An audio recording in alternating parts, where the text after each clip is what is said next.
These are the planes that won wars. Proud veterans of the days when heroes fought in the skies. You don't fly it, you actually strap it on, and then you are one with the aeroplane. In hangars and workshops across Britain, engineers and enthusiasts are fighting a desperate duel against corrosion. It's only glued on, I'm sure it'll be all right. And the clock. I'll be pretty gutted if we don't make it. Their mission, to return historic military aircraft to the skies. The hardest thing is finding the parts. From Falklands vets to Cold War jets. As a little lad, you go, Mum, can I have an Airfix kit? Now it's time to play, isn't it? But it can be an unpredictable business. We fueled it up and all those seals decided to let go a bit. We need a plan B. Not sure if we've got one. And dangerous. It can turn nasty quickly. Contact. You're taking off thinking if the engine stops, where you're going to land. I mean, I've had 3 engine failures. It takes serious money. You need a cool £3 to £6 million to get a good Spitfire.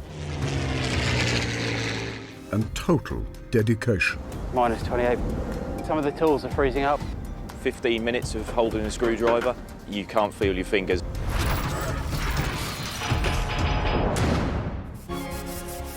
This time on Warbird Workshop, weekend flyers fighting to return an unlikely warplane to the skies. This is the underdog. It's the little plane that went to war. But first, they must overcome rotten fabric and metal fatigue.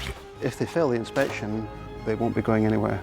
It's a race against the clock to make a risky flight. Well, it'll either fly or it won't. On the anniversary of D-Day. We're not getting off this planet alive, whatever happens, are we? I could go down as a test pilot in history. Across the flat farmland of Lincolnshire, the wartime runways that were home to the RAF's Lancaster bombers are now used by amateur pilots who fly for fun. Joanne, Paul, Ronnie and John are members of the Lincoln Aero Club. We're a small club, 40 to 50 flying members, and it's basically recreational flying. Just let me get this chock. You okay, Ron? Now the group are spending £15,000 of their own money totally rebuilding their veteran Piper Cub spotter plane and restoring her military markings. You wouldn't know she was a military aircraft, really, but I don't think we realised quite what the old girl had been through until we started this project to recover the aircraft. The group's Cub directed artillery fire in the deserts of Libya and the battlefields of Italy and France. 75 years on, her entire fabric skin needs replacing and her engine overhauling. We've got the money in the group to refurbish, and the anniversary of Normandy coming up, and it all seemed to line up. Now these 4 amateur pilots are teaming up with professional engineer Rob Stevens and his assistant Ken Reardon to rebuild their Warbird. This group are quite a passionate bunch of guys. They're very keen. Rob really knows his stuff about fabric aircraft, Cubs in particular, so he seemed the ideal choice. The Cub will be recovered by fabric specialist Ken. He's second to none, you know, he gets it spot on. To save money, the group will do some work themselves. But it's great to have them on board, and you can't deny their enthusiasm. Ronnie, my wingman, we fly everywhere together. Actually, the converse is true. He's my wingman. Jo, I know she's done some interesting flying. John is the guy that first taught me how to fly the Cub. The team have a deadline to meet. They want to fly the Cub across the Channel to recreate her wartime exploits 75 years to the day after D-Day, the Allied invasion of Europe. The whole process is enormous. You take what looks like an aircraft and destroy it. Here goes. It's February 2019, and Rob has just 4 months to get the Cub back in the air. The aeroplane has already been dismantled. He'll start with the most fragile components. There's no guarantee she'll be fit to fly on. Wings, they have a hard life, and they also stick out and hit things. So we generally start there because you're going to find something that's gone wrong. Yeah, they can be major problems. So there are 2 diagonal braces here that support the wingtip, and they should be straight, and they're not. they're curved. So it tells me that the wingtip bow, which is wood, has kind of shrunk in and compressed them. So we might have to straighten them. It's wood moving, shrinkage and movement over time. Rob immediately begins to find what looks like evidence of the Cub's wartime past. Hurriedly done repairs to what could be battle damage. There's quite a long repair here on this rib, and there's a couple of new bracing struts inside the rib. The Cub must pass a strict airworthiness test. It's not uncommon for planes of this age to fail and be grounded forever. We had one chap who came in for an annual, and a mouse had got in and eaten all these strings that we've been cutting. If we'd not spotted it, then the upper and lower surfaces on the wing could have come off, and then that fabric would have come off in the wind. So it would have been curtains. Air-minded Americans of both sexes used to go skylarking in this pint-sized plane. The Cub was designed for wealthy weekend flyers in the 1930s. It turned out to be ideal for directing artillery from the air. But when Hitler's boys spot it, they start ducking. They know this small fry frontal jumper can direct a deadly barrage of artillery fire with pinpoint accuracy. The US Army called them L-birds, or grasshoppers, and America built 20,000 of them. The Germans gunning at them from the hills call it the Hellraiser. Paul and his fellow owners have pieced together the story of the part their plane played in wartime history. It took part in the North Africa campaign, and then it was shipped over the Mediterranean towards Italy. And I've always understood that this one took part in the Monte Cassino raid. 30,000 soldiers are thought to have died in 5 months of bloody combat during the Battle of Monte Cassino. The Cub directed artillery fire onto a monastery where German paratroopers were dug in. She seems to have collected some battle damage. One of these tubes here has been re-welded back together. Some of these longer tubes, if you have a careful look around them, you'll see where they've been welded back together. The Cub's fuselage hasn't been stripped in 3 decades. We were just joking that we might find some pre-war coinage in the bottom of the aircraft. It's just about stripping it off and discovering what condition the fuselage is in. The planes were built in a hurry on a wartime production line, and it shows. The aft section has been grafted on, so there's joints here and here, and there and there. It was just convenient to have somebody building rudder sections and somebody else building the forward section, and then the two were brought together. 90% or more. I mean, it's still original. So it's exactly as you'd expect to find it. In less than 3 hours, the Cub's skeleton has been revealed, and Rob can assess her fitness to fly on. There's bits of corrosion knocking around where paint's come off, but you'd expect that with the age of the aircraft. But it's in good nick overall. But one vital part is definitely not in good nick. All of the tail feathers have been bead blasted and stripped, but when we were doing that, we revealed a crack on the control horn. Somebody's randomly drilled some holes in a structural tube member, which isn't good. Shocking. Was I really flying that? Any one of those faults could have caused an unsurvivable crash. It's a chilling reminder that their lives depend on this work. The next phase of the rebuild centres on the Cub's temperamental ignition system. Sometimes it doesn't want to switch off, and sometimes it don't want to switch on. And Ken begins the critical job of hand-stitching the wings. I was thinking, you know, if you get this wrong, it falls out of the sky. I think you got to, really.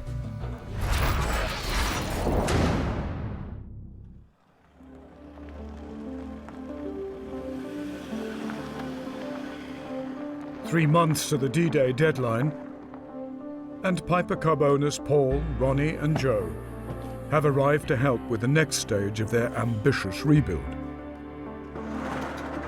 Cleaning up its engine and restoring parts of its cockpit. Paul is focusing on the temperamental ignition system. We're taking the magneto switch off. This is the bit that turns the mags on and puts the sparks to the engine, and it's been a bit troublesome of late. The magneto creates a spark. The spark is passed through the lead to the plug. which ignites when the pot is at top dead centre. Sometimes it doesn't want to switch off, leaving us having to turn the fuel off and run the engine out of fuel, and sometimes it don't want to switch on. It's what makes it a plane and not a glider. I mean, I've been in this group over 30 years, I think, and it's always been there, so I would guess that is the original switch. And I'm going to have a word with Rob in a minute just to see what can and can't be done with it.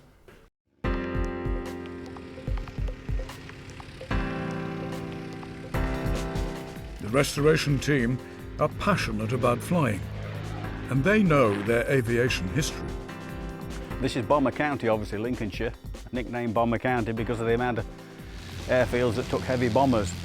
When the guys were coming back from raids, all shot up. Once they got to the Lincolnshire County, they knew they were as safe as they could be. Whatever happened, there was an airfield within gliding range and they could get themselves on the floor. Paul and Ronnie's Cub isn't the only war veteran flying around here. Look out straight in front of us now, the two different triplane designs, the Sopwith being pursued by the Fokker. You've flown one of these, haven't you? I've had a few hours. I've never soloed, but I've had about 6 or 7 hours. Tiger Moth? Tiger Moth, yeah. Yeah? Nice aircraft. Did you crash it? No, never crashed. No, never crashed it. Go on then, what's this one? I've been interested in war history ever since being a young lad. Reading comics and got the chance to have a go. There won't be many guys qualified to fly that or got any current time when they're looking for a pilot, will there? Ronnie has memories of the war. He spent 15 years in the RAF. I remember bombs dropping in Aberdeen, where I grew up. After that, I remember a Lancaster bomber flying overhead at about 50 or 60 feet up. Noisy thing that was. I don't know what the casualty rates were, but I don't think I'd have fancied the odds too much. It'd been nice to live through it, but a lot didn't. Back in Rob's hangar, the team are committed to retaining as many original parts as possible. This table would have been used by the Cub's observer, who'd be in radio contact with artillery on the ground. He would have laid his maps out on here, and on his maps would have the grid positions. He'd observe from the ground what was going on and where the batteries and enemy artillery were, and then he'd relay that back to the base and direct the fire from there. Some of these were shot down, but not many. And if somebody took a pop shot at one of these, within minutes, in would be coming 25-pound shells from the nearest battery. So they had to sit down there, quaking in the boots that we never spotted anything. You see from the airframe, bullets will go straight through this. And if a bullet goes through the engine and stops the engine, you just glide away as far as you can get. The Cub was powered by a 65-horsepower engine, barely more powerful than some scooters today. It's very like a Volkswagen, flat 4, pretty standard altogether, really. Ronnie has experienced the hair-raising problems of relying on 1940s technology to stay airborne. The engine started to falter, I couldn't maintain height, and I couldn't get back to the runway, so I circled around, saw a big area of field nearby and touched down there. If a wing falls off, well, you know, it's curtains, but with this one, if your engine stops for any reason, then you just glide and land. Because of the enormous wings, it makes a perfect glider. Engineer Rob spends a lot of his time servicing more modern planes, brought in by customers from the farm strips of South Lincolnshire and North Norfolk. Yeah, this is going to be an envelope for a wing. But they also keep alive skills that date back to the days of the Wright brothers. The Cub's entire airframe is covered in fabric. Without it, it couldn't fly.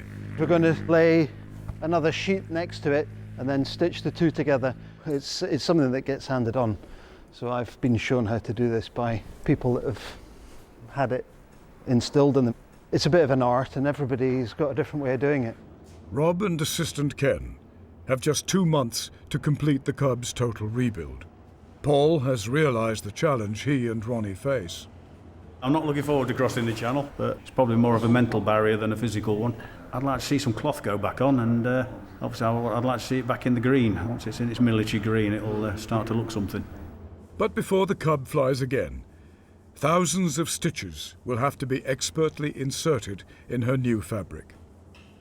It's one of many small components that keeps an aeroplane together. And that's the thing, the strength of an aeroplane is not in the individual components, it's in the total assembly. The key is just everything working in harmony together to build you a strong structure. But Rob is locked in a race against time. We've got to try and get this ready in time for the Normandy celebrations in June, about 9 weeks. So there's a couple hundred hours in doing a pair of wings. There's 100 and something hours in covering a fuselage. So it all adds up. There's work to do, we know what needs doing, and it's just a case of cracking on.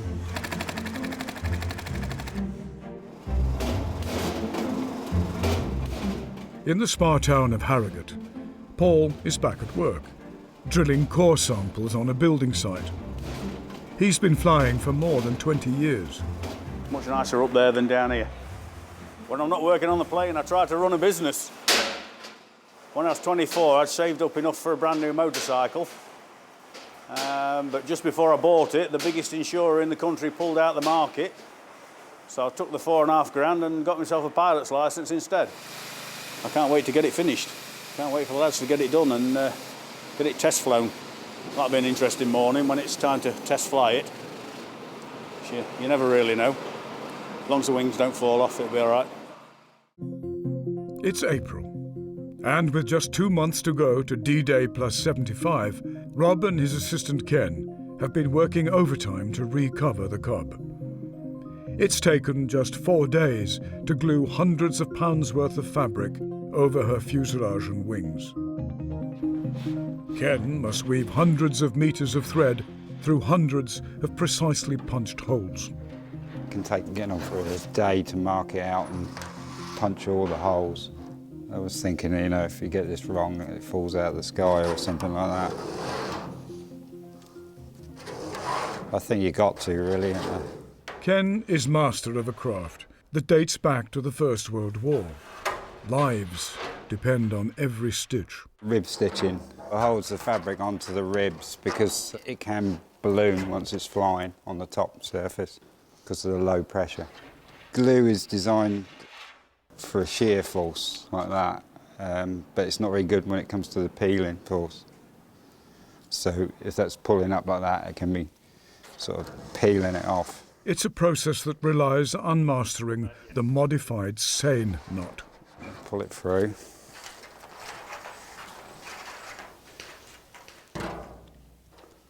Across to like that, see it? And then you go under that bit.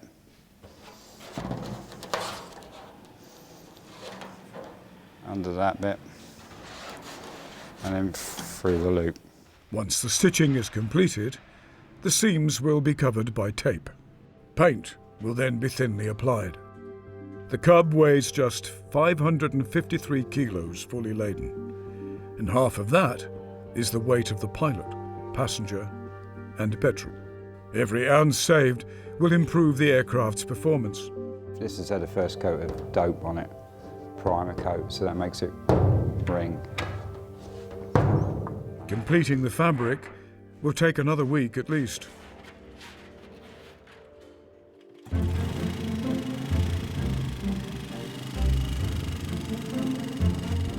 Waiting for Ken to finish his work, pilot Joanne is keeping busy with her other passion, riding vintage motorcycles. They're both quite basic, mechanical engineering.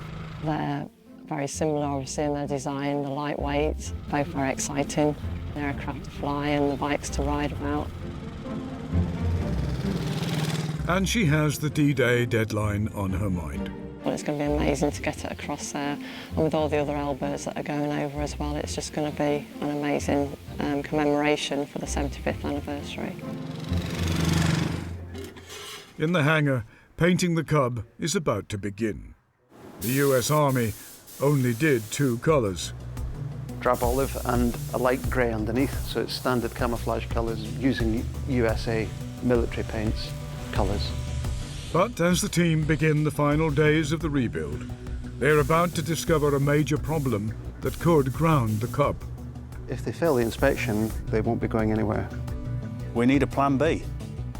Not sure we've got one. With just weeks to go, the D-Day trip is in jeopardy.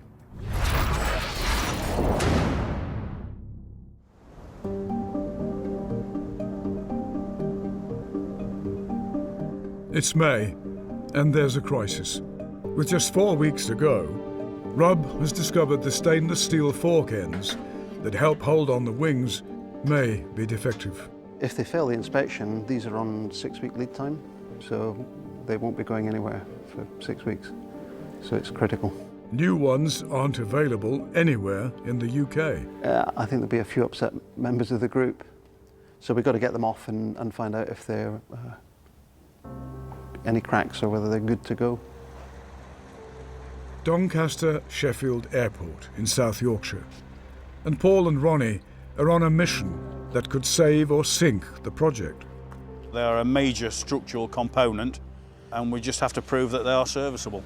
Hello, it's Paul Goran here. We're here for the NDT testing on some units. Yeah, okay, someone's coming down to you. Thank you. Following a fatal crash, aviation safety experts have insisted the fork ends are replaced after every 2,000 hours of flight. The trouble is, no one knows how many hours their Cub has flown. If we had any paperwork, we've long since lost it. So we think these are about 25, 26 years old at least, and we've no idea how many hours they've done. So basically, they're scrap until we prove that they're serviceable. The future of the D-Day mission hangs on the parts passing a microscopic examination by metallurgists. We need a plan B. Not sure we've got one. Morning. Hello, lads, how are you doing? Yeah, fine. What we'll probably do with these, Paul, is what we call a fluorescent penetrant inspection test. Yeah. So what we do there, we'll make sure that first of all there's no oil or grease on the surface of the component. Yeah. We'll then coat it with a chemical which is a very low surface tension material. Yeah. And what it'll do is that if there's any defects on the surface, it'll find its way into the defects. The vital fork ends are being stained with a dye that shows up invisible cracks. If any are found, the Normandy flight is off. Ultraviolet light should show up any cracks. Yeah, there's a lot riding on this, I think. Paul and Ronnie can only wait and worry.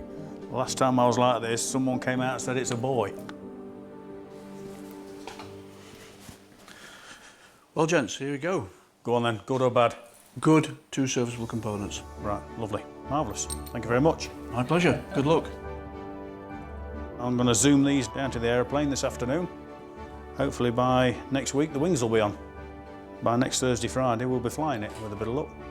Test flight. We'll toss up for the test flight and the loser does it. Loser goes. After a 100-mile drive to Rob's hangar, the restoration team are hitting the home straight. The fork ends are being refitted to the Cub. The missing paperwork has been found, and the aeroplane is ready to be reassembled. We're at that stage where, barring cock-ups and disasters, it should go on. Has to, because I want rid of it. Today, the restoration team must reattach the newly painted wings, the supporting struts, and the control cables. It's a procedure where things can go badly wrong. I suppose we could drop them. That would be a bad day. They're not heavy, but they're just awkward, and we're moving them around. One of us has got to run up a set of ladders and be able to hold the wing whilst we get the bolts in at the other end.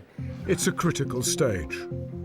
If one hole is out of alignment by a millimetre, they must start the process again. Another 6 inches. They're tiny at this end, at the root end of the wing. And forward to the leading edge, please. There's 2 bolts at the, that hold the wing onto the aeroplane. That's all. You know, it's quite scary for the uninitiated. Hey, we're in. Well done. We just need to get the 2 holes to line up with the frame so that we can slide the bolt through. Can we go, back?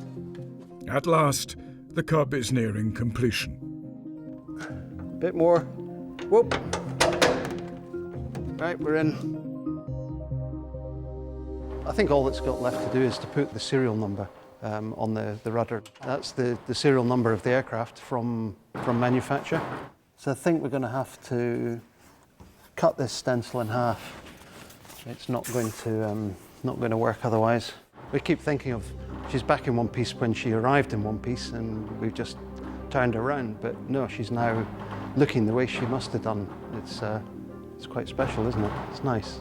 For the first time in over 70 years, the Cub is back in uniform. It's mid-May. She's almost ready to fly again. But not before her propeller has been bolted back in place. So this is a very special propeller. Looks like they've had it painted and restored. Looks very clean. It is a beautiful thing, isn't it? They're laminated. So by that we mean there's 1, 2, 3, 4, 5, at least 5 planks of wood laid on top of each other, all glued together. Well, it's moments like this when you get to the end of the project. It is good fun to see them go out looking like this. That's me just finding the set point on the torque. They're virtually finger tight. I'd be happy to fly the channel in that. I'm quite happy. It's a very simple aeroplane and there's not many things that can go wrong. Well, so let's add. Match, yeah. We'll make that 15. For Paul and Ronnie, the flight over the Channel is now only 3 weeks away. It's time for a flight plan. The main problem with the Cub, it's fairly slow at 70 knots, which is 70 nautical miles per hour. But if we've got any headwind, say a 10 knot headwind, that's going to take 10 knots per hour. 60 knots over the ground, which takes longer, obviously.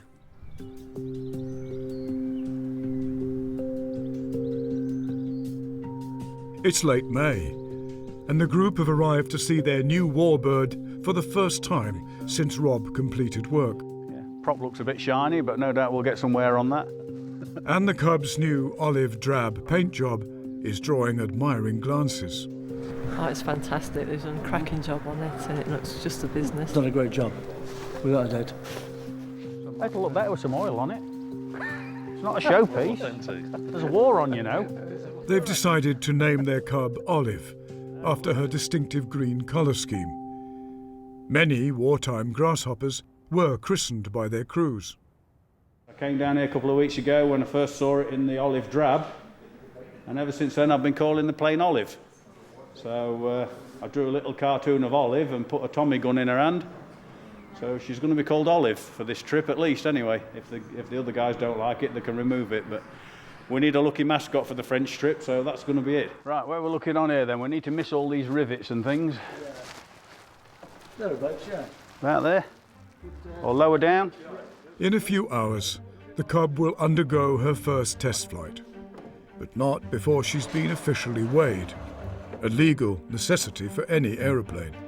When we're loading this up to go to France, we'll calculate mine and Ronnie's weight, how much baggage we're putting in, whereabouts the baggage is going in relation to the balance of the aircraft. It keeps everything in the envelope, as you call it. There's an envelope where you're safe to fly within. If you stray out of the envelope, it affects the handling of the aircraft.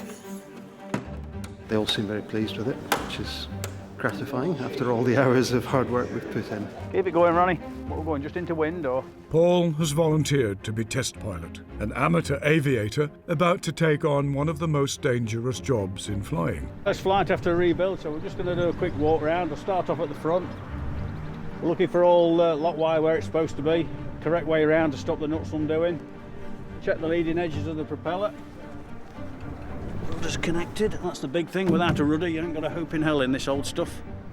Well, it'll either fly or it won't, will it? We're not getting off this planet alive, whatever happens, are we? So I could go down as a test pilot in history. Now, I'll just turn it over, just to, because it hasn't had any oil around it for years, has it?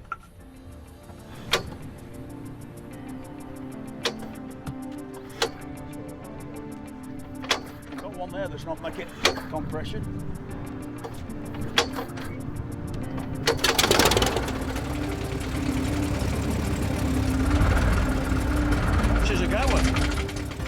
There's a strong wind, and Cubs are notorious for being hard to fly in conditions like this. Right, okay.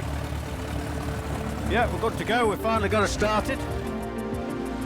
Feed the power in nice and steady. Bring up the tail. 30 knots. 35.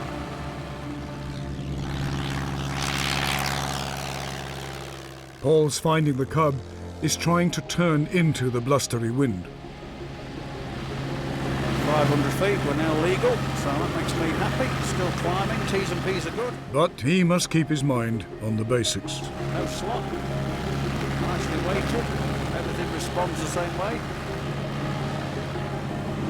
Around we go. The magnetos are once again proving a problem. Here come the bumps. 50 knots we're looking for. 50 knots we've got. And that's not too bad at all. I've done a lot worse than that. After just 15 minutes in the air, the Cub is heading back to the hangar. It's Paul's chance to download his thoughts to Rob. Well, first off, it's not very pleasant up there at all. No. It's a seriously horrible day for flying through something like this. Yeah. They're getting bounced all around the sky. It feels completely different.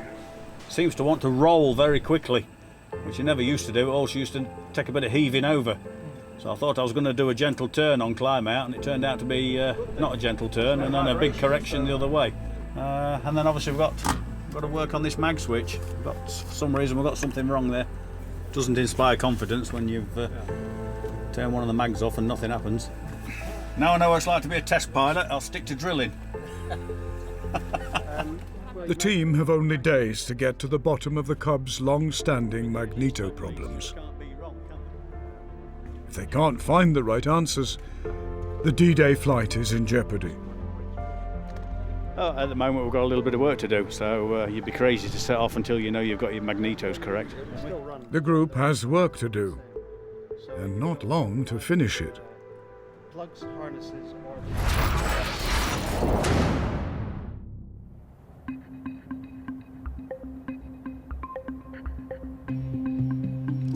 The South Coast, June the 5th. And aeroplanes are gathering for a new, friendly invasion of France. Thanks to the discovery of a wiring problem in the magneto, the Cub is repaired and ready to join the Armada. We got the aircraft back. We've done 3 or 4 hours in it to test fly it. It's all serviced, rebuilt, good to go. That's 1780. So, yeah, it's been 5 months in the making to this point. Paul and Ronnie are joining a fleet of Cubs crossing the Channel to join the D-Day celebrations in Normandy. They'll be flying in loose formation with 2 other L4 Cubs. This is a beautiful aeroplane.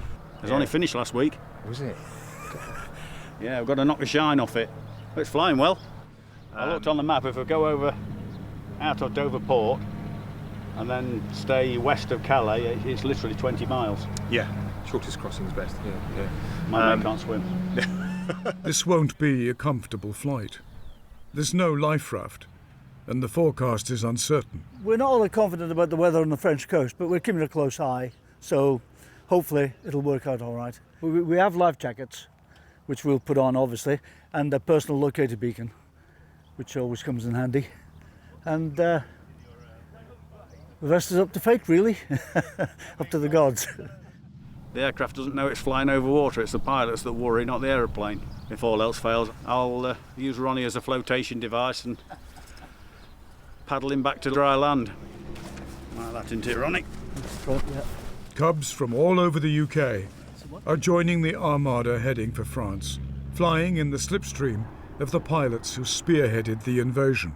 It feels a very special occasion for us. I think we're going to be making some memories this weekend, yeah, absolutely. It's time for takeoff. The Cub is heading off on an ambitious flight across some of the world's busiest sea lanes. Paul and Ronnie's survival relies on a 65 horsepower engine designed almost 90 years ago. I try not to think about it really and just concentrate on the task in hand. It's nowhere near as heroic as what they were doing back then, and nobody's shooting at us either, so not really the same thing in my book, but still pretty daunting nonetheless. We'll get a bit of an idea of what some of these guys went through. Wow, this is awesome, Ron.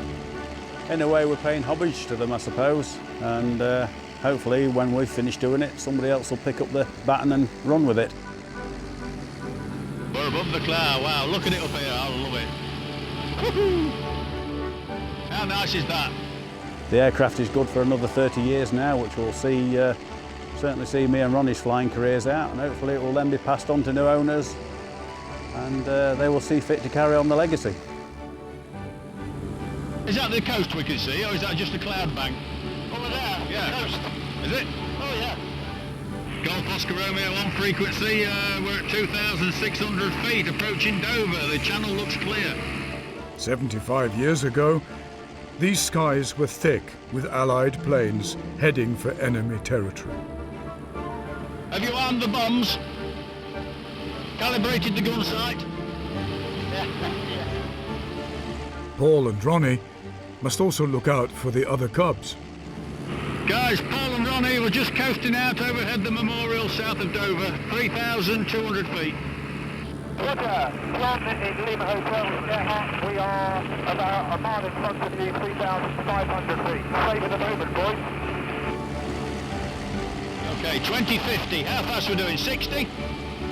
Yeah, 60 knots. So we're level? Yep, pretty much. Okay, I'm happy. Can you see France? Yeah, I can, yeah. Well, there's plenty of shipping about, mate. The Borders can France see us.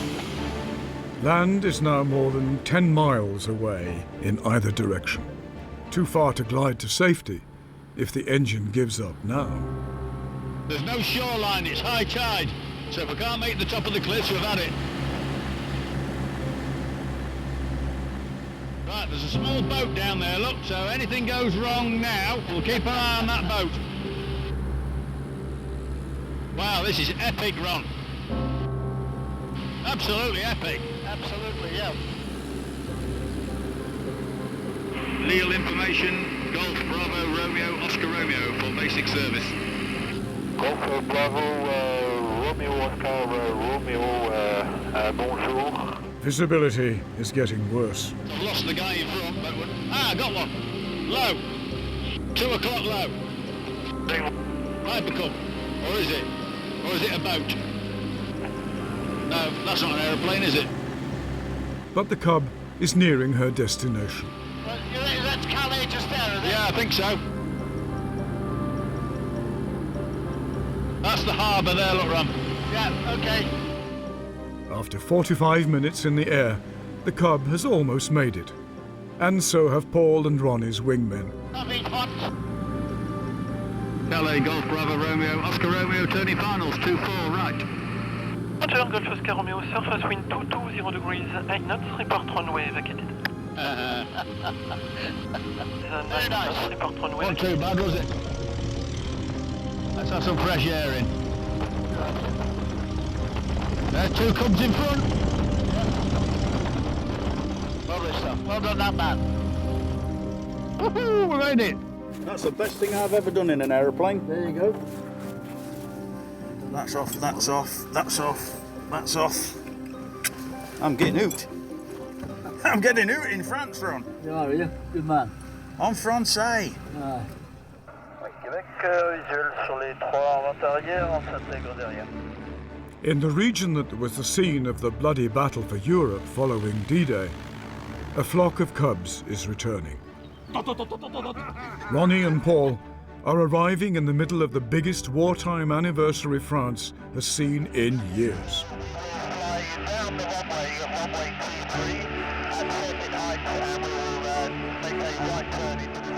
300 warbirds are congregating. I suppose after what we've done, it's a bit of a relief getting here in one piece. Obviously we've got to get home again. But we're really looking forward to what's going on here, meeting all the new guys from all over Europe and Scandinavia really, and I think there's a few Yanks joining in as well, so it'll be nice to catch up. Nice to give Ronnie a bit of an outing. Paul and Ronnie have joined aviators from all over Europe to celebrate the part played by one of the smallest warbirds in one of the war's greatest operations. Some of the pilots are experts on the L-bird's past. As a historian, it's a privilege to actually visit the sites where these aircraft operated in military conditions. You know, this is the underdog. People have described it's the little plane that went to war. And it is, you know, this aircraft was as important to the war as a B-17 or a P-51 Mustang.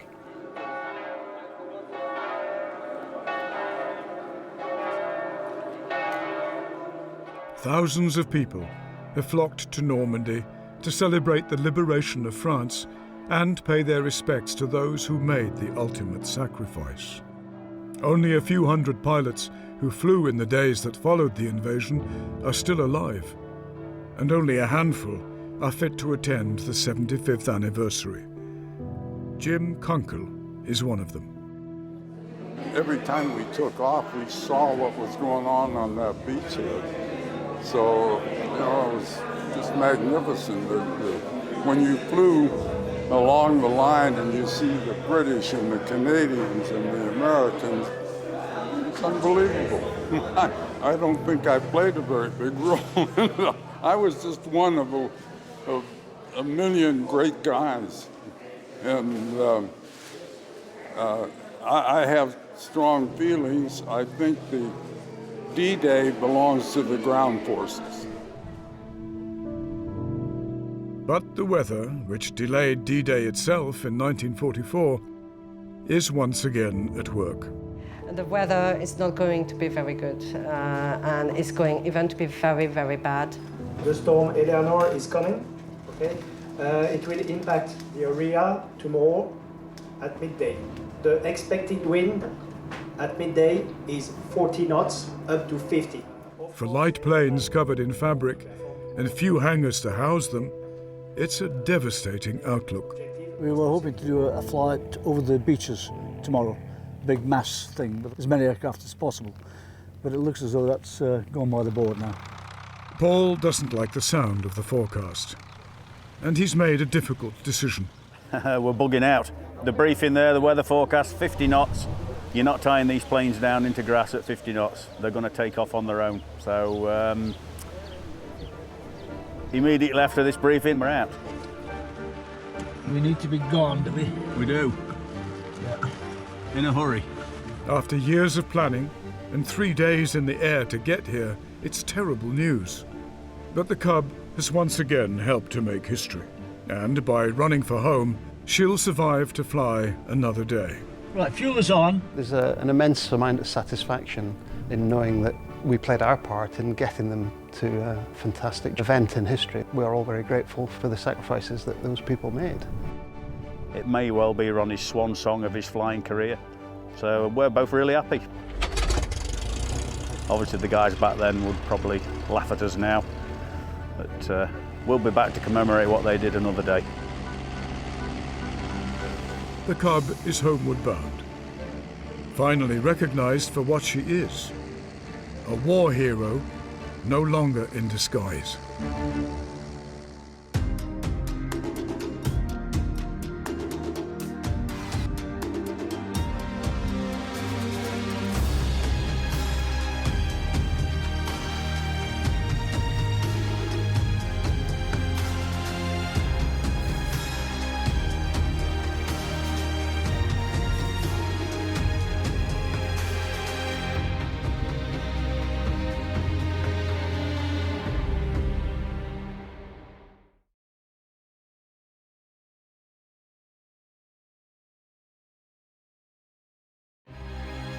These are the planes that won wars, proud veterans of the days when heroes fought in the skies. You don't fly it, you actually strap it on, and then you are one with the aeroplane. In hangars and workshops across Britain, engineers and enthusiasts are fighting a desperate duel against corrosion. It's only glued on, I'm sure it'll be all right. And the clock. I'll be pretty gutted if we don't make it. Their mission, to return historic military aircraft to the skies. The hardest thing is finding the parts. From Falklands vets to Cold War jets. As a little lad, you go, Mum, Mum, Mum, can I have an Airfix kit? Now it's time to play, isn't it? But it can be an unpredictable business. We fueled it up and all those SEALs decided to let go a bit. We need a plan B. Not sure we've got one. And dangerous. It can turn nasty quickly. Contact. You're taking off thinking if the engine stops, where are you going to land? I mean, I've had 3 engine failures. It takes serious money You need a cool £3 to £6 million to get a good Spitfire. And total dedication. Minus 28. Some of the tools are freezing up. 15 minutes of holding a screwdriver, you can't feel your fingers.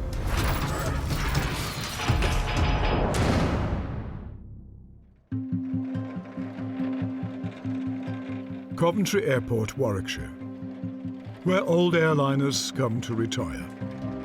But this plane graveyard is home to a very rare bird with a glorious past.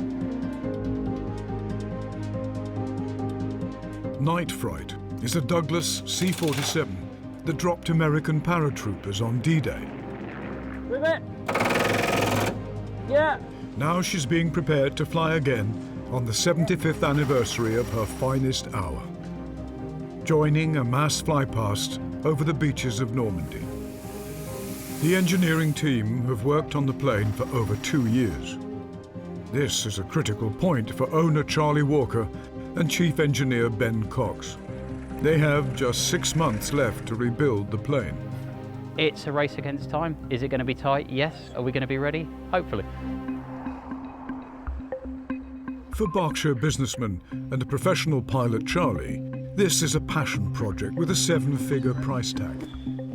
And it's being bankrolled by the family firm, based on the wartime airfield at Membury.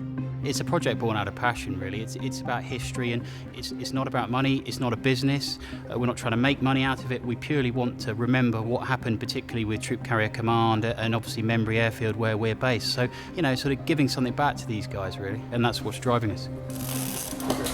Charlie is not only on the management team of the family business, he's also a commercial pilot, and in his spare time, flies Warbirds. I've always loved history and vintage aviation and old aeroplanes, really. So, you know, I've flown, you know, Dragon Rapides, Chipmunks, Proctors, Apprentices, and, you know, I can't wait to add, you know, some hours in Night Fright to my logbook, really.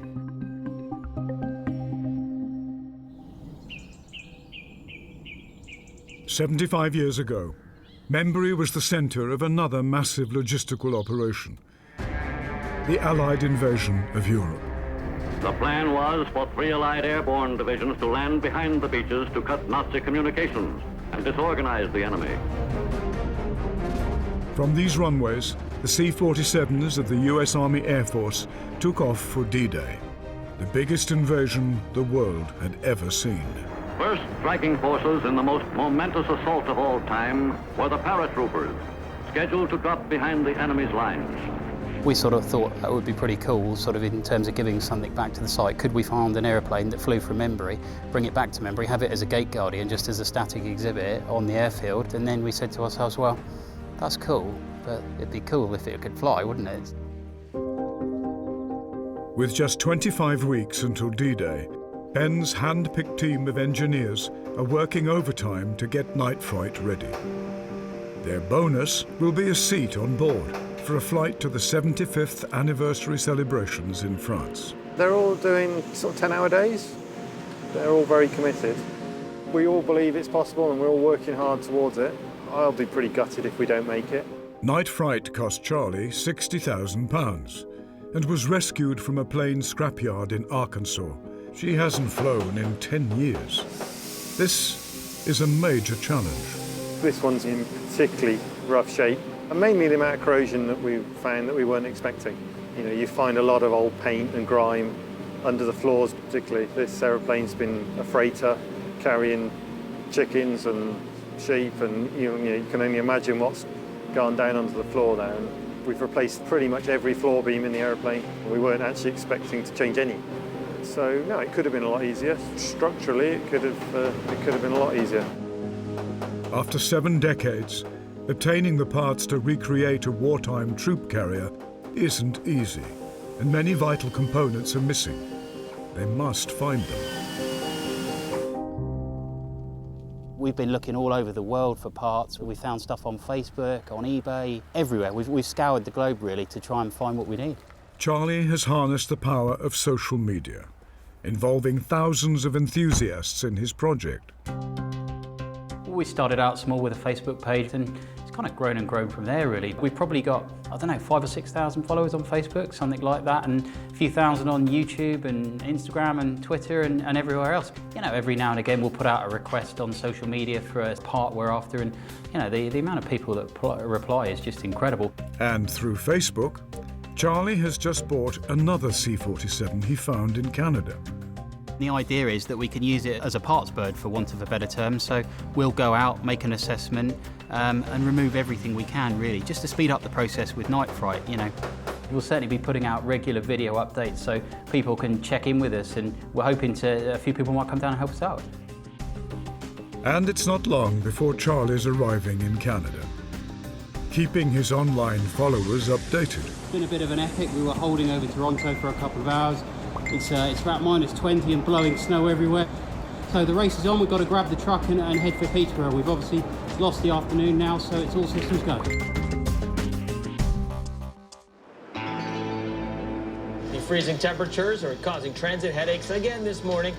Yeah, skies are bright and beautiful, but this kind of cold, a lot of things just aren't built to withstand for very long, and the human body is one of them. It's midwinter, and the team have landed in the worst freeze in recent memory. You say -21, it feels cold, but it's not. I don't think it's not crazy, he says. Charlie has brought with him Night Fright engineers Tom, Rich and Neil. Everyone set? Yeah, let's roll. They're heading for a local airport in rural Ontario. -25. Well, I'll never whinge how cold the hangar is in commentary anymore. -28. He's got to get that. He's got to get that. He's taking over as chief social media manager when I leave. No bears out here, is there? Don't think so. It is bitter and dangerously so if you're out unprepared for any period of time. The exposed skin can freeze in a matter of minutes. I'm slightly nervous of stepping out. Most of the 10,000 military C-47s became civilian airliners after the war. As the DC-3, many like this one did more than 50 years serving isolated communities, from the Far East to the Arctic. They're just removing some of the wing root fairings. You can see Rich is up on the top there. Airlines often removed and threw away items fitted for the military. But this aeroplane, operating in Canada's far north, retained most of her wartime features. It's an air vent. Which is why they're here. I got it. The plan of attack is really to get stuck straight into it, to get all the bits stripped off and organised. We've got a 40-foot shipping container arriving tomorrow, and then, you know, we've got to go over to a separate storage facility and collect the engines and a whole bunch of other spare parts and get them into the container, really, before the end of the week. So the race is on. Looks like it's going to come off. Former pilot Paul Clark heard about the operation through Facebook and has volunteered to join it. Clearing snow, taking parts off the inside. I've been doing whatever sort of been asked of me here today. It's a wonderful thing they're doing, trying to keep these old birds flying. I think they need all the help they can get, so we'll support them wherever we can. This is the winter fuse fairing, quite an important piece. So what we can try and do is just rob what we can and then repair up. So next time, hopefully I'll be playing with this, it'll be in a nice warm workshop. Engineer Richard has a shopping list of parts he needs. Night Fright's wing fairings, designed to ensure smooth airflow over the fuselage, are corroded beyond repair. It's 70, 80 years old now. They don't make these things anymore, and the parts what are available, if you can get them, are so expensive. What a lot of people don't realise in aviation is component robbery. It goes on a lot. In a sense, if it's serviceable, then for the next aircraft, then it can be used. So it's saving me a job making it. Tom has his eyes on the plane's vintage control panel. Instruments and the pilot and co-pilot seats. Fuel gauge.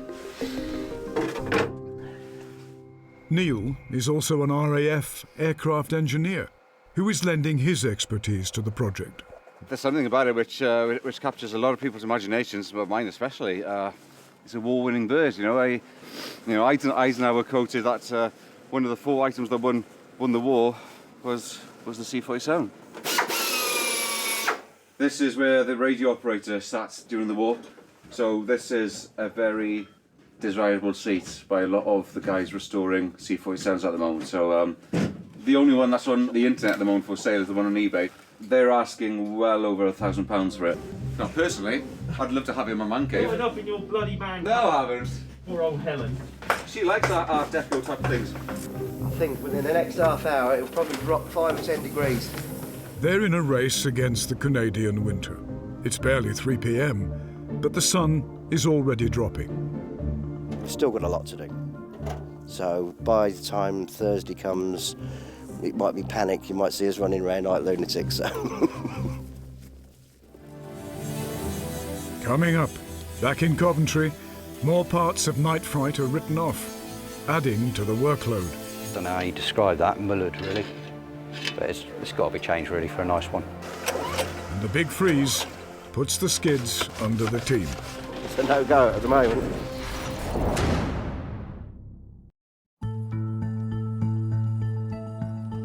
While most of the Night Fright team is in Canada dismantling a decommissioned C-47 for parts, back in Coventry, Simon is painstakingly replacing all the window frames in the cockpit. The originals, the blanks, they don't fit nicely. And then I've still got a bit to trim off there. Because the aircraft's not perfect to drawing, the new one won't fit exactly in. So you've got to bodge about trying to get it to fit nicely and then drill the holes. A lot of the C-47s were built in a hurry for the war. They weren't expected to last 75 years. Wear and tear and poor maintenance over the years means many parts need to be replaced to make Night Fright fit to fly. Double holes like that are not really acceptable. That sort of, I don't know how you describe that, mullered really, but it's got to be changed really for a nice one. All this takes time, and jobs like this can't be rushed. But D-Day is drawing ever nearer. I don't think there's anything there that's unmanageable, just you don't know what you're going to find. You know, we came up here, we found one piece of corrosion here. When we looked further, every single one had to be changed. You know, and that's what you're dealing with. So it's gone from being able to blend out and maybe scarf something in to having to strip out the whole cockpit and spend 2-3 weeks repairing each frame.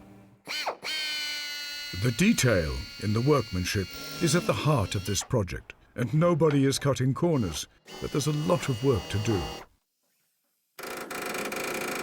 And in Canada, the cold weather is slowing down the whole operation.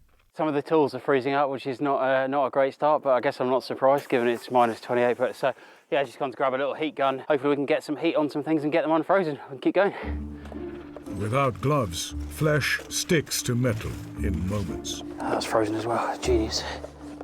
That's it. It's got it. It's just the leading edge. Bingo. Oh. But it's agonizingly slow going. Compressed air power tools are slowing down or seizing. They're falling behind. Well, every time you use compressed air, water, of course, from the air will condense in the pipes and freeze before it gets to the end. If you're using a drill and you've got no pressure, the drill's not going to work.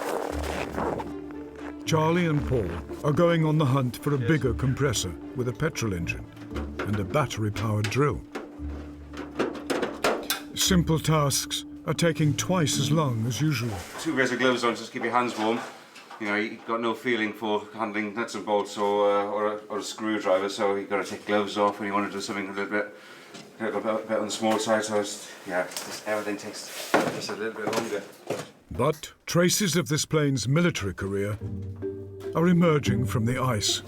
In the factory, they used to ink stamp every frame, governed by the distance to this frame, or to that frame, or to that frame in inches from the front of the aeroplane.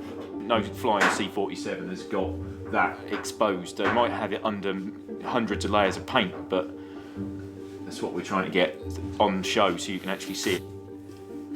We will replicate either the ink stamp or we'll get a stencil made and we'll have to spray it. Hot from a DIY shop, cold weather tools are arriving. Mission complete. Ready to go, Toronto. But the cold is defeating even this. This should be running, it's brand new. It's back to hand tools for now. They're removing the bump stops, aluminium beams used to prevent heavily armed paratroopers damaging the fuselage skin. Find an aircraft that's still got these fitted is rare, I suppose. And this is why this particular C47 was such a good opportunity for us, really, to purchase nearly a one-stop shop for everything that we need. Charlie's Facebook followers back home are anxious for news from the snow. The first update is it's cold. You can see we've got the left hand, the port wingtip off. The guys have moved some stuff out of the airplane. Hopefully our sea freight container arrives this afternoon so we can start packing some of that. It's like the guys are just struggling a little bit to get this new compressor that we've got started at the moment. Fuel's on, choke's on. The impending arrival of the shipping container is forcing the team to rush to meet the deadline. It's so close. So we've got quite a few hundred rivets to drill out. It's a no-go at the moment. If they can't find a way of powering up, vital parts may miss the boat. In the cold of Canada, the heat is on. That game wasn't won by the man who made that touchdown. It was won by a team. It was in early 1942 that American troops charged into the UK. We're playing another kind of a game now, only this one isn't for fun. It's for keeps. Motivated by propaganda films like this, produced in Hollywood. This game won't be won by any single player either. It'll be won by a team. A team called the United Nations. The ball will be carried by the men in the backfield. The runways of RAF Membury are deserted now. Silent memorials to a wartime era that's all but forgotten. You okay on the steps? Yeah, I'm all right. But not by Ron Tarry and his boyhood friend Bill Gregory. Well, it's difficult to imagine now really what it was like, what was going on all around us. You know, that hive of activity with aircraft taking off and landing, and the villages were full of the 101st Airborne Division. Everything around would revolve around that. That's true. I think that we became airborne on this runway, exactly, yes, eh? yeah, a few times on there, yes, by all means, yeah. In 1944, they were teenage air cadets, but adopted as mascots by the newly arrived American air crews at Membury and neighbouring Ramsbury. Silence on the surface now down. Yeah, you can't imagine what a busy place it was. That's true. All those lovely C-47s going down exactly, that yeah. The two old friends are about to see remarkable colour footage, a newly discovered film shot by one of the servicemen in the lead-up to D-Day. If you just press that, Bill, it should just... it should. Oh yeah, Bill's in charge. He's a young lad. Yep. Yeah, it's just taken off, yes. Yeah, P-38 taken off. Well, that's a B-26 Marauder, isn't it? I think that one. Yep. They were always so smart, weren't they? Oh yes, they were, yeah. Yeah. This is my favourite. You can't beat You can't beat a C-47. The American C-47 crews specialised in launching troop-carrying gliders by picking up the tow cable in flight. The acceleration, I remember, was amazing. We sat there, we were stationary, and within about 2 seconds you were doing 100-odd mile an hour, and a strange sensation. Yeah, oh yeah. It was a risky operation. That is very rare footage. Oh, exactly, yeah. Very rare. It's coming back in. No brakes. They just dug the nose in, didn't they? That's right, yes, yeah. In a peaceful English spring, the aircrew were training for landings under fire in Normandy. They treated us as their friends, as cadets who wanted to fly, or anything they could do to help or entertain us, they did, and it was quite amazing, really. It seemed so casual compared with what the RAF used to be when they were here first, and so leant our backs against the control tower and say, "Where's a pilot who could take us somewhere?" You know, it was as simple as that. They'd get you up front and explain everything. It was really noisy and rattly. We went all over the place. Remember once we flew in night formation and a whole bunch of Dakotas, about 30 of them in formation, with navigation lights on, and flew out over Wales and back round again. I did sit in the co-pilot seat once on the C-47. Biggest thrill of my life. Yeah, it was terrific. It's difficult to see how winning the war would have been very much more difficult, but for the American support. Soon, it's hoped Night Fright will land on the runway in Membury, but there's 4 months of work ahead. Coming up, corroded rivets add to the team's massive workload. It's been rotting away for 70 years, so we're just trying to bring it back to life. And fabric specialist Mark gives his work a lifetime guarantee. This rudder will be flying on an aircraft probably when I'm gone.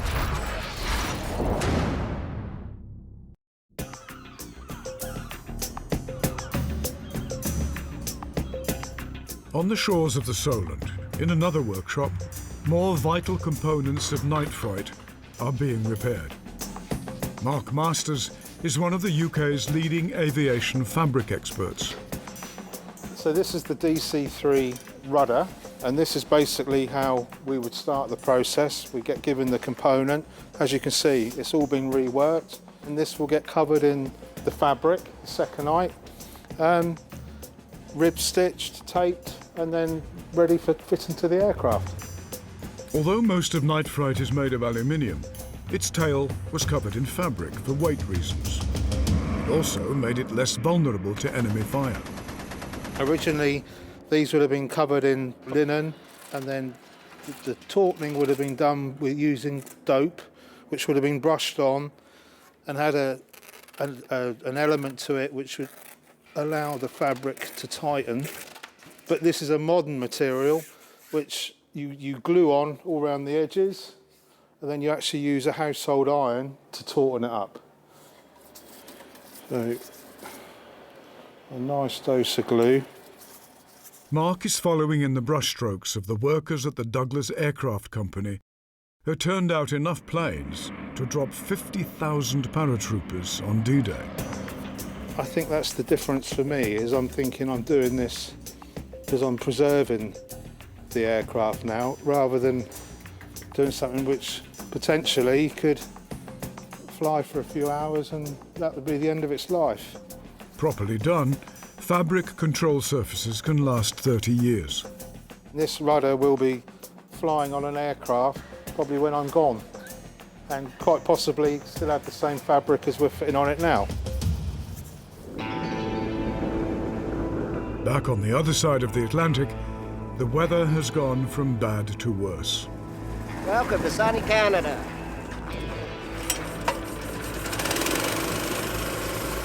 Here we go again. But at last, they have power. Oh, just a fuel problem, oil it up.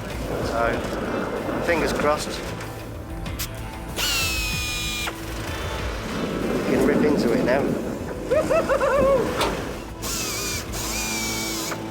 Without it, we'd be no chance. As you can see, I've got a lot more air pressure as well. Without computer-aided design, 30's aircraft were over-engineered, capable of withstanding far greater stresses than were necessary. So it makes them hard to take apart. We need to get the cargo floor out. So the cargo floor is in 3 strips in a way, 3 planks from the aft bulkhead all the way up to the forward bulkhead. So that's a lot of rivets. 250 per side, up to 7. The weather is getting worse, adding wind chill to their problems, and the lorry is on its way. Hour and a half to be here. It's a real race. We got a lot of stuff to pack. That's the problem, it's getting a bit unruly, isn't it? Okay everyone, bit of an afternoon update for you here in Peterborough. Neil and I took off the tail cone this morning. You can see the instrument panel there. We've taken, well, pretty much all of the gauges and instruments out. The aim is obviously to take all of this original cargo floor out of the aircraft. That's one of the key things that we came for, really. It's a big rig and a big load. Trying to get some organisation amongst that lot. Yeah, it's going to be an interesting day tomorrow, really. Wants to go this way a bit. This way, this way. A winter sea crossing of the Atlantic means they must carefully pack their haul of components. One loose item could wreck many more.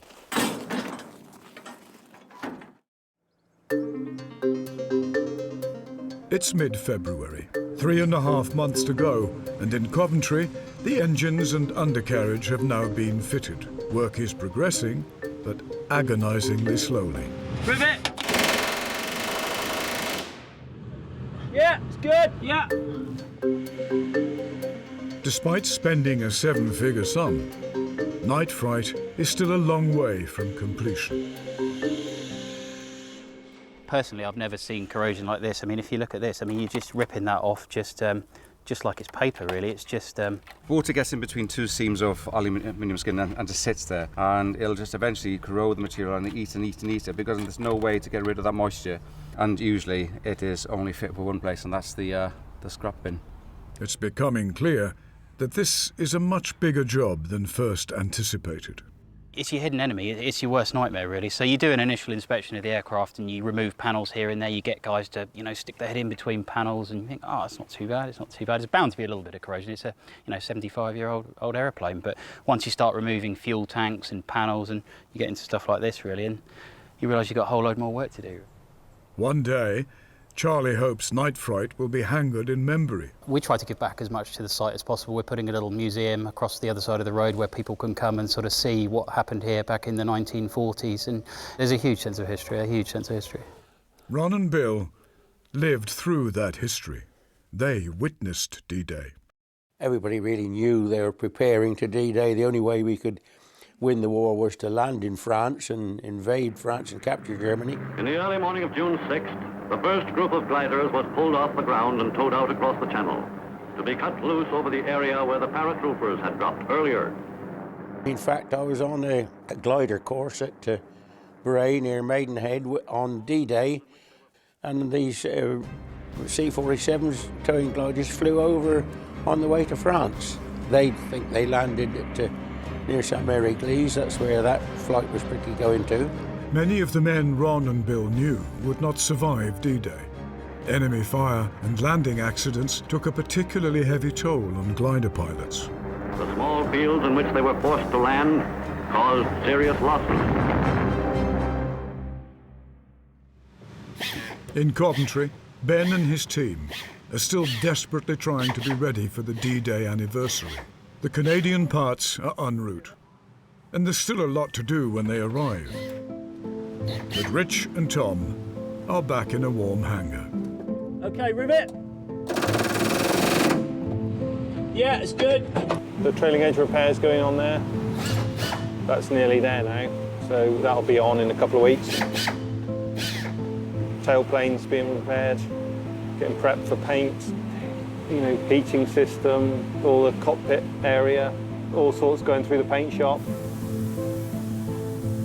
Suddenly we'll be running out of stuff to clean up and we'll be running out of excuses not to bolt them on.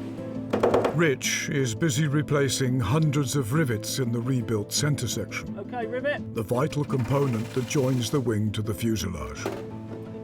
Corroded parts inside have been painstakingly replaced. We're just trying to bring it back to life as it is. It's been rotting away for 70 years, so... Rivet! Yeah, we got that. It's a critical job. One wrong move with the rivet gun could set them back weeks. If I was to shoot the rivet gun without him being on the back of the rivet, the skin would have to come back off again, it'd be scrapped.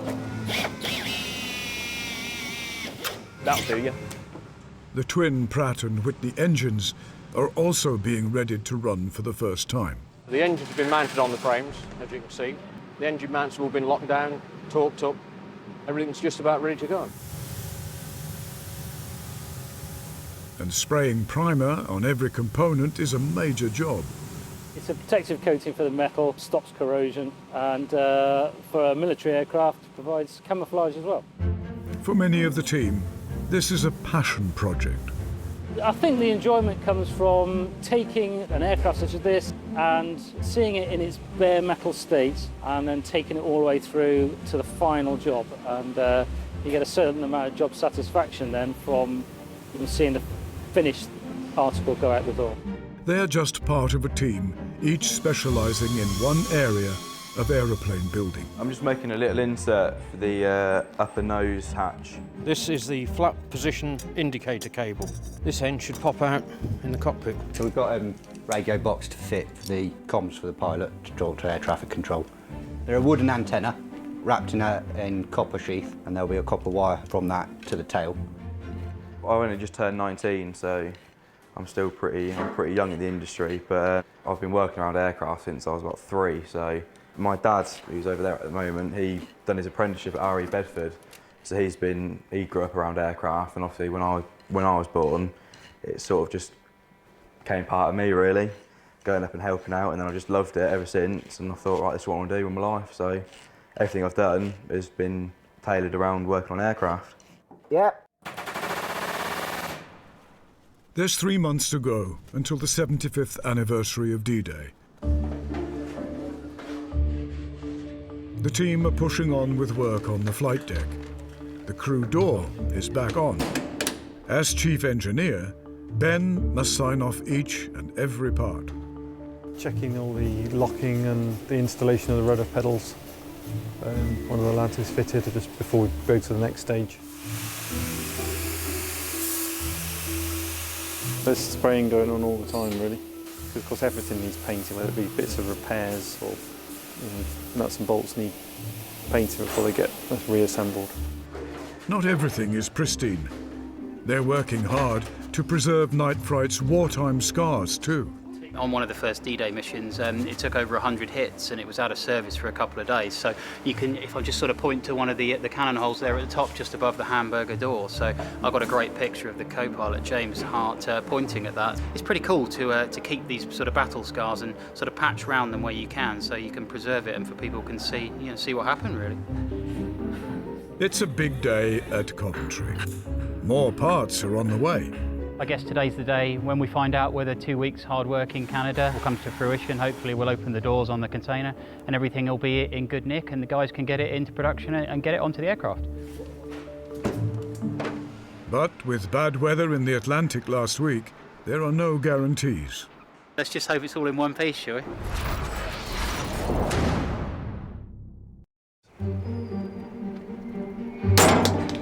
It's a big day at Coventry Airport. The container has finally arrived from Canada, and it's good news. It's all right, isn't it? I hope so. Although a wheel has come loose, it hasn't damaged anything else. You lash everything down as much as you can, all being well, it gets to the other end and it's still in roughly the same place. Straight into the paint shop, Tom. Straight to the paint shop. There's all sorts of little treasures that we gained when we were out there really, and sort of lots of parts that all speed up the process, but the really rare items are the paratrooper benches and the cargo floor really, so we're pretty happy with that. So we're going from about -30 to what, +10? It's only a 40-degree swing. 5 years ago you couldn't give it away and now everybody wants it. A DC-3 has become a collector's item rather than a workhorse, I think. People have realised they're worth saving.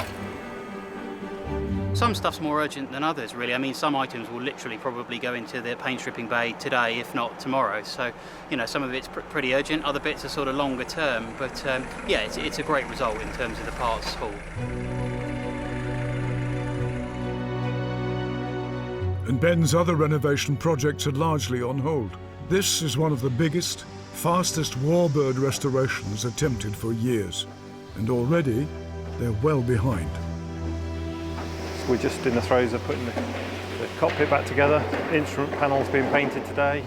That'll be in towards the end of the week. Tailplane is just ready to be mated and go back in. That'll happen in the next couple of weeks, I imagine. But despite the team's best efforts, and with just 6 weeks to the D-Day anniversary, Ben has made a painful decision. We've been aiming to get it to Normandy for June the 6th. That's not going to happen, unfortunately. So we're a little bit behind schedule, obviously. There's been a lot to do, a lot more than we expected. Realistically, it's going to be towards the end of the summer, September time. Yeah. Disappointed, frustrated? Yeah, definitely. Of course I am. That was, that was something that was really important to us, and we wanted to hit that major milestone. But, would we have ended up rushing a little bit to make that deadline, cut a few corners? Yeah, probably we would. And would the aircraft have been what I call ready and perfect? No, probably not. So it allows us that bit of extra time to concentrate on areas that, perhaps we wouldn't have. And there's still lots of great things to look forward to. So yes, disappointed, but excited still. But Ben has a plan B. We've got another DC-3 here at Coventry that hasn't flown for a little while. We were intending to put that back in the air when this one was finished. So we're going to bring that one to the front of the queue and get that done. We're confident we've got enough time and go in that one instead.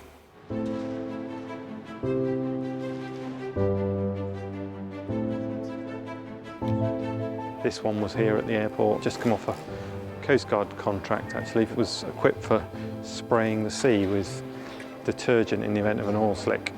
So basically it was paid to sit around, but well maintained. So this has had a nice charmed life. And its life is about to get even better.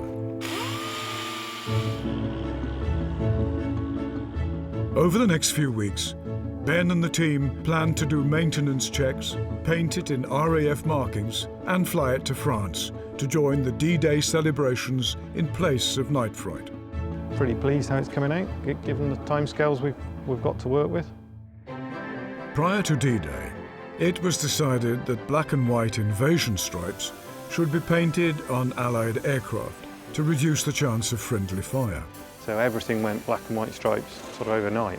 Goodness knows how they did it, because it's taken us a week. They did however many thousand aeroplanes in a very small period, so I think it was quite an impressive undertaking. They were all brushing them on with whitewash brushes, and it was fairly crude, but you look at period photos and actually they did a pretty good job. We're appreciating now how impressive that was. All the lads that have worked on Charlie's, we're all aiming to go out there and see it. Of course, it's not going to be ready, so it's just as well we've got our hands on this one, and we can hopefully go in this and join in the lineup, which is what I think everyone collectively in the hangar wanted to do, and to be part of something. I'm hoping to jump out of it, but it'd be nice. All you have to do is jump, apparently. It's not difficult. A week later, the paint has dried, and the props have been overhauled, ready to go back on. That's it. They're solid aluminium blades with a steel hub. They're held on with as with most things, a great big nut. Without a catastrophic failure, that can't go anywhere. The next set of checks and tests now need to be carried out.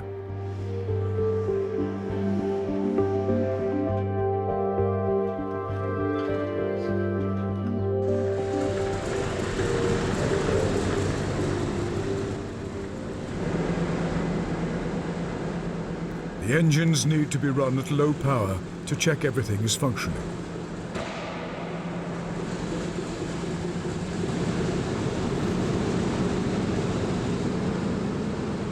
Very happy. Only a couple of little minor snags, but that was to be expected. My gut feeling from what I've seen today is it's all right. And they're in good company. Another C-47 has called in for some scheduled maintenance before it too goes to the celebrations in France. This particular aircraft, that's all brother, it flew as the lead of the main invasion, airborne invasion on D-Day. It led over 800 other C-47s across the English Channel. Ben has been kind enough to help out the crew. There's a very strong bond and camaraderie. It takes a lot of work to keep these airplanes flying, and we'll only be successful if we work together to make that happen. And happen it has. The team's newly acquired DC-3 has been weighed. Engines have been checked for leaks. It's had low power runs, high power runs, magneto checks, more prop tests, flight tests, then filter tests. It's now June the 6th, D-Day, and they are ready to go. We didn't think we were going to make it. Insurance has come through at the last minute, so we'll fly DC-3 and D-Day markings across the channel on the 75th. So very happy. Sadly, we're not going to make it in night fright. You know, we're 75% of the way down the road. We've just got to have a final push across the line.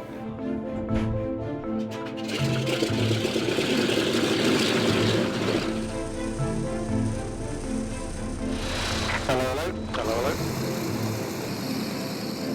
Golf Alpha Foxtrot, runway 23, take off at your discretion, wind to 5010 knots. Taking off 23, Golf Alpha Foxtrot. What's the odds on one of them forgetting their passport?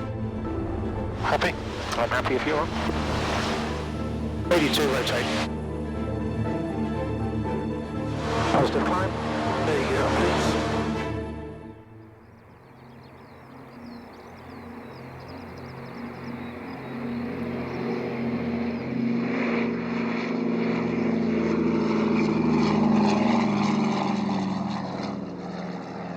Ben and the team are airborne after all. But back in the hangar, Night Fright is still a long way from taking to the skies. Charlie still has his eyes on the future, though. We've got some exciting plans for the aircraft. It now gives us the opportunity to make a big deal of bringing the aircraft back into memory, which is going to be a significant day, not only for us, but for the families of the crew that operated the aircraft. I'm a strong believer that things happen for a reason. So, we're aiming for perfection here, and perfection takes time, as they say.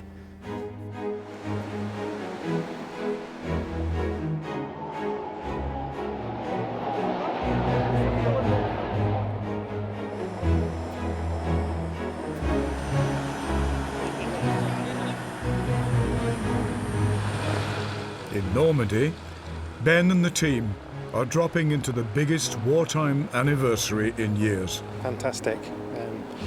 We've been working hard for the last 8 weeks, so really pleased to have made it.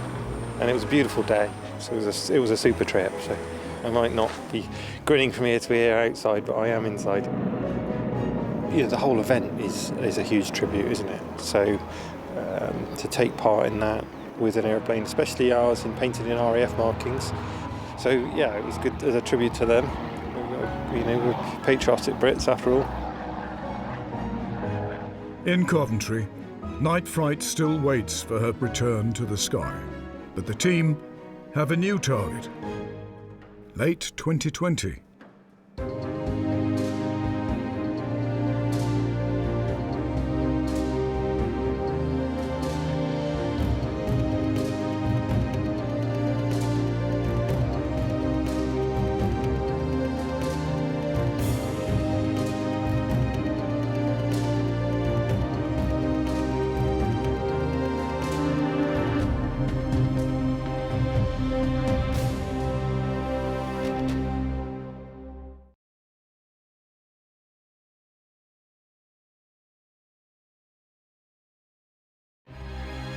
These are the planes that won wars, proud veterans of the days when heroes fought in the skies. You don't fly it, you actually strap it on, and then you are one with the aeroplane. In hangars and workshops across Britain, engineers and enthusiasts are fighting a desperate duel against corrosion. It's only glued on, I'm sure it'll be all right. And the clock. I'll be pretty gutted if we don't make it. Their mission: to return historic military aircraft to the skies. The hardest thing is finding the parts. From Falklands vets to Cold War jets. As a little lad, you go, Mum, can I have an Airfix kit? Now it's time to play, isn't it? But it can be an unpredictable business. We fueled it up and all those seals decided to let go a bit. We need a plan B. I'm not sure we've got one. And dangerous. It can turn nasty quickly. Contact. You're taking off thinking if the engine stops, where are you going to land? I mean, I've had 3 engine failures. It takes serious money. You need a cool £3 to £6 million to get a good Spitfire. And total dedication. Minus 28. Some of the tools are freezing up. 15 minutes of holding a screwdriver, you can't feel your fingers.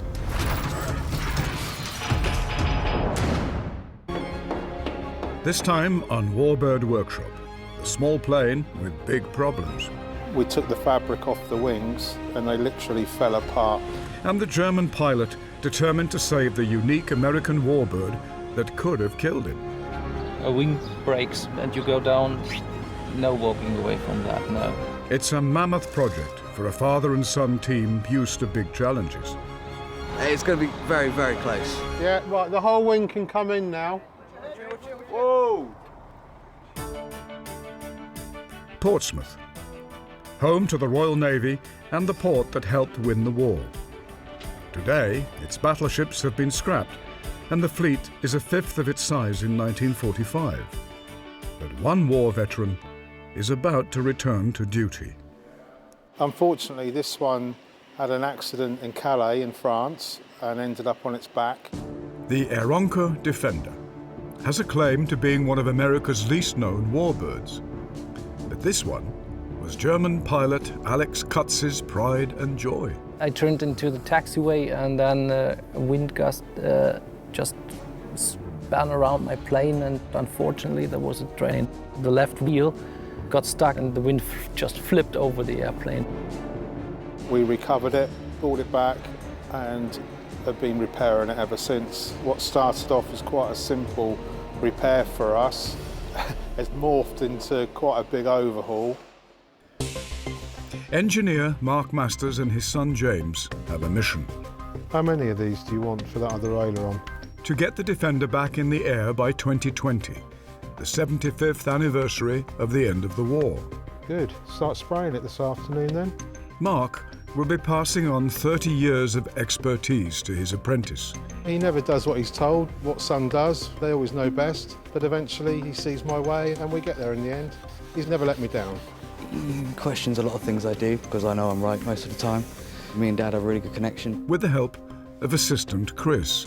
Invited him along one day to just give us a hand, and it's grown from there. Yeah, we couldn't be without him now. Alex chose Mark because he'd helped restore another of his planes.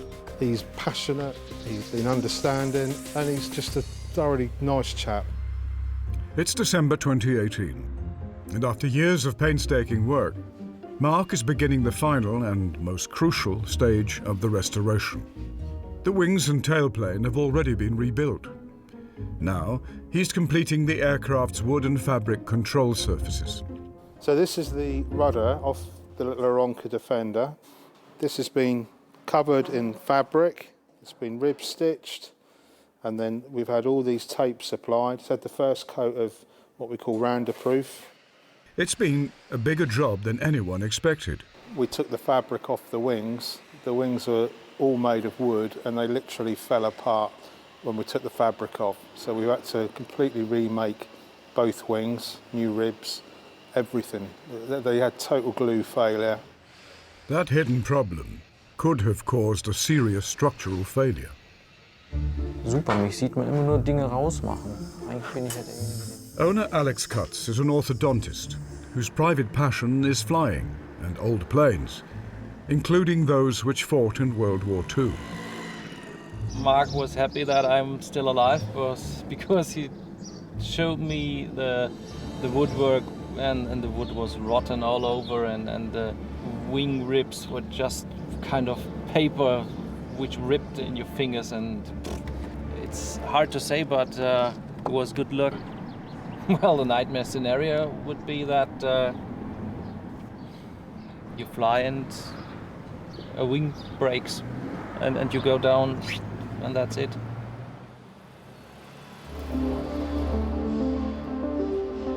Chris, if you pull that through about 3 foot, I should be able to feel it. Go on. Mark has replaced hundreds of components in the Defender. While the dope on the wings and tailplane dries, he's finishing work on the fuselage. Go on. You want it all the way in? Yeah. We've got a bit of interior work to do. We've got the brakes to set up, they're cable-operated brakes. The engine was just completely shot, all out of limits, so we've had to source another engine for the aircraft.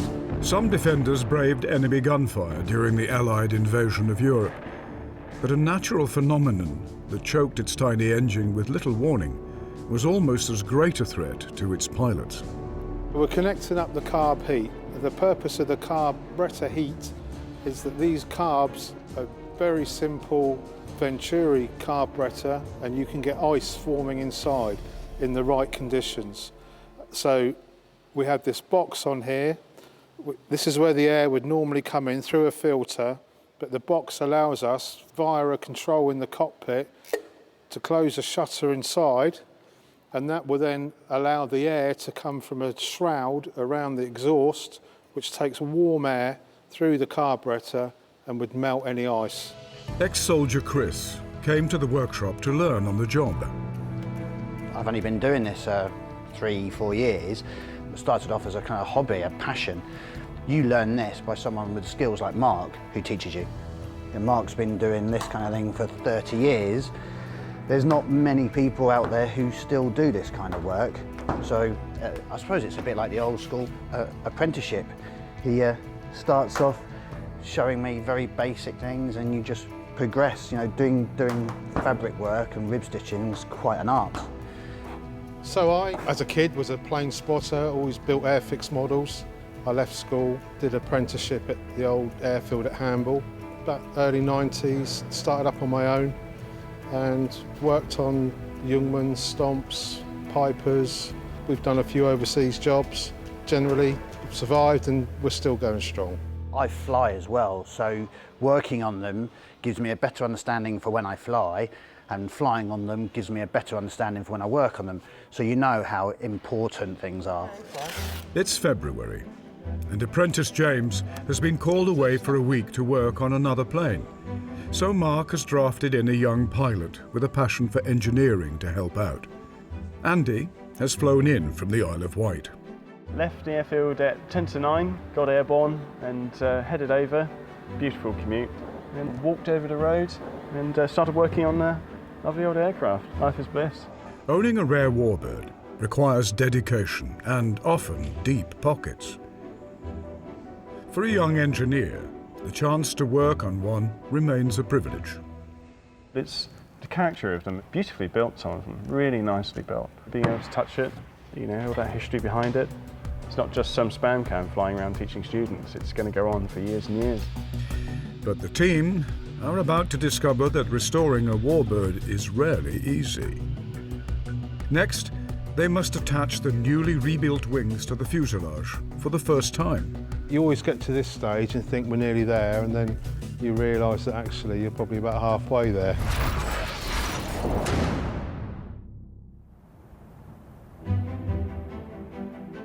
In this hangar at Leon Solent near Portsmouth, the restoration of a rare Arona Defender is about to take a major step forward. So my heart is thumping a little bit at the moment. Right, ready?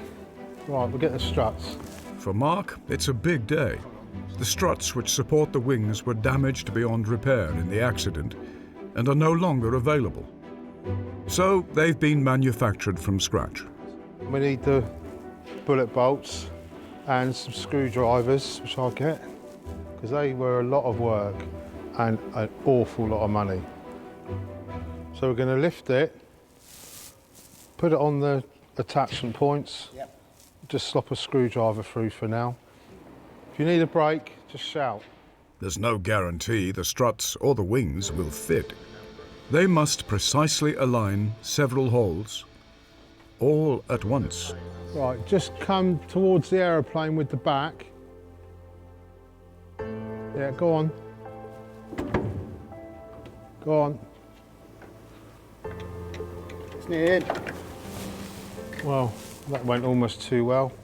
The wings go on smoothly, but they are supported by the brand new struts. Tube has been imported from America and custom welded to precise plans. So we're going to see if we can get this on now. So this is the jury strut. This just braces the struts in flight, stops them, just gives them a bit of rigidity. Right. The main load struts fit perfectly, but one of the supporting jury struts doesn't. I think all it is this weld here is probably built up a bit more than the original, and it's stopping the strut from going down. It's just hitting that weld.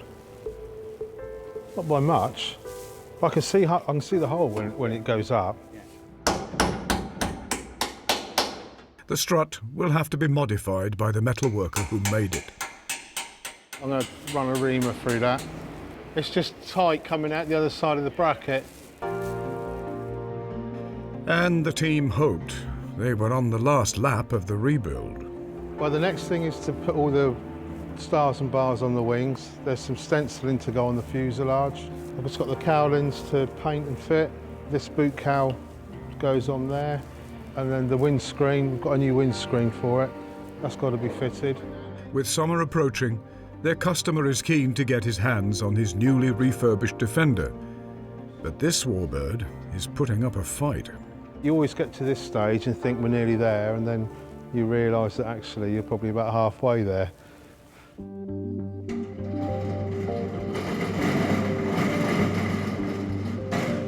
In Germany, Alex is keeping up his flying skills at a gliding club near his home in the foothills of the Alps.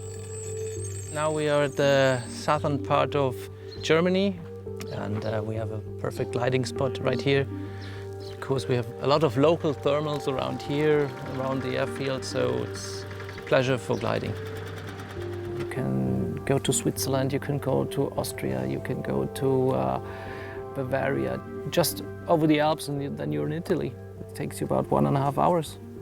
It's a very good place to be here. What's flying mean to you?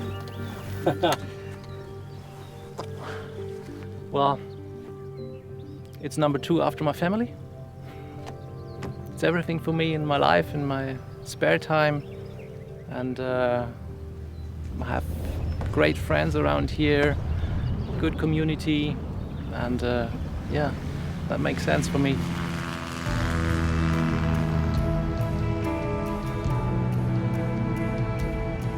You always have to be aware of the risks, and there are a lot of risks in the Alps.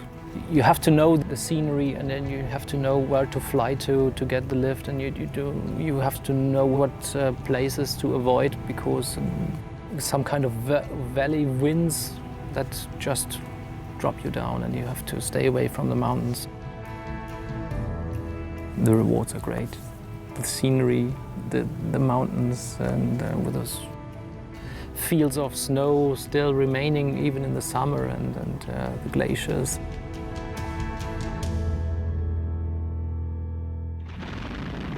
These skies were once the home of Hitler's mighty Luftwaffe, whose formidable pilots, flying fighters like the Messerschmitt 109, took a terrible toll on Allied airmen during the war.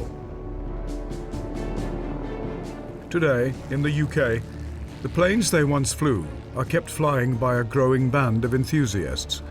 But Germany's relationship with planes of the Nazi era is still uneasy. The markings are absolutely forbidden in Germany.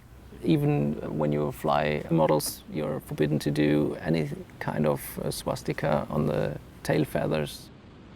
On the other hand, I think it's good to preserve the airworthiness of a handful of planes which still exist and are still airworthy, just in order to present it to our ancestors.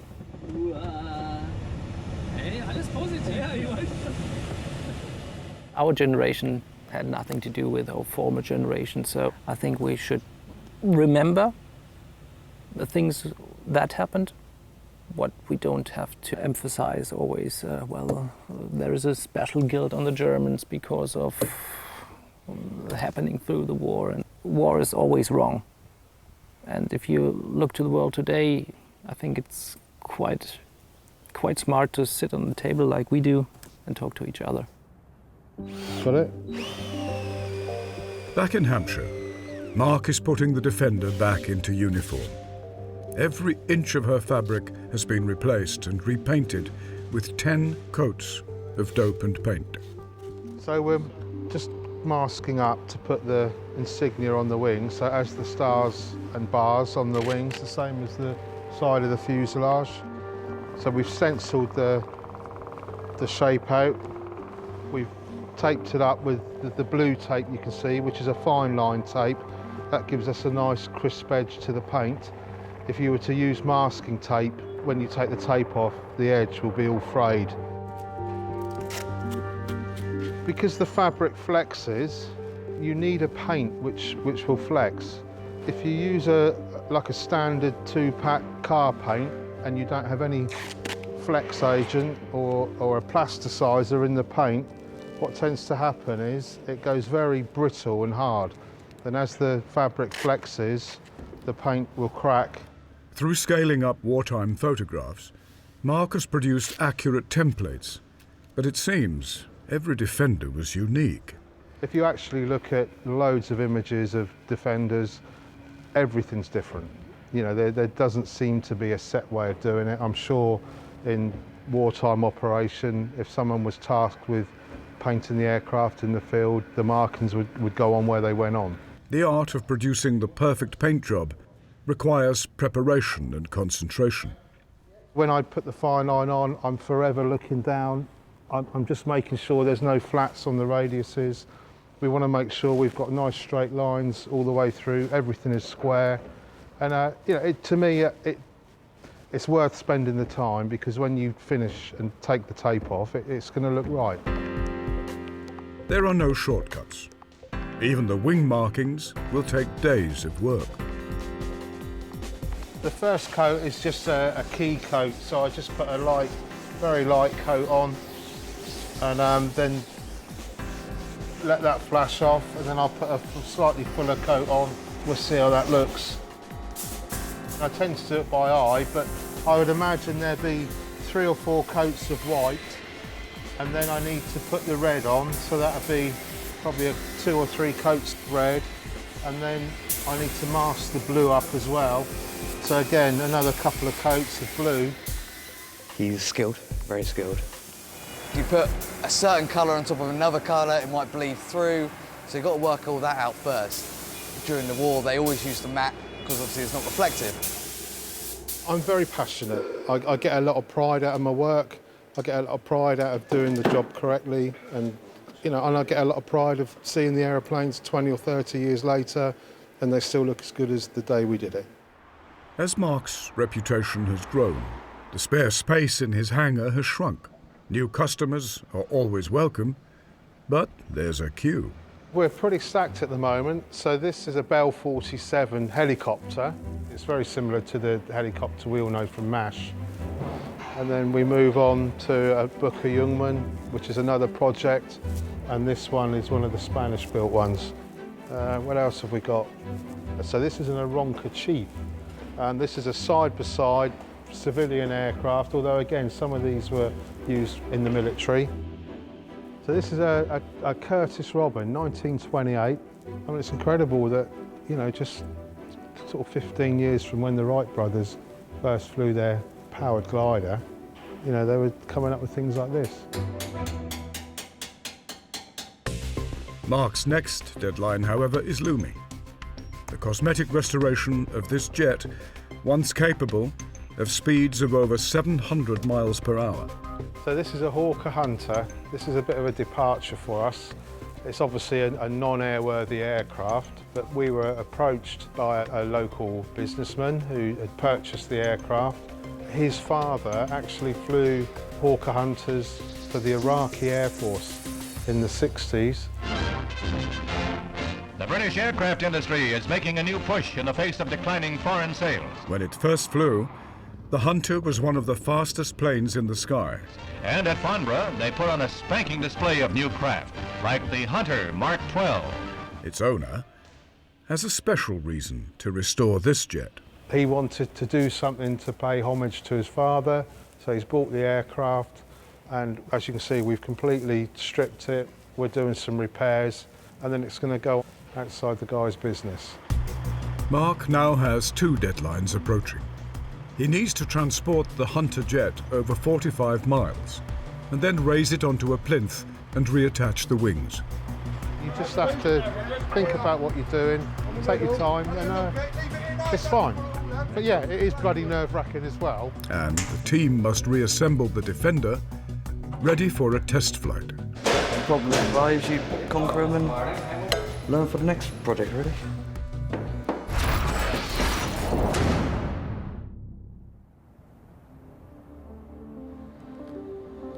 It's June 2019, just 6 months to the 75th anniversary of the year the war ended. Today, the Defender will be assembled ready for its first test flight. For this, Mark's team will need hangar space with runway access. Today we're taking it over to Britain Norman, who are just on the airfield. It's literally a 3-minute drive up the road. I mean, we could almost push the aeroplane there. Britain Norman have manufactured the Islander aircraft for over 50 years. And fortunately, they have a spare corner in their new hangar. So the hangar allows us to assemble the aircraft and gives us direct access to the airfield, which obviously for test flying is something we need. Every component has now been fixed, fabricated or found. By the end of the day, the aim is to have a complete aircraft. We found delaminating plywood, we found ribs that had suffered glue failure, so all that's been done now. So the wings are pretty much like brand new wings now. All the steel work, all the corrosion that we found in the airframe has all been done and treated. So it's pretty much a new aeroplane. But when working with vintage planes, things rarely go according to plan. This project has taught James to improvise. Problems arise, you conquer them and learn for the next project, really. But there's one area where James still admits Dad knows best. I leave the spraying to the boss because he's the best at it. Especially this matte colour. It's quite hard to apply. The years haven't been kind to the Defender. Virtually no component has been left untouched. Originally, the rudder just didn't fit very well at all. So we've had to take all the hinge points off and redo them. And it actually fits quite well now. It's time to attach the wings and their supporting struts. The issues with the jury strut have now been resolved. Come in at the front, Chris. Replace all the hardware. I mean, potentially, some of the hardware that had been on there, I mean, you take it out, the CAD plating's gone, there's corrosion, so it's just not worth it. I mean, you're putting the aeroplane together now potentially for another 20, 25 years. Come around a little bit to me.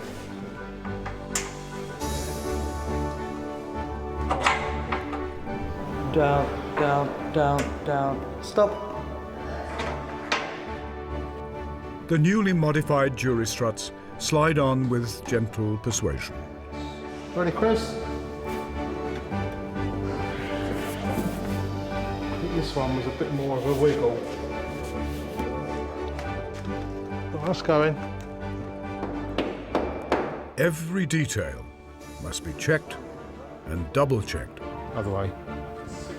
Yeah. Probably taken about 1,000 hours. Down. There we go. It's just nice to see the end of it now. I might just tap it through that way. Hold it there. Alex can now know he's got an aeroplane which is structurally safe and sound.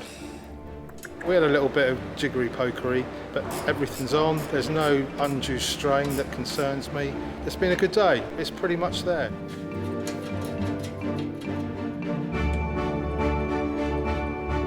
Now assembly is complete, the airworthiness of the Defender must be assessed by the Light Aircraft Association, which helps police aviation safety in the UK.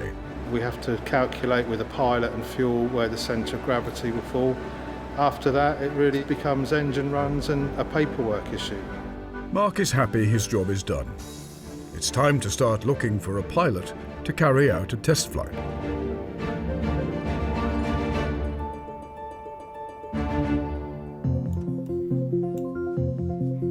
In Germany, Alex is hard at work. His successful dental business has bankrolled the restoration, but it's been a painful process, plagued by unpleasant surprises. Orthodontics is like restoring an old aeroplane because you just want to do it once in a lifetime and then just keep it alive and go to maintenance. He's been keeping in touch with progress in the UK throughout. Morning, Alex. Yeah, hi Mark, how are you doing? So, what do you think when, at what time can I come and get it? It's the paperwork. So I'm hoping, you know, by the end of, well, mid-July, all the paperwork will be in.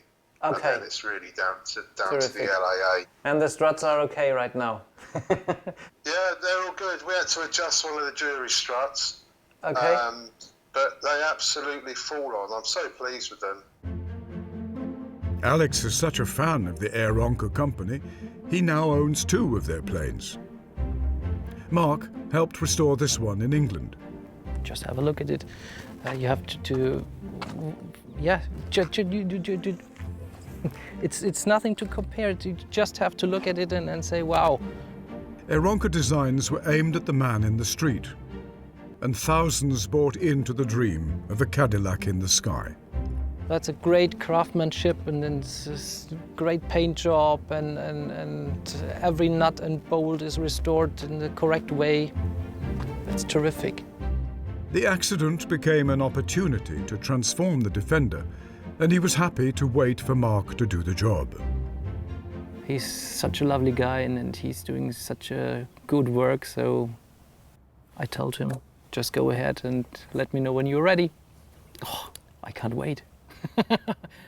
But in the UK, Mark is still waiting for the Defender's vital paperwork, and his team are racing to meet another deadline. Back end's going to hit the Right, well, back of the cab. well, we'll what just we turn need it to try around and then. Do you reckon we can do it by hand? The Hunter jet has been given a fresh coat of paint and is ready for its new home in Basingstoke. We're just going to put the fuselage on the trailer first, and then the wings will lift out of the wing stands, go onto the high-ab lorry and a trailer, and then we're going to take it up to the customer's premises. It's going to be stressful. Got to be really careful, obviously, because of fresh paintwork. Where strops go, where we lift it from, it's all going to be precise. Mark has enlisted the help of a specialist local company he's used before. It is a bit nerve-wracking. We've put so much effort and hours and time into the job. You obviously don't want anything to happen now. Some areas of the fuselage are thick metal plate. Others would be instantly crushed by the jet's weight. Only Mark fully understands the jet's internal structure. Right, just stop. Can we go up? Wayne, we can't put it there. You just have to work through it and think about what you're doing. Take your time, and it's fine. But yeah, it is bloody nerve-wracking as well. Eventually, the fuselage is safely secured. Mark's thoughts now move to the destination. I think for me, it's just the lift when the aeroplane's suspended in the air, and obviously, hoping no one's going to do any damage to it on the way up. It's quite a wide load, but other than that, I'm reasonably confident. The Hunter jet winds its way to its new home in Basingstoke. When it arrives, Mark's team will need to raise it onto a plinth and reattach the wings. We're way miles too high on the back. With the Defender reassembled, it's time for the test flight. And there's a problem. Oil pressure.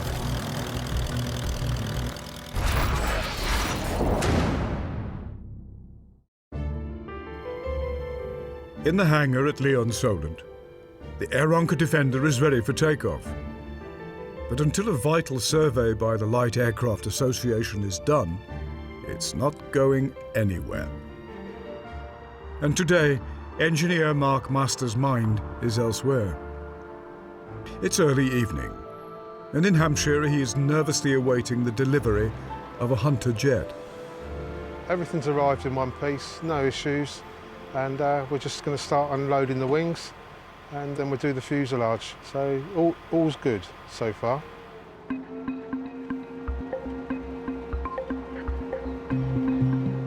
As a new day begins in Basingstoke, work gets underway.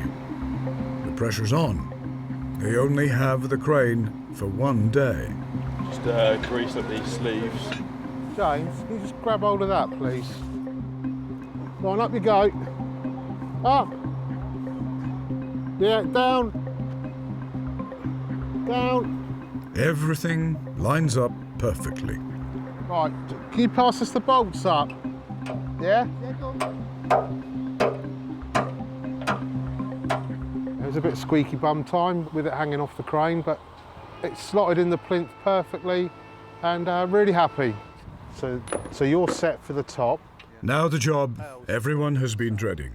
It's time to attach the wings, and someone needs to climb on top of the smooth, damp fuselage. I'm happy to do it, but I didn't see anyone else jump into it, and I'm the lightest, so it's going to be very, very close. So we're trying to get the angle of the crane, of the strops, to get the angle of the wing. So it's going to take a little time, a little fine-tuning, but we'll get there.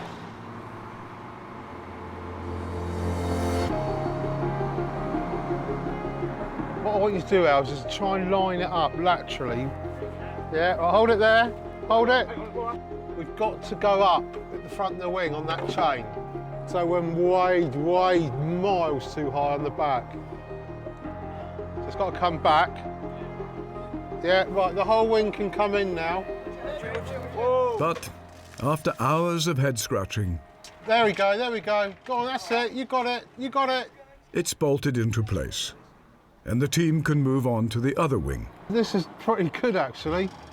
The second wing is fitted in under an hour. Yeah, that's going. There she goes. Right, relax. All good. Second one went straight on. For Mark, the job is done. An historic warbird back in military colours and ready for inspection.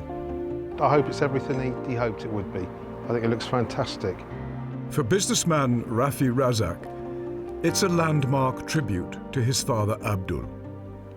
My father would be very, very proud in what I have done. It's a combination of remembering my father's history as well as the great British engineering to produce such a plane.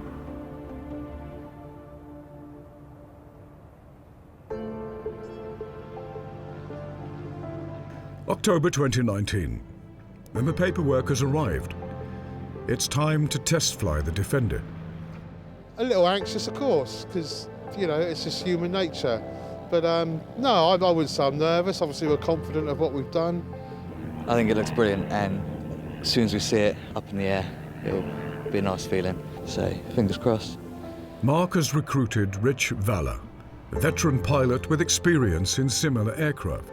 The first thing I'll be looking for is to just make sure that all the controls are working as you would expect, and the responses of the aircraft to those control inputs are what you'd expect. I will probably then just sort of disappear out to the north just for a little bit and try to do an impressive landing, because no matter how good the flight is, everybody judges it on the landing.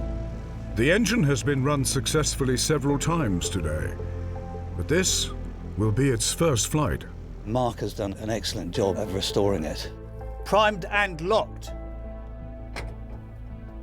Throttle set. Contact. But before it even begins, it seems the test flight is over. Oh, oil pressure. Despite meticulous preparations, there are gremlins in the system, and the test is cut short.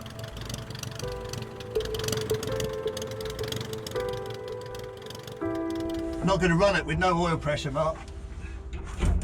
What the hell? That was up to 35 straight away. Nothing. Fortunately, Mark quickly diagnoses a faulty gauge, and he has a replacement. Throttle set. Contact.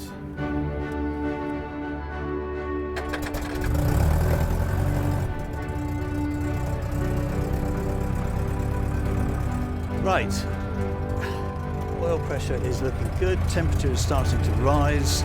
Altimeter is set to 0, which is airfield height. With all the dials looking good and a favourable forecast, Rich is happy. It's time to get the Defender in the air. Left aileron is up, right is down, right aileron is up, and left is down, and everything is wiggling and waggling with nothing preventing any fault-free movement. Feet off the brakes, lined up with the runway.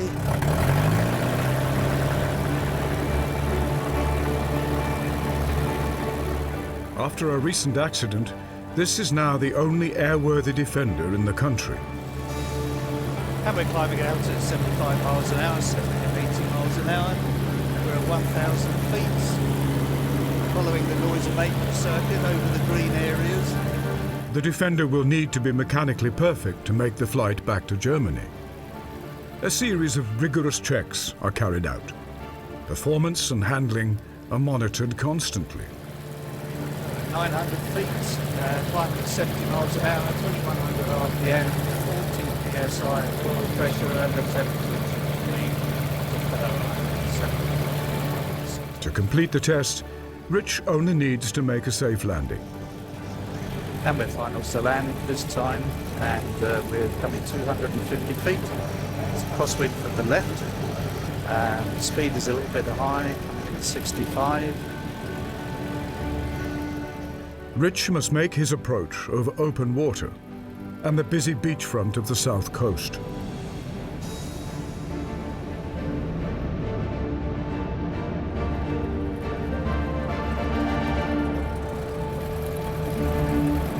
And we're down and getting ready to vacate the runway to the left. As the Defender taxis in, Mark sends photos over to Alex in Germany. Yeah, that's gone. So he's probably deep inside someone's root canal at the minute. Mark knows that everything looked good from the ground, but Rich will be the one deciding if the Defender is fit to fly on. What do you reckon? It flies nicely. Oh, that's good. I'm really pleased. Well done, Rich. The landing wasn't brilliant, but it looked all right from 3 miles away. Good. So do I. With the all clear from Rich, it's another finished restoration. We've put a lot of effort into that, but I've got to be honest, and I'm sure anyone that does a project like this will say, you know, you're ready for it to fly and disappear and start the next one.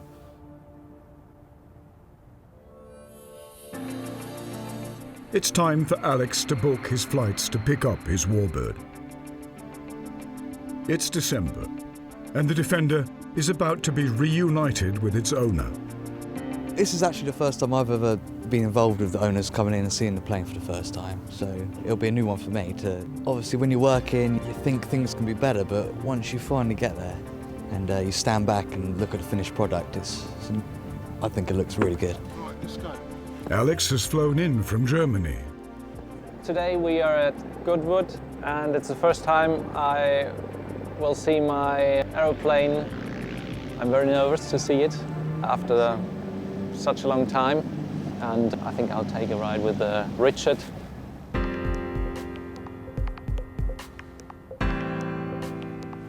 Oh, damn! I won't fly her. I keep her like that, and ooh, wow! It smells the same. Yeah. Great. Unbelievable. Unbelievable. The long restoration has turned Alex from a customer into a friend. Mark. Good. Thank you so much. Oh, you're welcome. Thank you so much. Wow. I want to look like that when I'm 74 or 75.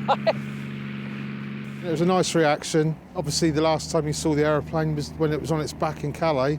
New engine, new prop, great. Alex's plane has a new temporary home, the former wartime airfield at Goodwood. The visibility is perfect.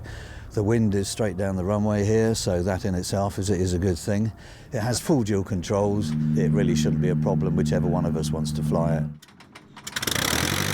2020 is just weeks away, the 75th anniversary of 1945, and the year that brought peace to the West will be a major event in mainland Europe. You're strapped in, Alex? Yep, and comfortable? I'm comfortable. And finally, a full and free controls. Okay. It's just a passion within the person. I mean, you know, Alex loves old aeroplanes. It's a bit like someone who loves old cars. You know, flying a modern aeroplane just doesn't do it for some people. He'd rather be up there flying by your seat of your pants with a very basic panel.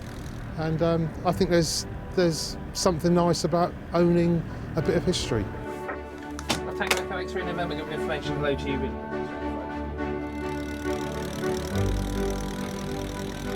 There's no turning back now. All right. You happy? Yeah. Okay. Lined up on the runway, tail wheel is straight. Slight crosswind, so RPM rising. The aeroplane's flown probably nearly 4 hours now for the test flying programme. So, you know, any little bugs, not that there were that many, are sorted. Goes down, let the speed build. Perfect, and slightly into wind. We're pulling 2,000 RPM. It's a lovely day. It's calm. There's not much of a wind, so it was pretty much a textbook takeoff. Yeah, it looked good. Oh, it's nice to be back in the air now, I should think. I'm pleased for you. Yeah, Mark did a terrific job, didn't he? He's done a lovely job, and it's just such a lovely aeroplane to fly because it just has that military wartime feel to it, which is just fantastic. They've gone flying over the Solent. Alex will fly the aeroplane, and then they'll come back and hopefully all's gone well. How does it feel to get your hands on it again? Unbelievable. I've had a really good working relationship with him. He's become a good friend. Yeah, it's great. It's good to see him happy, and it's lovely to see him get up in the aeroplane. Radio vacated, taxi to hangar 4, please. Perfect. It was worth all the money, and it was worth waiting for it, and I'm happy with it, yeah. Once again, one of the rarest warbirds is on patrol over southern England. Soon, she'll be heading south to the Alps and a new home. A lasting memorial to the pilots who brought peace to Europe 75 years ago.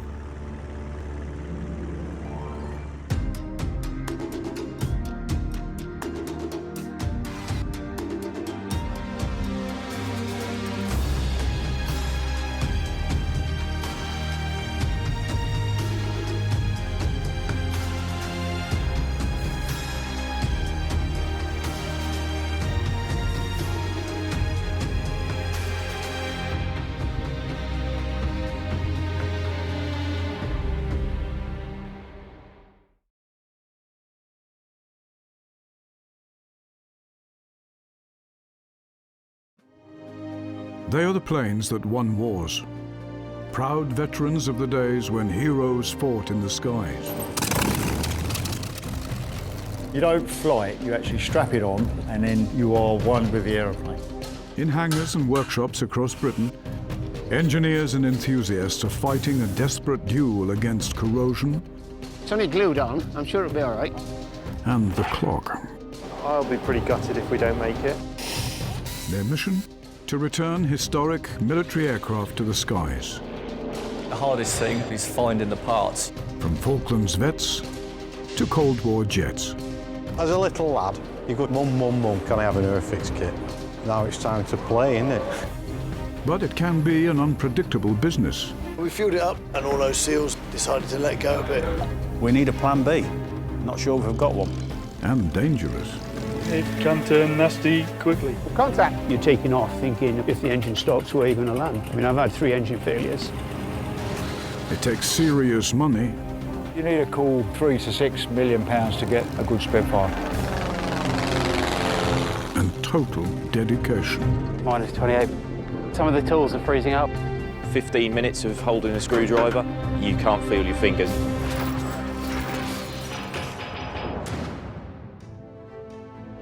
This time on Warbird Workshop, mission almost impossible. I just thought we're never going to get this thing flying. The team ordered to rebuild a Spitfire wrecked in a crash. One of the wings had been ripped off and the spars had broken. On the airfield that was once the front line in the Battle of Britain. You are literally walking on the same ground that those young pilots would have walked on in the 1940s. It's a real privilege. Golf Alpha Victor begins information Delta QNH 10. Biggin Hill Airport, Kent. Start approved. Expect the Brookmans Park 2 departure from runway 03. Today, Ready for departure. it's home to the helicopters and business jets of London's elite.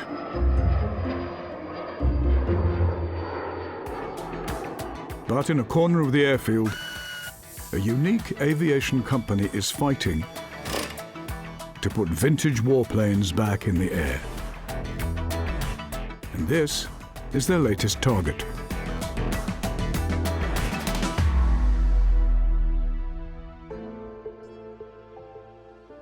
years ago, Spitfire MJ772, veteran of 50 wartime combat missions, was wrecked in a crash in a Kentish field.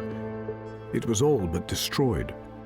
Chief Engineer Franco Tambassia remembers the day well. Because I was one of the guys who went to the field where it crashed. I just thought we're never going to get this thing flying. The plane has been bought by the Heritage Hangar, a company which owns and operates a small squadron of vintage Spitfires flying paying passengers. Former Royal pilot Richard Verrill is a senior manager, and he knows the rebuild is a massive task. In any forced landing off-airfield situation, we would land with the undercarriage retracted, and that means that you're landing actually on a very flat surface. Of course, the propeller strikes the ground because you're not on the undercarriage. One of the wings had been ripped off, all the panels had torn and the spars had broken. So the first job, we were in the other hangar, stripped everything out of it, assessed damage on all the components. Project manager Paul Ager and the company's full-time team of engineers have taken 18 months to reach this, the most critical phase in the rebuild. They've been set a 6-month deadline to get 772 back in the air. Alex, he's an apprentice, but he's really picked it up well. Eventually you're not going to have that knowledge there anymore, so it's nice that it probably got passed down. Gary hasn't been with us that long. We've used his skills to do all the hydraulic pipes and the coolant pipes. Jack's been sort of engine fitting and he does a lot of the metal work with me. He's studied aeronautical engineering. Been offered the opportunity to work on jets, but I really enjoy working on Spitfires. It is a privilege to be working on them. The project begins with the most serious damage. One wing wasn't as bad as the other. The port wing was the one that got ripped off, but we were obviously going to re-spar both wings. A massive task, let's put it that way. A wing spar is solid tubes that go through each wing, which is your main structure. Pretty critical part, yeah. These are two brand new spars here, and you can see the structure of them. They're tube that's squared off, and they're all laid inside each other. And the benefit of that is if you have one tube that's cracked, it doesn't transfer to the next tube. The lift force from the whole wing is concentrated through a cross-sectional area of these two spars, and that is all that holds the wing on. The added complexity is that few components are newly engineered. The crack with this is that we're putting together quite an original aircraft, a lot of original parts.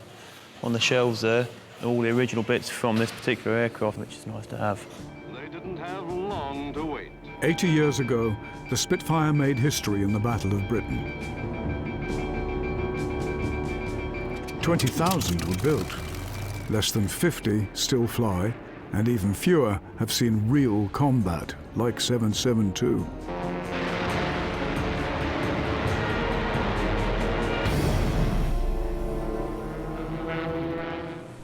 The thousands of components that make up a Spitfire were produced all over the UK as part of a cottage industry. Renovating or replacing them now is far from straightforward. Although they were sort of jigged and made in a similar way, there is still variation. Although it's sort of the same part, you'll try and take that off of that one and the holes won't line up. Back when they were made in the war, they just wanted to get them built as quickly as possible. The team are at a critical stage, fitting newly renovated flaps to the wings. Their rebuild is reliant on many re-engineered spare parts. The left-hand flaps were quite badly damaged, so all the ribs in them were replaced. The flaps are vital. They allow the pilot to reduce airspeed enough to safely touch down on the runway. They have to be aligned precisely. Pretty critical. They need to deploy at the same angle. You have one down further than the other, your isometric roll.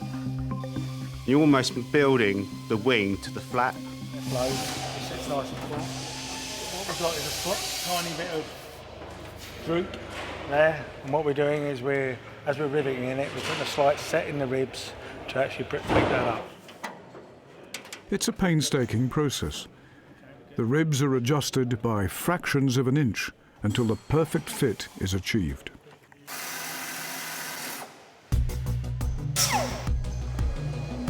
The team are committed to making this Spitfire as near original as possible. But this presents a huge problem for our operations manager, Darren Trey. I think the hardest thing is finding the parts. You can't just go and buy stock, so you need to either manufacture it or seek it out. But if you know where to look, there's a surprising source of genuine components. We call it new old stock because it is new, but it's, as the name suggests, it's old stock. This box hasn't been opened since it left the factory in 1945. So this one, as you can see on the front, is a Smith's RPM gauge, or as they call it, an engine speed indicator. So this is showing you the speed of the engine. And so I'll open it up now, and this is inside an RPM gauge. And this is as close to new as you're going to get, with the exception of being a bit dusty. The market for spares has been inflated by enthusiasts scouring eBay for Spitfire parts. A rear-view mirror can sell for £1,000. You can't fault people for it. Everyone wants a bit of Spitfire, but you've got all these serviceable parts that we then can't get hold of. Control columns are quite expensive. I mean, I've seen them go for 1,500 quid, so it's astronomical sometimes. In 1940, the new Spitfire cost £10,000, equivalent to £500,000 today. But they can now change hands for £5 million. It's not cheap. The value of a Spitfire is very variable because it depends on its mark, its history. MJ772, like all two-seat Spitfires, started life as a single-seat Spitfire, so she had quite an illustrious history. To find that it actually flew over Normandy on D-Day was something that was very, very special. After that, it was sort of chasing the Germans as they retreated, bomber escorts, so it's got a real varied history. In 5 months, MJ772 must be in the air. Good morning, Fly Spitfire. But as passengers begin booking trips in the new Warbird, the technical team face 3 major challenges. They must work out the puzzle of her damaged cooling system. There isn't a set drawing for how the pipework should run. Adjust her vital control cables and fit a new mighty Merlin. Probably the most famous engine of all time.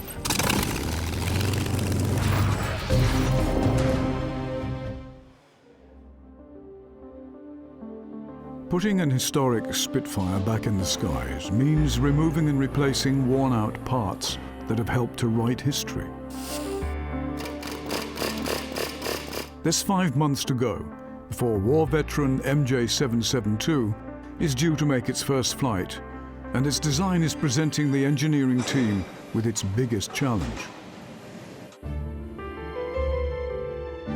The Spitfire was descended from seaplanes, the supermarine racers that competed in speed trials against the rest of the world's fastest for the Schneider Trophy in the 1930s. Very high performance seaplanes, very, very well designed. Reginald Mitchell went on to develop the Spitfire based on the Schneider racers. Monocoque fuselage aluminium aeroplane, which is totally different to what had been going before. And one of designer R.J. Mitchell's obsessions when he was turning seaplane into fighter was the least glamorous component on the plane. Without it, the Spitfire would have no structural rigidity. The tiny rivet is an unsung hero.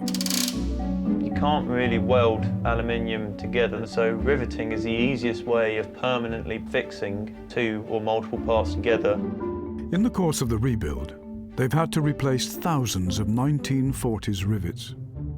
Once you get going, it's all exceptionally tedious. So when Mitchell suggested most of the planes should have flush rivets as opposed to the quick-fix domed variety, there was opposition. But he had a point to prove.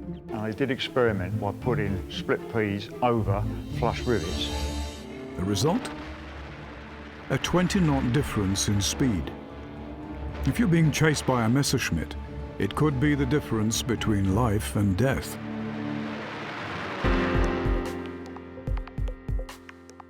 Good morning, Fly Spitfire. Yeah, so we've got suits that you can wear and you'll get a brief before you go and fly. Operating out of Biggin Hill is wonderful because when you walk outside the hangar, you are literally walking on the same ground that those young pilots would have walked on in the 1940s. I think taking the passengers here constantly reminds you of how special it is. You get to hear all these individual stories of what connects people with the Spitfire. Today, Eve Mann from Surrey will fulfill a lifelong dream. I've always been interested in speed, and I've raced, would you believe, a 2CV. Well, my husband died 6 years ago, and he was in the RAF, and he was a flying officer. And as he was leaving the RAF, he had a position taken up in university, and he was offered a position with the Spitfire, and he turned it down. He kicked himself forevermore. So I'm here today, actually, to do it for him. I'm just debating whether to ask the pilot to do a victory roll, actually. Really great to see that exhaust come out. Yes. Golf Sierra Bravo, taxi by Alpha 4, the holding point, Foxtrot 1, runway 03. Alpha 4, Foxtrot 03, Alpha Sierra. Let's go and have some fun. There's the power set, the tail's up, keeping us straight with the rudder, and then just holding that pitch for waiting for about 85 miles an hour, which we've got. There we are, airborne, brakes go on, swap hands, undercarriage is travelling. There's the gear up, intercom back voice activated, and then we'll start to climb.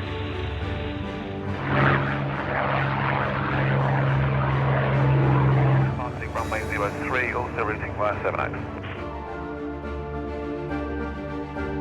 All okay there, Eve? That's fine, thanks a lot. Great. Braking left in 3, 2, 1, now. First stop for Eve, a visit to a familiar racetrack. So what we'll do is we'll go round and have a quick look at Brands Hatch. That's brilliant. That bring back memories for you, Eve? Yep. I'll raise the nose gently back above the horizon, and then we'll roll left all the way round in that victory roll for you, okay? Okay. So it's all clear. And rolling left now.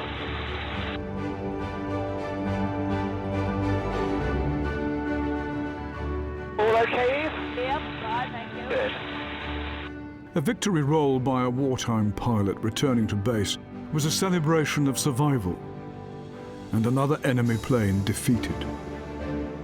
Slightly right wing low to deal with the crosswind. That was fantastic. Well, I hope that lived up to your expectations, as I say, Eve. More than so, actually. Okay.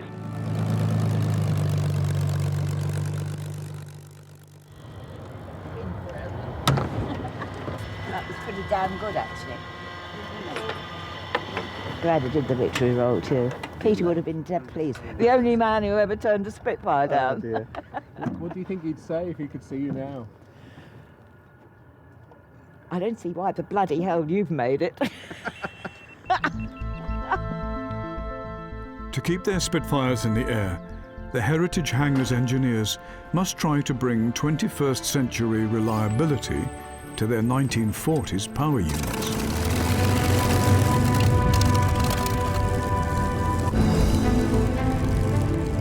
In each aircraft's nose is a Rolls-Royce Merlin engine, a 27-litre technical marvel producing more than 1,000 horsepower and guzzling a gallon of high-octane petrol every minute. To sit behind a Merlin when it's running, it's just a sheer joy. Probably the most famous engine of all time. It is the beating heart of the Spitfire, and MJ772 is about to receive a brand new reconditioned Merlin. You've got the engine bearer, which itself is quite a complex bit of kit, and that takes an awful amount of restoration. I mean, it looks fairly straightforward, but then you count up the number of bolts and brackets and the angles that are involved in it. It's quite a complicated thing. Obviously, you have to be careful. It's a lot of weight, 3/4 of a ton, so be careful lifting it in. Yeah, very expensive to get it overhauled as well. It's worth about £150,000. The sooner it sits in the nose, the better. installing the engine, you pretty much lower it in. And to actually attach it in, it is just a number of bolts.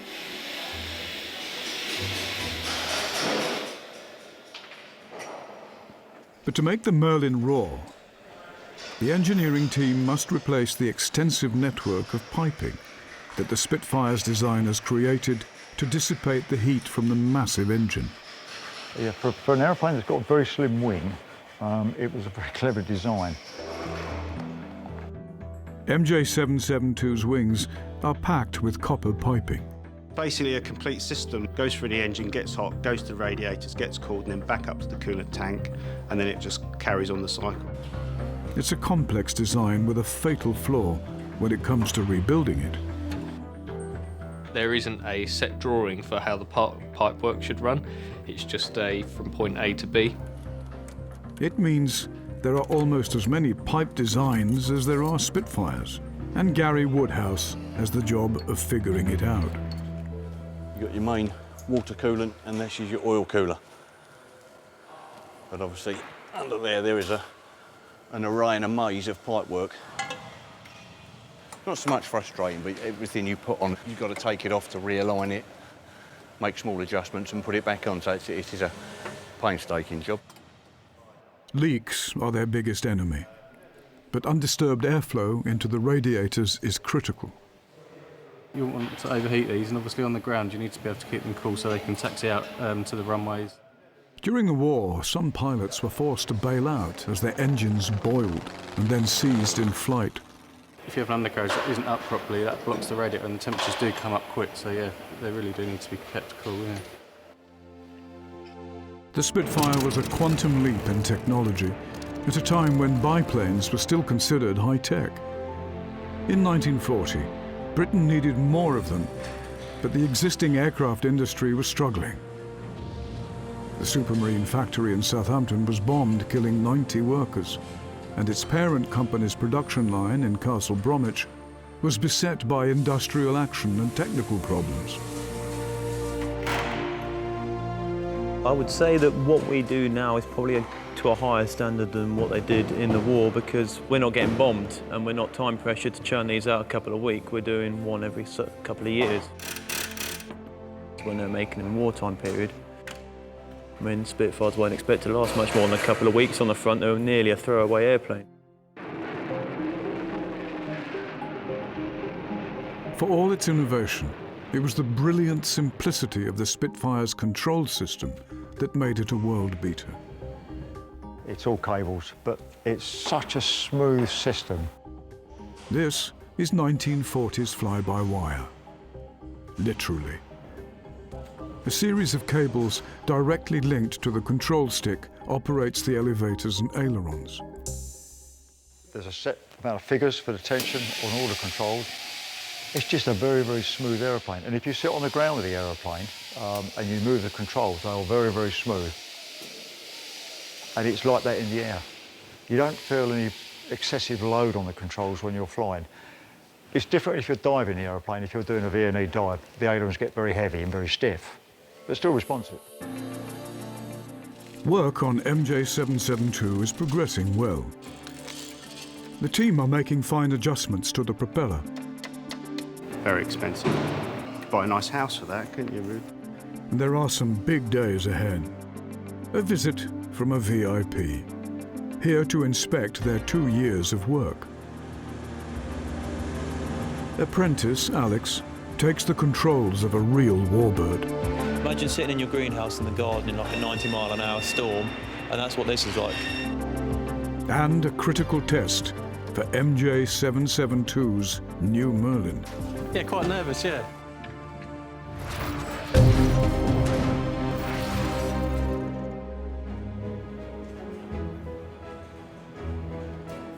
It's late December 2018, and MJ772 is nearing completion.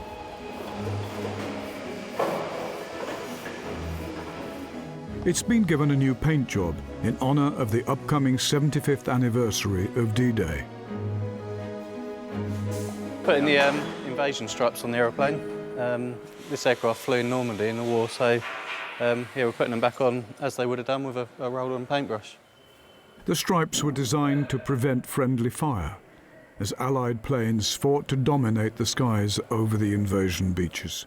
Yeah, I think they used big brushes. They were just slapping it on as quick as they could, really. I think they'd done all the aircraft within a week. But yeah, they weren't as neat as that, but we tried to give it a rough edge to make it look genuine. You could spray all this and spend a lot of time masking out and spraying it, but it just doesn't look sort of as wartime, really.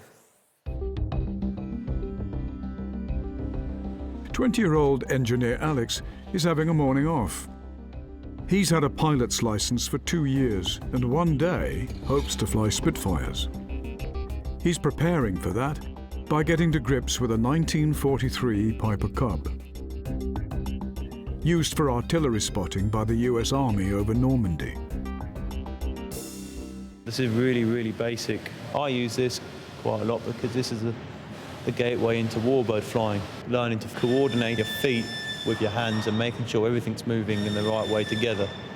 Imagine sitting in your greenhouse in the garden in like a 90-mile-an-hour storm, and that's what this is like. It makes more sense in the summer.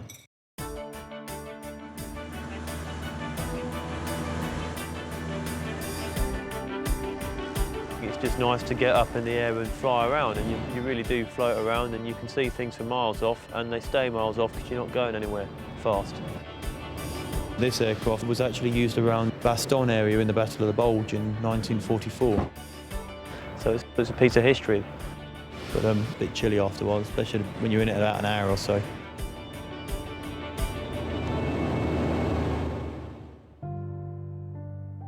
One of the few remaining pilots who flew over the Allied advance is visiting the hangar. David Mitchell is 94.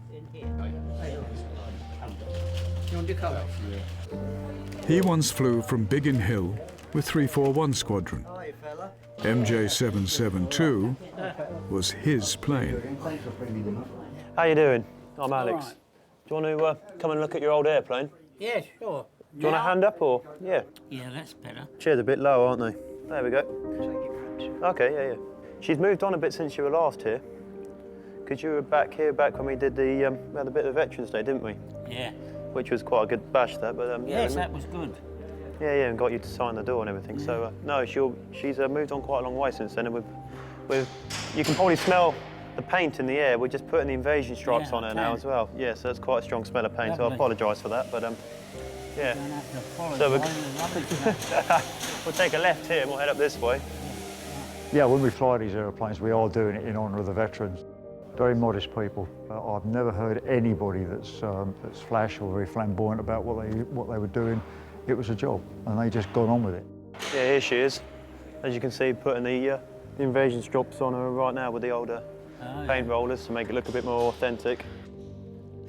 It's hard to believe when you look at people. You wouldn't, if they didn't tell you, you wouldn't know on the street what they've done. And it must be amazing for them to see some of the airplanes that they've actually flown all that time ago. I don't suppose they'd ever imagine that it would still be around. Yes, it's really, really great. It's very, very good. We hope in the next couple of weeks or so we'll be running her, and then, depending on paperwork, not too long after that she'll be flying, so that'll be nice. Yeah. What would they like to fly? Oh, a delightful aeroplane.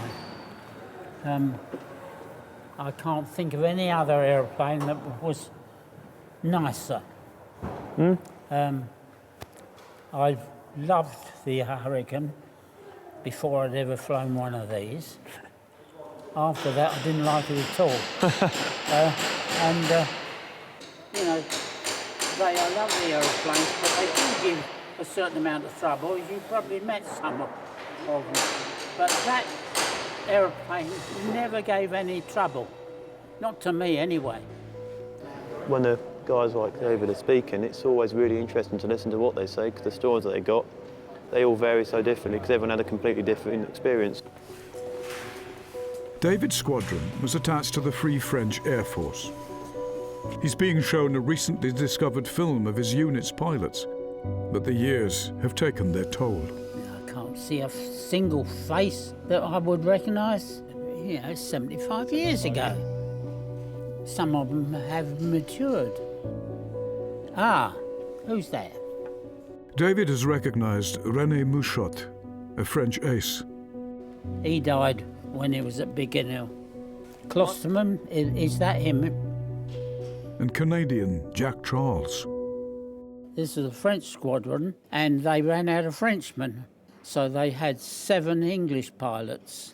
We were stationed south of Nijmegen, and we were over German-held territory within 10 minutes. Contact with the enemy was most of the time in the air. We wouldn't be off the ground an hour, and we've done the job. We only had just under half the year to go before the war stopped, but we lost 4 of the 7 in that time. They died. Yeah. I'll talk to you later. I'll give you a bell later. David has been promised that when MJ772 flies, he will be invited back.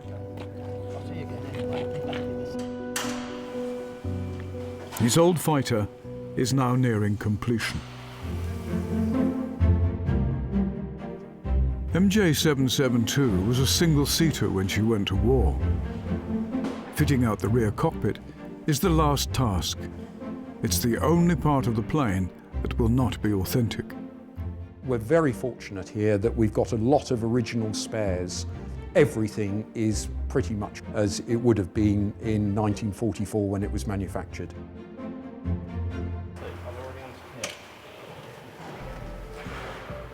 Passenger trips can cost up to £5,000 if you opt for the full White Cliffs experience.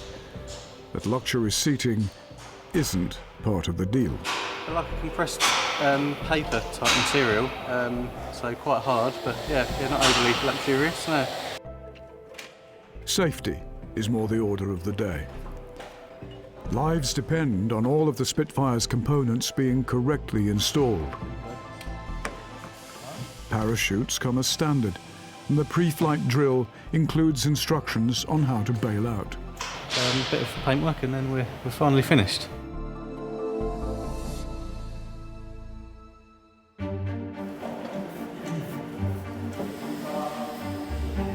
Three years after its crash, MJ772 has now been fully restored, thanks to the skill and dedication of the team at Biggin Hill. So what, you're going to do a first quick run, check everything. But today, the most nerve-wracking time begins. Starting the reconditioned 27-litre Merlin engine for the first time. No pressure, Gary. It's a crucial test. With paying customers expected in a few weeks, a failure at this point would be bad for business. This plane must fly to justify the huge cost of the rebuild. We're going to put it on the tie downs facing that way.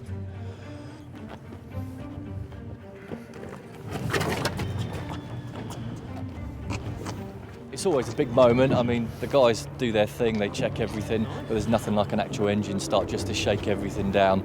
It's quite usual to find, small leaks, minor problems. We've got some tie down points down here, some anchor points. So what we do is we'll line the back of the airplane up and we'll put a strap down so that when we run it, just in case we've got the back tied down so that it isn't going to nose over. There's always a chance that it could do that, so if we take all the precautions just in case, then better to be safe than sorry.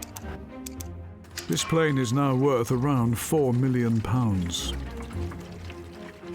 Obviously check that there is no leaks once the pressure builds up, then we can do a more high power run if everything goes to plan. I suppose you're dealing with an unknown really. I mean, we've put all new pipework and everything on this aircraft, so we've got fuel lines and all the rest of it, and if there is a leak, that could always spark a fire or a short or something, so you just got to be a bit careful with all of that. Engineer Paul will be in the cockpit. Quite nervous. Fire extinguisher at the ready, but it's a massive sense of achievement for the person starting it after all them years, yeah. It's really good. See ya.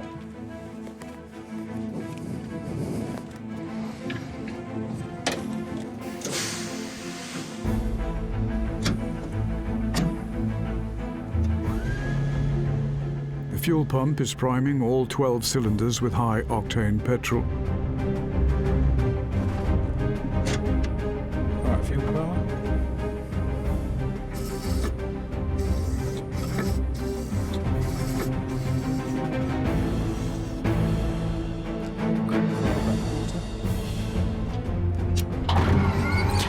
relics on in a sec.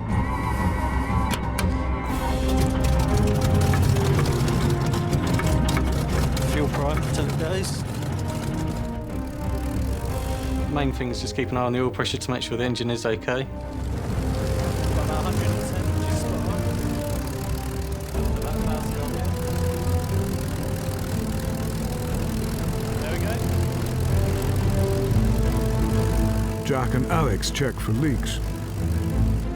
If there are any, it's vital they don't go unnoticed. If you're losing water or coolant, the aeroplane will boil very quickly, and if it boils, probably 2 or 3 minutes and you'll seize the engine. Make sure Jack and Alex are happy. All good?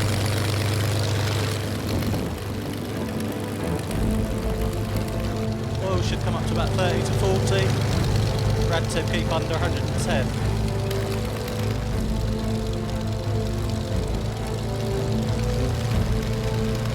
All right. It's a textbook first engine start so far. Now, Paul must increase the power. Coming up to 1,500 now.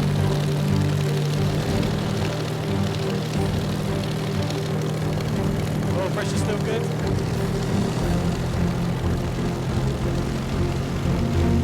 Right, that's 1,800.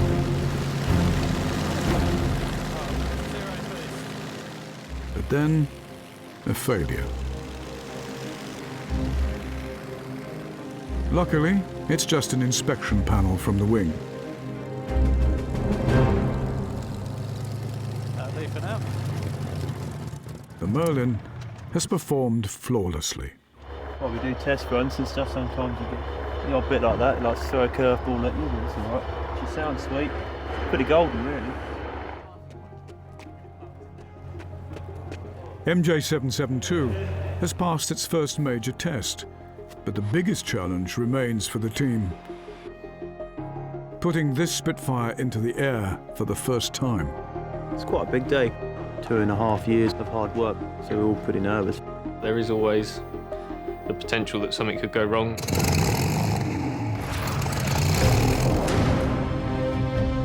At the Heritage Hangar, the day for which the team has been waiting over 2.5 years. At the end of a project, you get to see the final aircraft and you think, gosh, you know, hundreds of hours have gone into that. All being well, MJ772 will finally take to the skies again. You're a little bit apprehensive because you think, oh, we've built this thing, and this is the first time it's flying.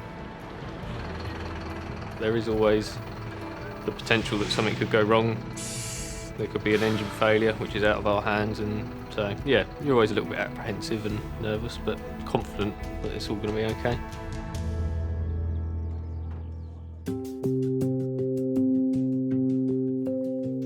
The test pilot will be Pete Kinsey, one of only a handful of aviators alive to have flown all the great fighters of World War II. In the hangar, a Spitfire, its sister ship the Hurricane, and its enemy the Messerschmitt Me-109. Pete has few doubts about which was the best. It's the Spitfire, and that's not just because it's a Spitfire, because of the name. It is just a very honest airplane. It doesn't throw any nasty surprises at you, and you feel as though it's on your side. The Hurricane, it's a fine airplane, but its performance isn't as good as the Spitfire. The view out of it isn't as good. Its handling isn't as pleasant. I mean, it has obviously a wonderful place in history, what it has achieved, but just from a pilot's point of view, it's not as nice an airplane as the Spitfire. And then we come on to the 109. I love to fly it, but I like to fly that for a different reason. That's because that's a challenge. Every time I walk up to it, I think, what are you going to do to me today?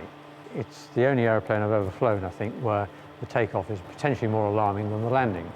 But if someone says, would you fly my Spitfire today, you know you're going to have a nice day out. Or that's the hope, at least. First flights are not guaranteed to go well. It's quite a big day. Obviously, a lot of nerves flying around. Obviously, it's the first flight of the aircraft, so we're all pretty nervous for that. But at the same time, it's a proving point because it's 2.5 years or so of hard work. So, quite excited to see it fly, really, and hopefully it all goes without a hitch.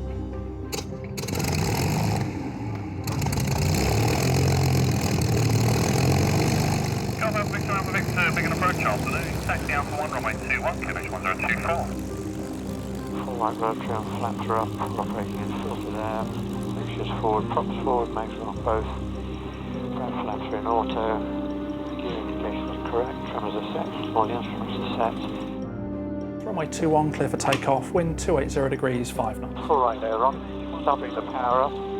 Feel the throttle fitting loose, so I'm just cranking a bit more. Increasing the power now to 0 boost. Yep, 100 seconds zero. Test pilot is one of the world's riskiest jobs, and if something goes wrong below 2,000 feet, Pete will have no option but to attempt a dangerous crash landing.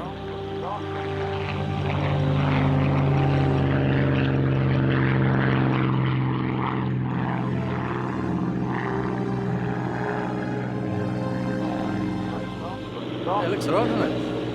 Gears left it up. Have a look at the engine instruments, all good. Power bank, 6 pounds of boost, 2650 RPM. Have a look at the engine gauges, yeah, all good.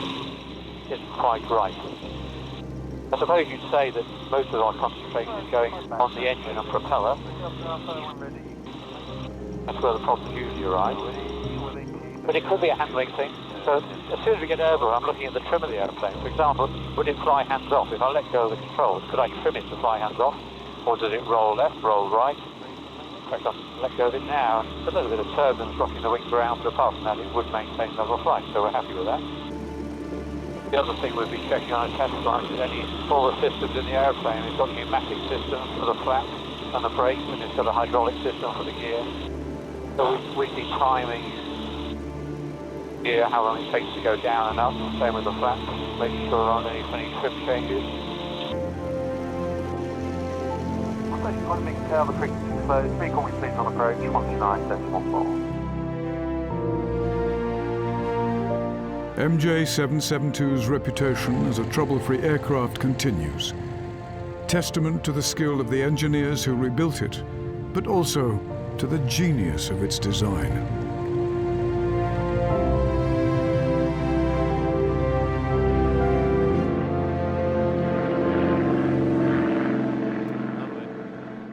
Almost perfect. I thought it was, but in the cruise, if you let go of it, if it's going to go one way, it'll always go right. Okay. But when you notice it, if you build a speed up, it gets progressively worse. So Yeah. 300 miles an hour is definitely rolling right. Okay, so we could go a little bit more. Just a on little that. tweak, Yeah. that would sort Okay. it. Yeah. What about the brakes? The brakes are okay now. Yeah. They're Not as good as they're not the world's finest, but they're okay. I think he was going to put 12-inch wheels on it eventually. Right. So. And also, if you do move the stick fully forward, then you get decent braking. So if you're just at taxiing speed, Yeah. I mean, obviously you wouldn't do it at high No, speed, no. but if you just got caught out in a crosswind on a taxi, Yeah. it's worth knowing that you can get a bit of extra braking. It's always a relief for a man in your position. Oh, yeah, definitely, yes, yeah. Yeah, no, it's good. It's not very many snags at all, so yeah. It's just nice to see it fly and finally do something, because it's Spitfire, they don't belong on the ground, it belongs in the air. They were all here to do the same job, and it's quite cool to see the end product belting across the sky over there about 250 miles an hour. It's always nice to see. It's a massive day. We've been working on this for many years. The engineers have put untold hours into it. The payback for them is immense. To actually see their part in this aircraft and see it flying again is amazing. MJ772 has passed the last crucial test before she's allowed to carry passengers. Her wartime pilot David was invited to see her fly, but sadly this is not possible. Unfortunately, Dave Mitchell, who we had up and you would have seen before, unfortunately he's passed away, so I'm quite emotional really, but it was nice to be able to speak to him and ask the questions and get out the information out from him that we'd like to hear, and obviously his stories about flying the aircraft that is seen so often, so it's nice to get that from him really. It's been an enjoyable time.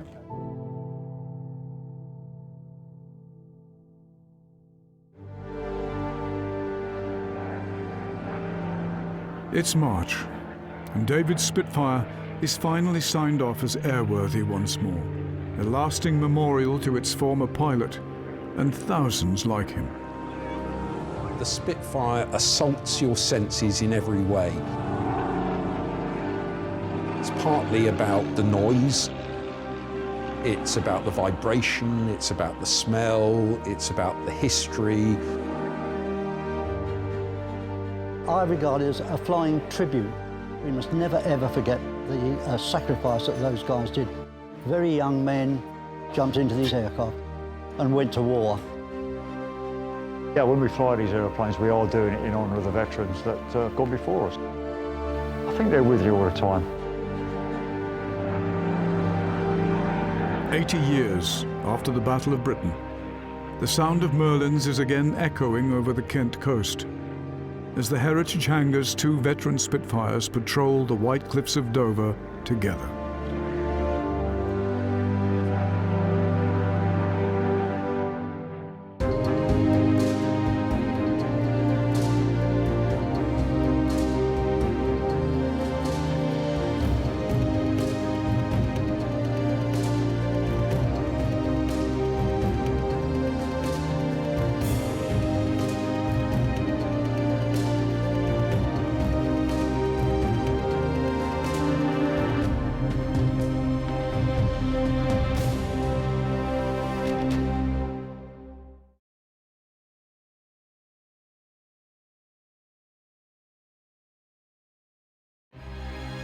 These are the planes that won wars, proud veterans of the days when heroes fought in the skies.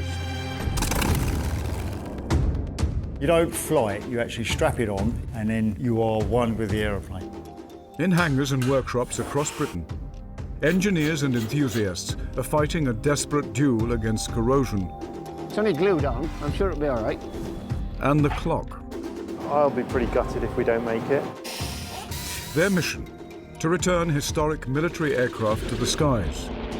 The hardest thing is finding the parts. From Falklands vets to Cold War jets.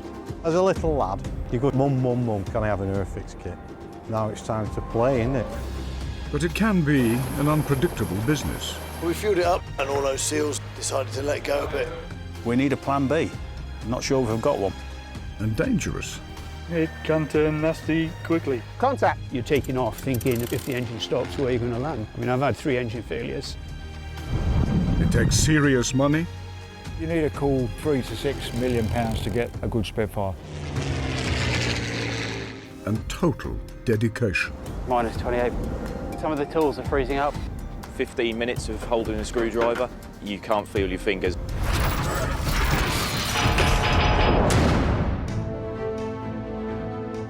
This time on Warbird Workshop, the vintage rescue helicopter getting its own life-saving treatment. Probably the toughest aircraft we've had for quite some time. And the race to return it to the skies. When you think about what these aircraft did, yeah, you want to keep them flying. In time to display at the Yeovilton International Air Day, one of the biggest air shows in the country. We all want the same thing, we all want it to happen, but sometimes you've just got to step back and say, stop. Now thinking about your approach, what's your thoughts?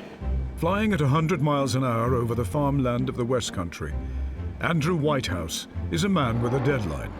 Come left a bit, go out in a nice circle, get yourself positioned right. This area is the home of Britain's military helicopter industry. And just a few miles from the landmark Westlands factory at Yeovil, Andrew and his partner Jane are landing at his own restoration hangar. Inside is his latest project.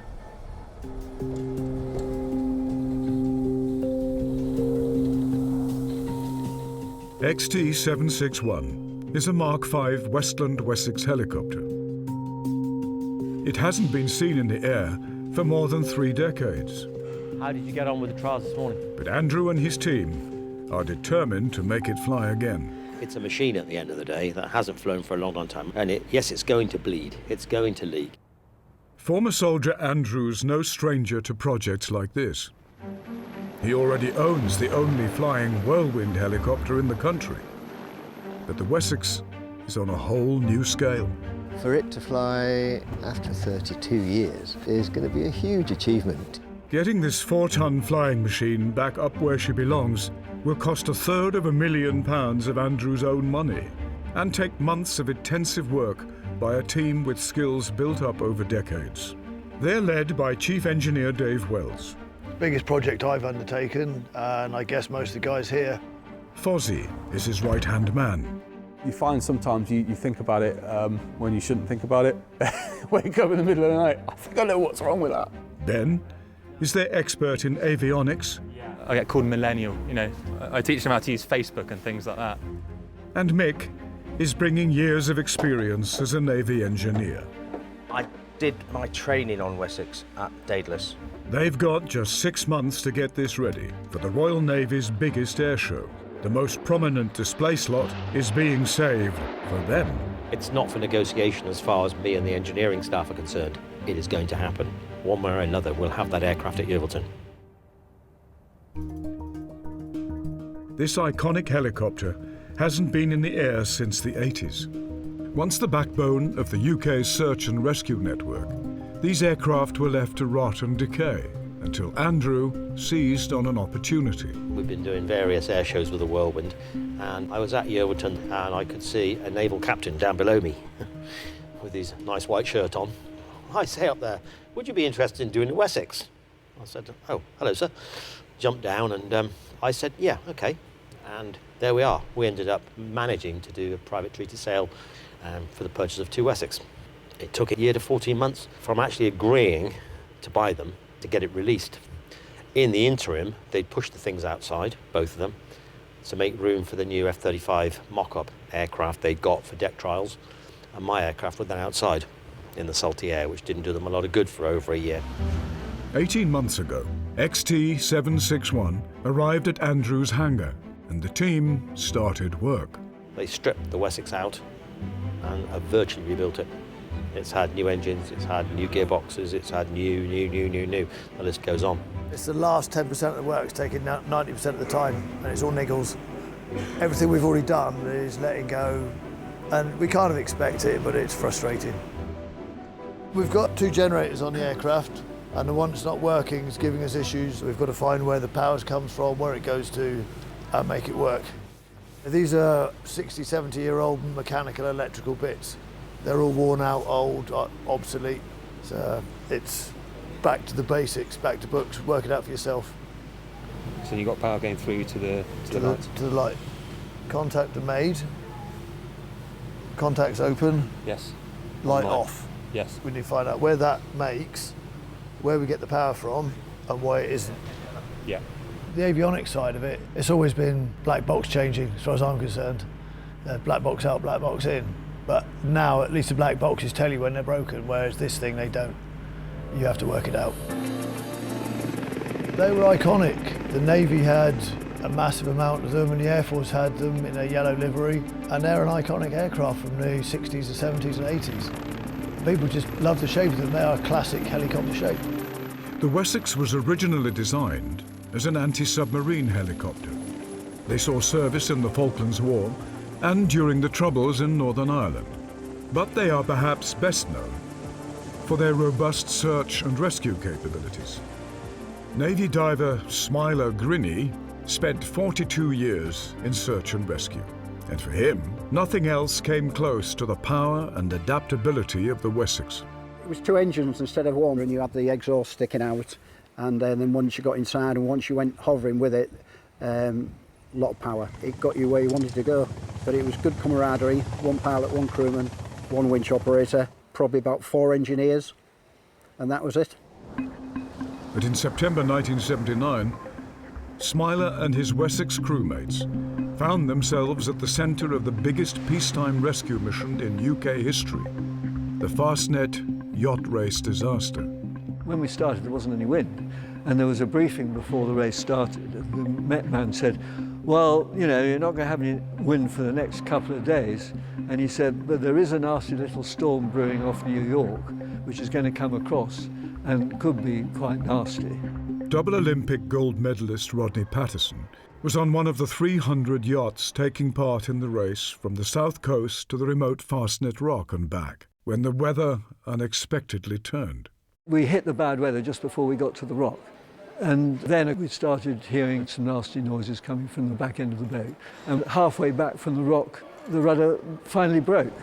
That's when Smiler and his Wessex crew started their dangerous rescue mission. It was a bit windier than normal, and it was just a matter of getting airborne as quick as we could, really. while we were trying to rig a jury rudder and then breaking it and then rigging another one and breaking it, the helicopter arrived on the scene. We just couldn't get alongside. So they had the life raft ready, they launched the life raft and they all clambered in. It only had enough air to inflate the main body of the life raft and half the canopy. So half the crew jumped onto the canopy and half the crew jumped inside. It was a bit chaotic. And of course we're sort of lacking in fuel, or would be if we stayed there much longer. So I think it was John Charney, the winch shop, brilliant lad, he came up with the idea, right Smile, I'll put you in the water, you swim to the life raft, and we'll see if we can pull you away from the side. The stern of Golden Apple was going up and down, up and down. And I thought, my God, if we don't break clear of the stern before the stern comes down, the life raft will just burst. Yeah, that was interesting. It was just nearest one, strop them, up you go, back down again, strop another one, up you go. And it all happened so quick, literally 2 or 3 minutes. We picked 15 up. I think Culderose picked 73 or 75 up, and our crew picked 15 of those up. We didn't really know how bad things had got, and that, you know, accidents were happening and people were getting drowned. And, you know, it was shocking. 19 people died that day. And 40 years since they met in that life raft, Rodney and Smiler, sailor and rescuer, are about to meet once again. Rodney. Hello there. You haven't changed a bit. Since I last saw you. You were probably the last to come up, or was it Mr. Holland was the last to come up? No, the last to come up was, very rightly so, the owner of the boat, Hugh Coveney. Right. And he said, even though the chopper will have to refuel and come back, I'm going to be the last off. Well, there was always a plan that I'd have stayed with the life raft, and the cab would have offloaded the sillies and come back, would have carried on, but we squeezed everybody in. Yeah, well, fortunately you did, because I do know in one particular case, those that jumped into their life rafts were actually lost and drowned. Amazing few days there, Rodney, wasn't it? Well, yeah, it was a bad storm. Back in Somerset, Mick and Ben have hit a problem. Does the back of that switch go to anywhere? One of our ammeters doesn't work, and the paper we've got in our wiring diagram is for modifying with just one ammeter. Our one has got 2 ammeters, so one for each side. Not only are these modern-day engineers having to get their heads around 1950s technology, but they're also having to unpick decades of modifications. With this mod that's been fitted to it, you can see that you've got a modern cable connected to the back of the old cable. We're not quite sure which way they're going to. It is frustrating, but part of the good bit is fixing something, isn't it? So what we're going to do now is swap the starboard and port ammeter gauges across, you know, to see if it's the gauge not working properly after tea. Yeah, get that radio on. The list of gremlins is growing, and they're yet to even see if the engines will run and the rotors will turn. Any sort of maintenance that you do like this, there are always tears because nothing goes the way that you want it to. The air show is just 6 months away. But no one can say for certain if this helicopter will be part of it.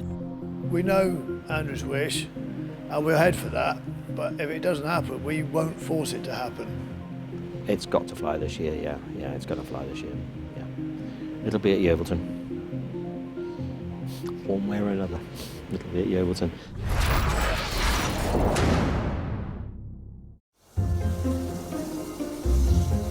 Here in the heart of the West Country, this building is one of the UK's most unusual Warbird Workshops, a place where helicopters and horses live side by side. My passion is horses, Andrew's passion is helicopters. My passion has grown into helicopters as well, and so we put up a building that houses the both of them. Seeing him as we've been doing the project with the Wessex and how he's been part of the team, it's really, really exciting. Today's a big day for XT761. That's your £300 per litre. After 9 months of work, it's time to try to start the twin Rolls-Royce Gnome engines for the first time. Okay, battery master on. Battery going on. At first, Dave and Fozzie need to complete their checks. AC power, standby. And that's it, we're into the start sequence, so start pressing the ball. And ready. 3, 2, 1, press. Absolutely nothing.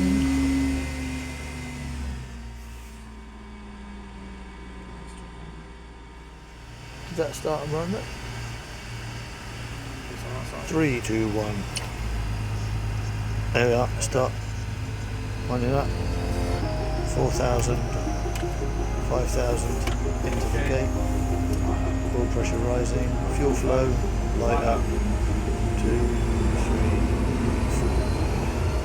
4. For 32 years, this aircraft has sat idle. Today, it's finally being brought back to life. Have we tried a reset on the port side yet? No, we haven't gone up yet, we haven't wound it up. Okay.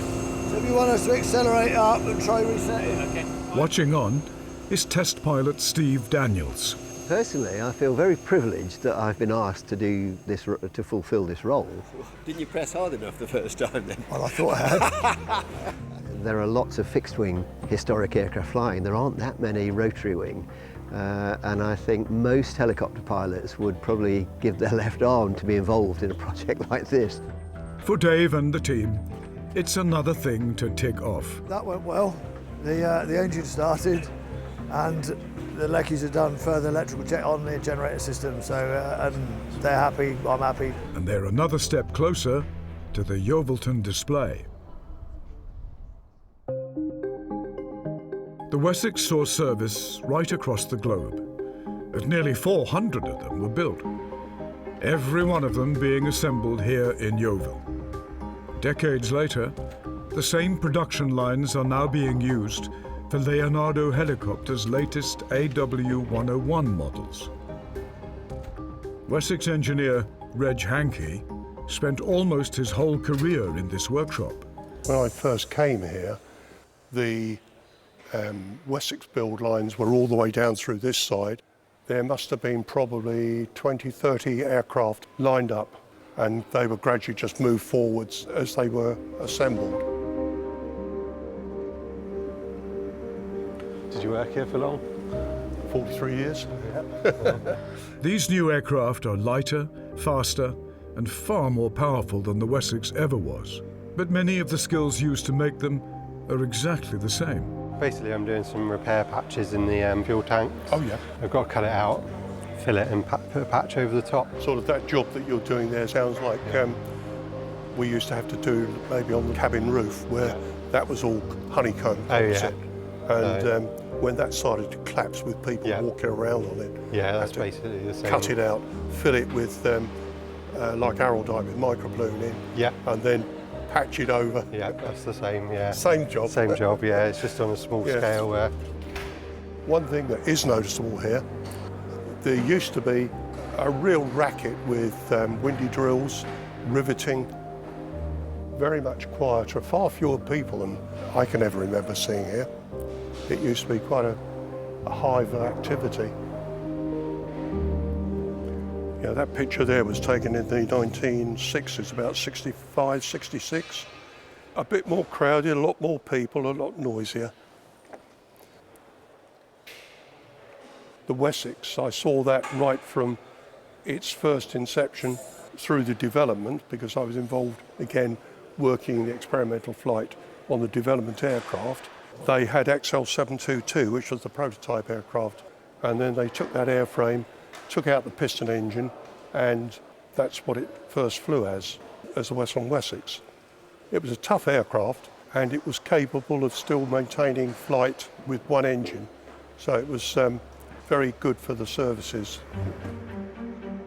12 miles up the road, and 4 decades since Reg worked on them, Dave and his team have hit another problem with their Wessex. There's a damper on the pedals, hydraulic damper, and its function is to stop when it's flying, the pilot being able to put big inputs in. And in the hydraulic line, it's a hydraulic fuse. So if you lose pressure one side, it closes off, so you don't lose all your hydraulic fluid into the aircraft. It's now closed off, and now we've got to work out how to reset it and bleed the system and get the air out of it. So. The hydraulic leak has left its mark, but for the team, it's all part of the learning process. Nick's probably got the most experience on this type of aircraft. I've got a couple of years, but it's 20 years ago. Well, the books are quite good, but they're quite dated in the way they perceive the way you do things. So we make quite a lot of it up as we go along, to be fair. Today, they're planning the first full rotor test. It's a critical stage in this helicopter's restoration, and also potentially the most dangerous. The risks we might find today are the gusty wind might cause the blades to sail. So you might see the blades flap up and down as we engage and disengage, so just keep clear of that. She might go into ground resonance or pad slightly on the start, but we're getting more used to her now and she probably won't do that. But if she does start bouncing around on the oleos, just start moving away, because if she does go into full ground resonance and roll over, obviously the blades are going to fly off when we're on her side, and you don't want to be anywhere near where they're going. Ground resonance is when vibration in the rotor blades and aircraft combine to cause a catastrophic breakup of the helicopter. It can destroy a Wessex in seconds. This is where decades of experience pays off. You can feel when something is wrong, the vibrations, the noise. So to be honest, I'm not worried that it's an old aircraft with no systems that's going to tell me what's wrong. I think we'll be able to feel what's wrong, and hopefully there won't be anything wrong. It'll be great. The whole crew has been trained in emergency firefighting. Steve and Andrew are preparing to engage the rotor blades for the very first time. Rotor start. Yeah, okay. Okay, clear left. Engaging.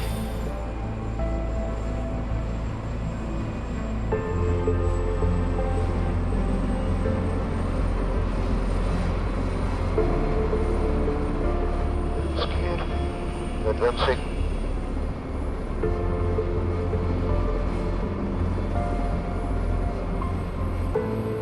Okay, 7,000 feet torque. Yeah, that's transmission oil pressure 18 psi. Yeah. Drive select. Main drive. Main drive we have. But within seconds of getting up to speed, there's a problem. Did the tail move a bit, Graham? I thought it did. I don't know. I didn't feel too much. I think it's just slightly slippery. The pylon is unlocked. Really? Yeah. Fair enough. The test is aborted immediately. There's a problem at the tail that could put them all in danger. An unexpected occurrence then, but we got a pylon caption, which means the blade, the tail pylon fold. Microswitch was indicating that it was unfolding. It's something you don't expect to see, so we shut the rotors down straight. Shut the engines of the rotors down straight away. It's yet another new problem for the engineers. Until it's fixed, this Warbird won't be flying anywhere.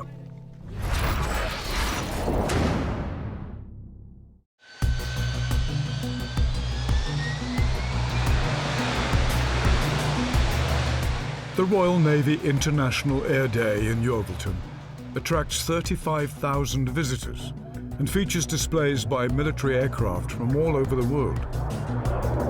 Getting the Wessex helicopter ready in time to take part in this year's show is Andrew's #1 priority. To Andrew, that is a be-all and end-all, and that will be a very, very emotional moment for him. Their last test flight had to be called off after a scare involving the tail rotor, but a spare part has been found in an unusual place. The standard microswitch in the Wessex is the same microswitch that's fitted on the forklift trucks. Finding replacement parts for the Wessex has been a constant struggle for the team. In the forces, if you've got a part that you need, you order it, and pretty much it's there, you know, and you fit that to the aircraft, and it's all good. We haven't got that luxury. But as news of this project spread, help started to flood in. An amazing amount of help from the CAA. I mean, they've been outstanding. Leonardo, without them, I think would have been scuppered as well, because you know they must have spent hours in document rooms finding information for us. Same with various people along the way that have helped us with spares, and you know people are happy to give because they want to see it fly. And today could be the day the Wessex finally gets off the ground. What we're trying to achieve is the first flight for Wessex XT761 after 32 years of lying dormant. The test plan called for about a 5 to 10 minute hover for the very first one, and then a land back on and shut down and check that all the rotating parts are fine, no further leaks. What we're doing here is flight testing an old helicopter, and as a test pilot I'm used to sort of coming in, you're excited because you're doing something new. This is clearly new for this helicopter in terms of recency, but there's a huge amount of expectation, and I'm fairly confident that we will achieve the first hover today, and what a beautiful day to do it. First, a thorough briefing. I think we will get into the hover today, and I think the aircraft will lift off and we'll sit there, and we're planning 15 minutes in the hover, okay? But one mistake or one fault today could be catastrophic. First thing that could happen is we could have a single engine failure in the hover, and for that, in a Wessex, it's no big drama. There's loads of excess power in a Wessex, so if you hear one engine running down, winding down, don't worry unduly, because all I will do is drift down and we'll land on. The second thing that might happen after 32 years is that the drive shaft to the tail could fail, because it's not been rotated under strain for a long time. This is probably the most serious thing that could happen today, so I just want everyone to be ready for it. What will happen is you will see the tail rotor slow down and the aircraft will start yawing to the right. So if you see a yaw to the right and it gets worse and it gets rapid, then move away, because at that point we have lost control of the helicopter.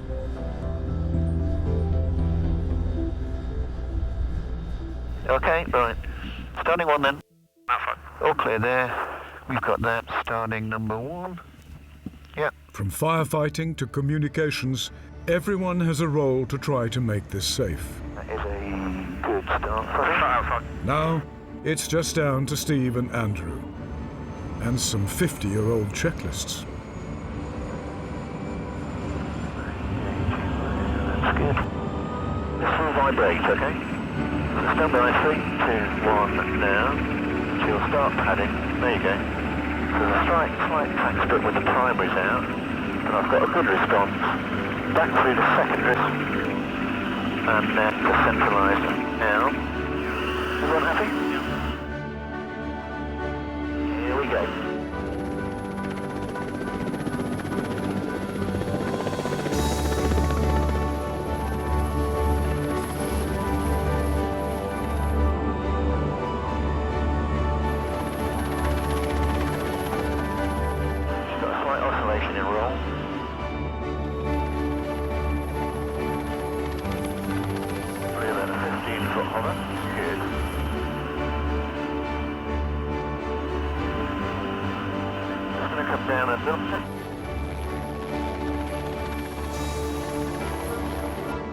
And now, 20 feet up, it's Andrew's turn on the controls.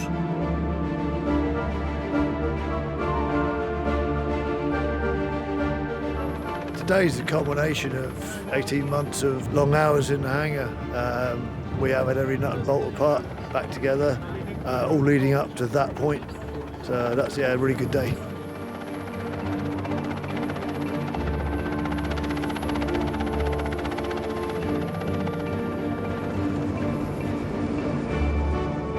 It has been a while since I flew, but more importantly, it's been a long time since this aircraft flew. For me, it was as a privilege, really. Right, we're done. Well done. There are a few minor little snags, but nothing to worry about, and I'm really pleased. And I think, as you can see from everybody else, everyone is pleased. Well done, the engineers, I'd say. I took a picture of the shadow when we were in the air, and I thought, this is the only Wessex in the world. That's in technical terms, that is, Foz. It's good. Yeah, it's a big moment because everybody's worked so hard. Not just me by any means, but the whole team's worked really hard. A very good joint effort, good team effort. Everybody looking at me, please. In 3, 2, 1. They are one big step closer to their Yeovilton deadline, and it's all down to the skills of Andrew's unique team, made up of all 3 branches of the armed forces. This is pretty much a multicultural society. We have the Army, Navy and Air Force in the hangar. They put their RAF flag up first, And then Mick put his flag up, so I'm not having that. So I went on the internet, found the biggest army flag I could find. And then when they came back to work on Tuesday morning, there it was, up there. Andrew himself spent 16 years in the army and has fond memories of the Wessex. You were deployed out into the countryside by helicopter, and you did whatever you got to do, and you were picked up again and brought back. It was always warm when you went near them. Sort of got in as quick as you could because they didn't want to be on the ground, obviously. And I can't ever remember a time we didn't get picked up. One of those pilots picking the army up is now flying missions of a different kind. Former Wessex pilot Steve Wardby is now the chief pilot of the Yorkshire Air Ambulance. Anybody who's ever flown the aircraft has a soft spot for the Wessex. I have approximately 8,500 hours flying various types of aircraft, and nearly 4,000 hours of that has been on the Wessex. It was the first twin-engine helicopter I ever flew, and it's the first time I ever worked with a crew as well. So it's the first time really working as a team in an aircraft. We used to call it the Queen of the Skies. It looked after me, looked after my crew, and I thoroughly enjoyed flying it. My first operational role was with 72 Squadron in Northern Ireland, again on the Wessex. That was 1986. I started on 72 Squadron. This is a lovely picture of the Wessex flying over Northern Ireland there. The operational flying in Northern Ireland was all low level, so we were flying around most of the place at 50 feet, so you're having to pull up for a lot of the wires and things, which was quite exciting. The squaddies on the ground really loved the sound of a Wessex. When they knew they were getting the big bus, that it meant that they were going to get a heater as well. So yeah, we were a welcome sight, shall we say, when we came around the corner. And Steve has been following the restoration of XT761 with interest. I just can't wait to see it airborne. I'm going to get really emotional. I love that aircraft. I love flying it. I love the smell of it, the sound. It's going to bring back so many happy memories for me. If I get the opportunity, I'd like to jump in as well, but we'll see how that goes. I do know the pilot, so I'm fingers crossed he'll remember his mate. Back in Somerset, it's a grey, misty morning, and the team have turned up to work to find this.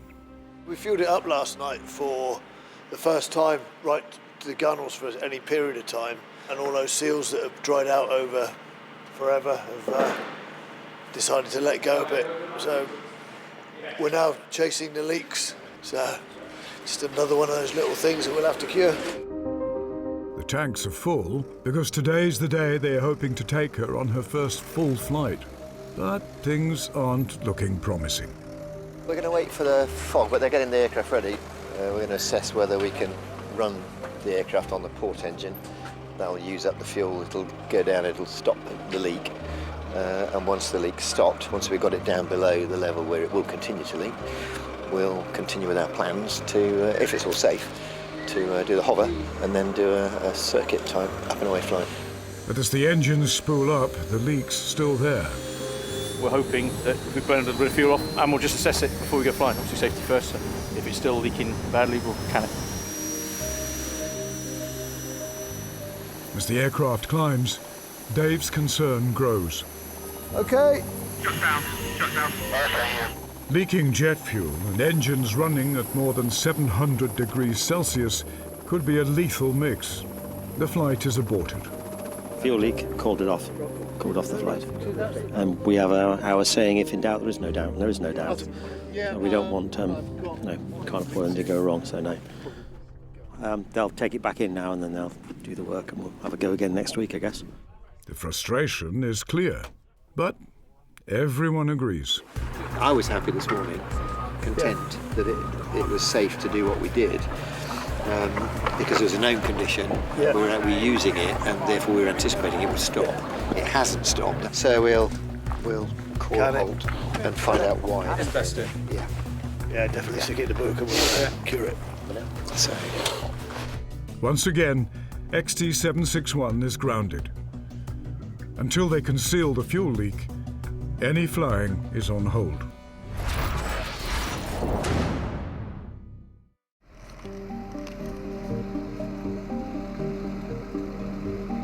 It's a cold morning in late spring, and the historic helicopters team are again hoping to achieve a full flight test on XT-761.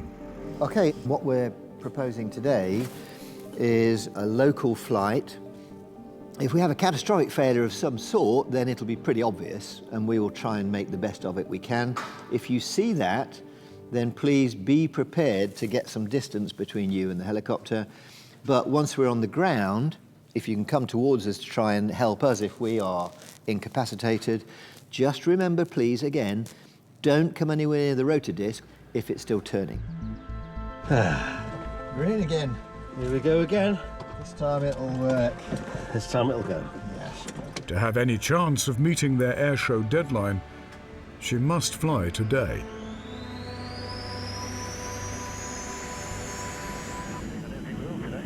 Engaging now.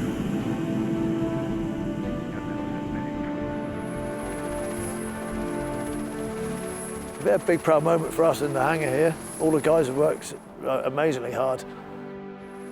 And the best thing is we're mostly ex-Air Force and it's a Navy aircraft.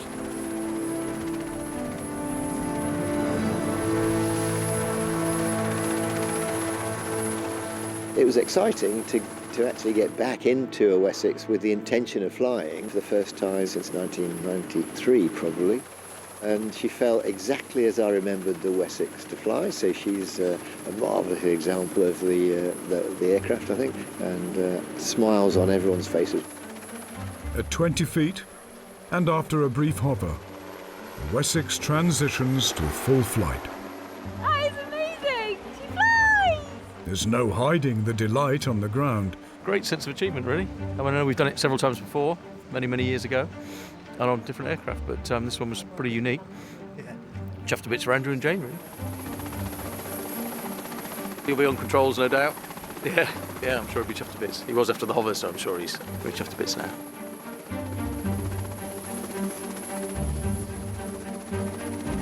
We had planned to have 2 experienced Wessex pilots in the cockpit for the test programme, but Andrew came and sat in the left-hand seat, and to see his face on the first flight was, it was wonderful. As the Wessex lands, the relief and excitement is clear. You flew it for the first time up and thank away. you, sir. It all worked. It all worked. He was just beaming. It was wonderful to see. Oh, a proper flight! He is an enthusiastic helicopter pilot and aviation nut, and that was, for me, that was the best part of the sortie, to be honest. Yeah. It's the morning of the airshow. Over the past weeks, final niggles and repairs have been completed. XT-761 is ready for her public debut. We've finished the Wessex, it's flown, we've done 15 odd hours on the airframe, but today is our first flying display debut. At first, they have to get to the Naval Air Base. We're going to fly the opening display. That's a great privilege and an honour at Yeovilton.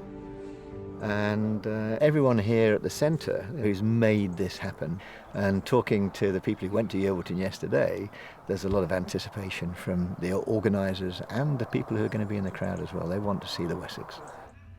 Steve's being joined by crewman Andy and 2 guests. Step 1 is to get the Wessex off the ground. Oh no, she won't go. Nothing's happening. There she goes. That's been unlucky. What was it? I don't know. She wouldn't latch. Booster pump is on, starboard. Pre-option is clear. Ready? Yep. Okay, engaging.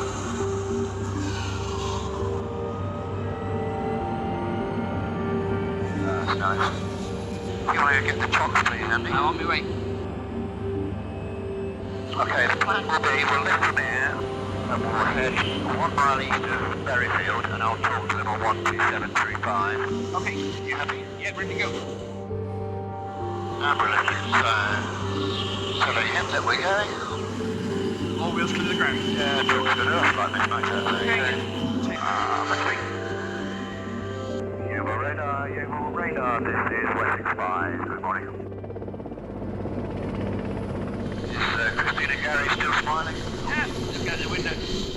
We've recently got approval to fly passengers, so we're taking 2 guests from Leonardo helicopters as charity guests. They're going to fly into Yeovilton, but for the flying display, our rules from the Civil Aviation Authority stipulate that it has to be minimum crew, that's just the pilot. Steve's arriving at the same time as thousands of airshow visitors.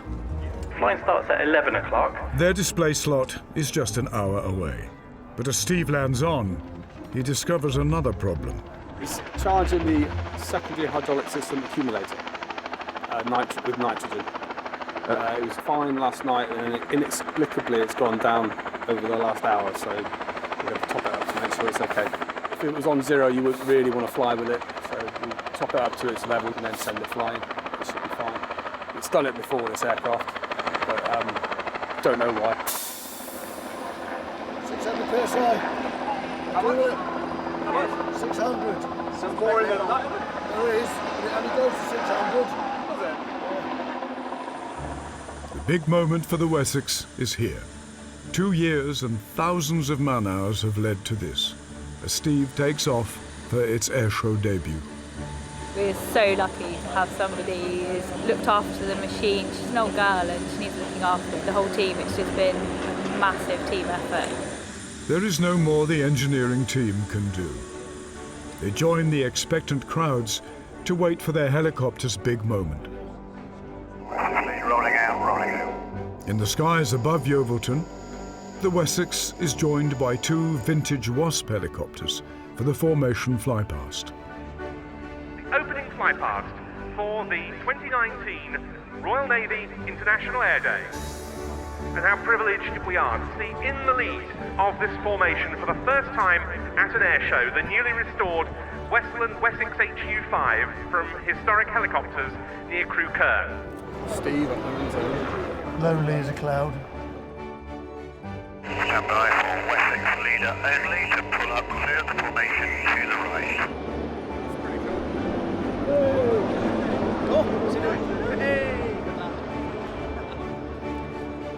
So the Wasps and the present-day types break away, leaving the stage clear for the airshow debut of this magnificently restored Wessex HU-5, the only Wessex currently flying in the UK, and a machine that during its active service days was stationed for many years here at Yeovilton.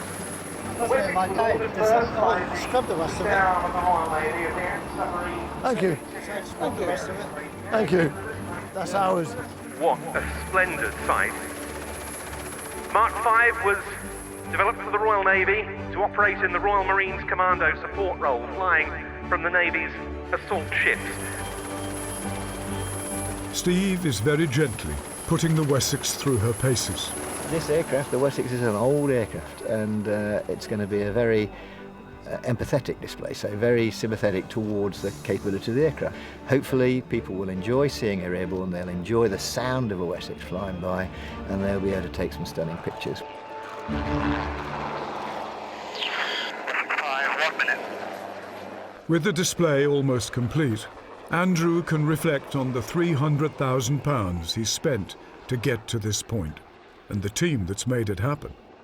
Well, it's a massive achievement for me, yes it is, but it's a massive achievement for the team. These lads know what they're doing. They're all helicopter techies by trade, and they're all good at what they do. And of course, with Captain Steve, we've probably got one of the best pilots there is. Okay, I might be the guy who shed it is, but it's the team that does it. And Captain Steve has one final trick up his sleeve.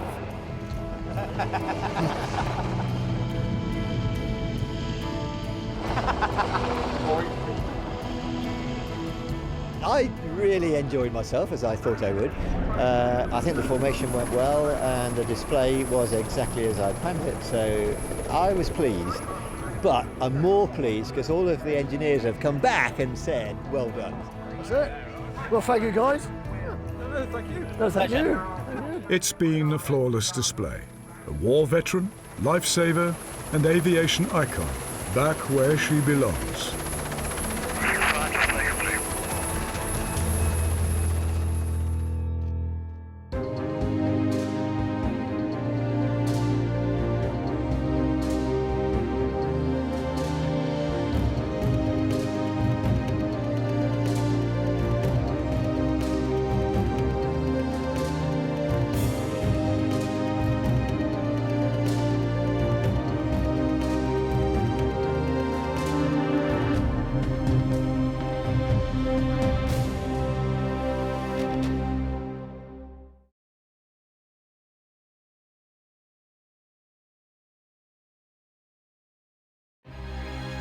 These are the planes that won wars.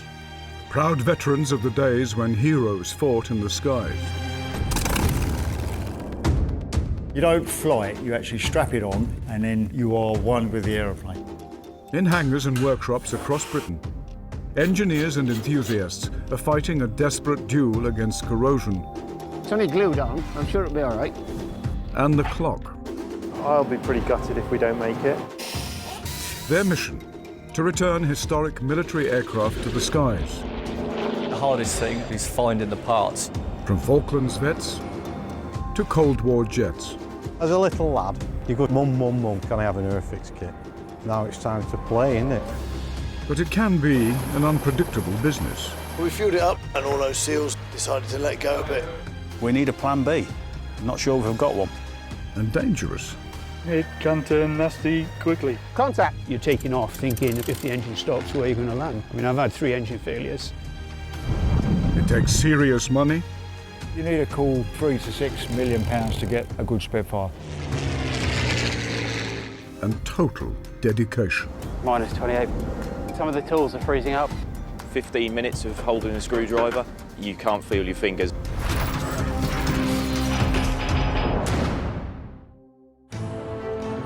This time on Warbird Workshop, the British military veterans fighting to keep the red flag flying. I always thought if I saw a Russian airplane flying over the head of us, we'd be in trouble. For the businessman who bought an unusual private jet. It's probably the sexiest looking aeroplane you can own. To fulfill a boyhood dream.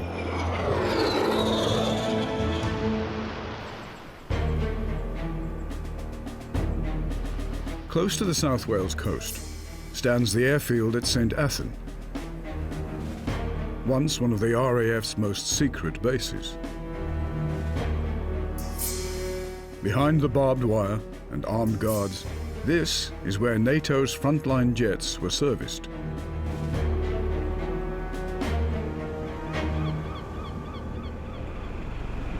Okay, take it up a bit, Derek.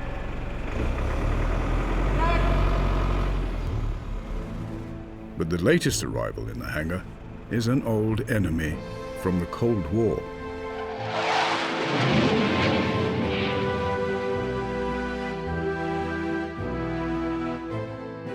This L39 Albatross jet was built in communist Czechoslovakia and trained the Warsaw Pact's elite combat pilots. Bring the wing down, don't take my eye. Bring the wing down from the trestle. Down, Derek! Down, Derek! Now it's being restored by Chief Engineer John Sparks and his technical team. They'll rebuild any plane, but jets are a speciality.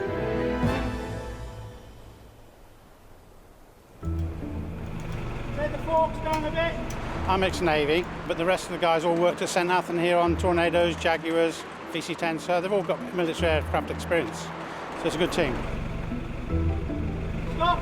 Get strapped. Winch down. It's a major project being paid for by Lancashire businessman Steve Hartley, who bought the jet for a 6-figure sum. I've always had a passion for jets. Earn a bit of money as life goes through, and now I'm in a position to go and buy a fast jet and, all being well, learn to fly it. It's probably the sexiest looking aeroplane you can own. These are the points for the air brake hinges and they connect into the fuselage itself. We just have to get these out of the way so when we're dropping the wing on, they won't snag. John's team must reassemble more than 200 components. That's the front door lock. Hurriedly stripped by engineers in the Baltic states and left to gather dust for years. I made contact with a guy who was a French airline pilot, and he said, it's in Estonia. He did forget to tell me one thing. It's in Estonia with the wings off it in bits. No one knows if anything is missing, worn out, or broken. Pigs. It's a massive task with an ambitious timetable. Helicopter pilot Steve wants the jet flying by next July, just 8 months away.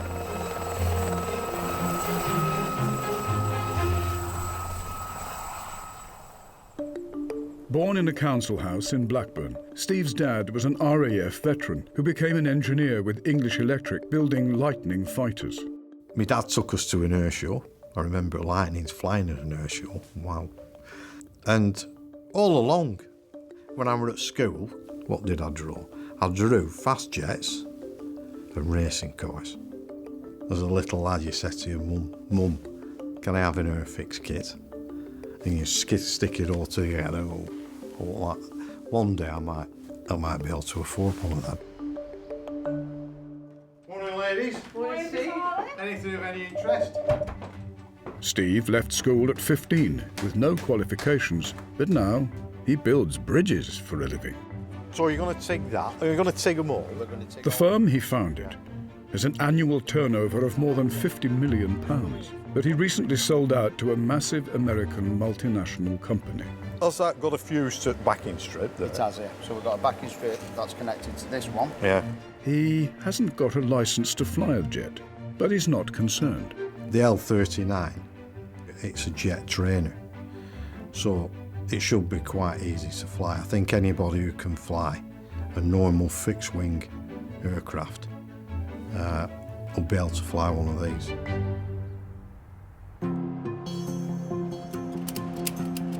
It's December 2018.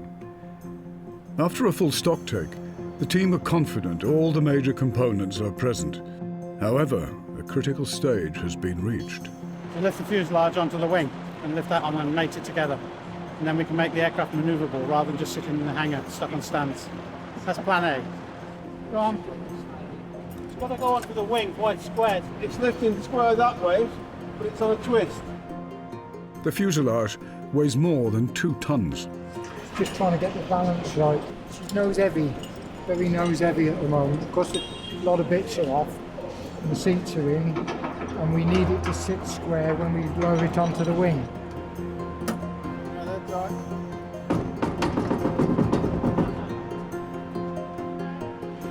Never drop one. I've heard of people that have dropped them, but it's mainly overseas. We try and get everything belts and braces with us. The shackles are different sizes. It's a zero tolerance fit. Obviously you don't want it to be loose because it's the wing that's holding it onto it. I'm nervous every time. They're old airplanes, and but if you didn't do it for a living, what else would you do?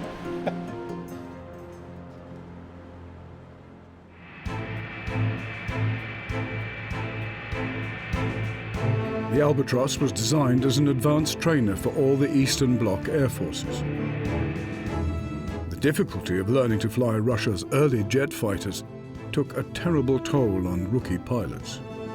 These young flyers have achieved success only through long hours of training and practice. Real skill can be acquired only in the air. Look at the precision with which Senior Lieutenant Moisekin executes this complicated maneuver.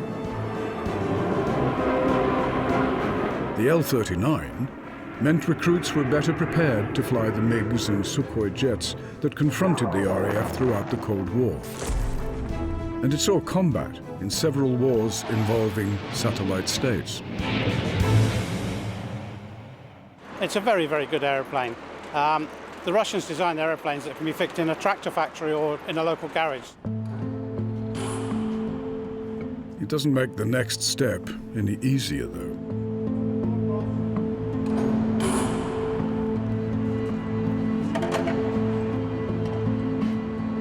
One wrong move could write off Steve's new jet.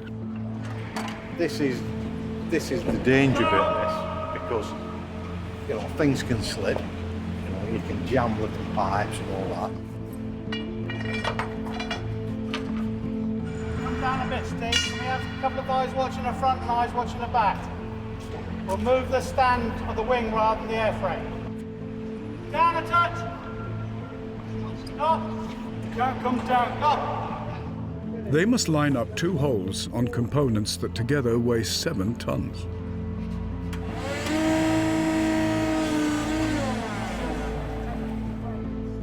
The fit must be millimeter perfect. Again. Again. One more. That looks pretty damn good from here. At last, the wings and fuselage are reunited. Stop there. Hold it, hold it.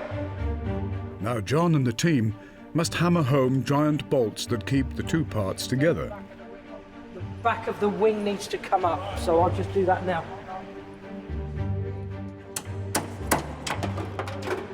Because there's a rotating bush in there, you have to get the actual wing castings right and the rotating bush right. So you've got to get 4 things in the right position to get the bolt through. So all 4 going together and none going at all. You don't put it in the right place. Take the nose that way a bit. Bit more. Bit more. Right, 2 side ones are in. It should be just a matter of rocking it. Right, wings on. Yeah, back seat as well. 4 bolts. But that's all an airplane needs. It's all the structure of the airframe. When it's flying, the airflow's under the wing, so it's lifting the airplane up anyway, isn't it? So that's how strong it is. A couple more weeks yet, but she'll be ready to go, yeah. But the main job of getting the wing on is a good job. But there's a lot of work ahead for project manager Martin Alderson, including a shakedown of the hydraulics and electrical circuits. Bit of a learning curve going from the British way of doing things to the Russian way of doing things. To pass the time, Steve pursues his other hobby. But his need for real speed keeps him focused on the L39. It's just the passion, isn't it? Sitting in a fast jet, you know, they're a nice thing to have. Now it's time to play, isn't it? And have some fun.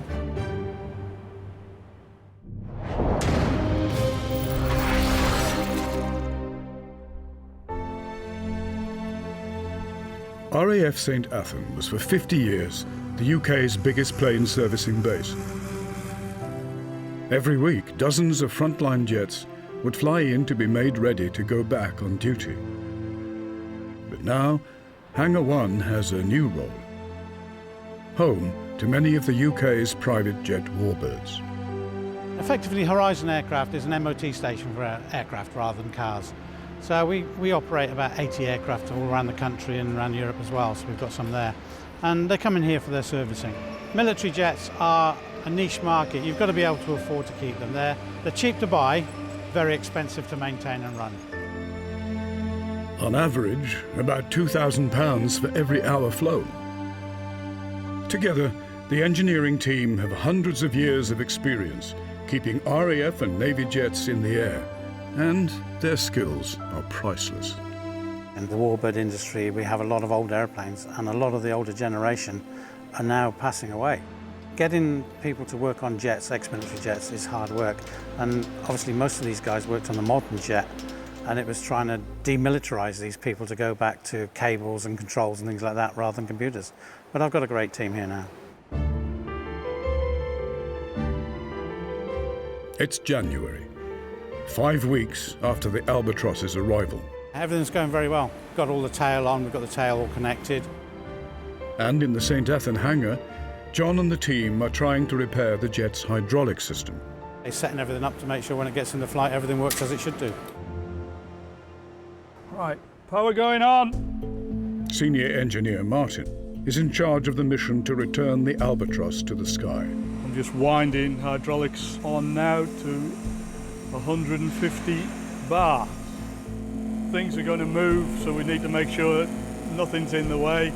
Initially it'll be looking for puddles of oil on the floor.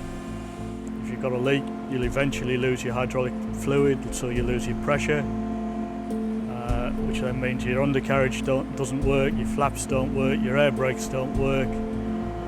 Right, you happy? Undercarriage up.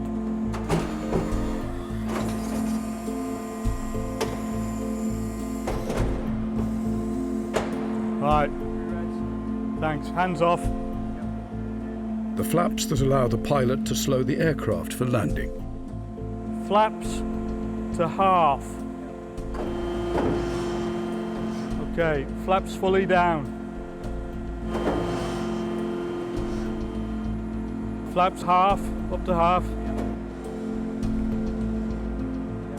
Flaps fully up.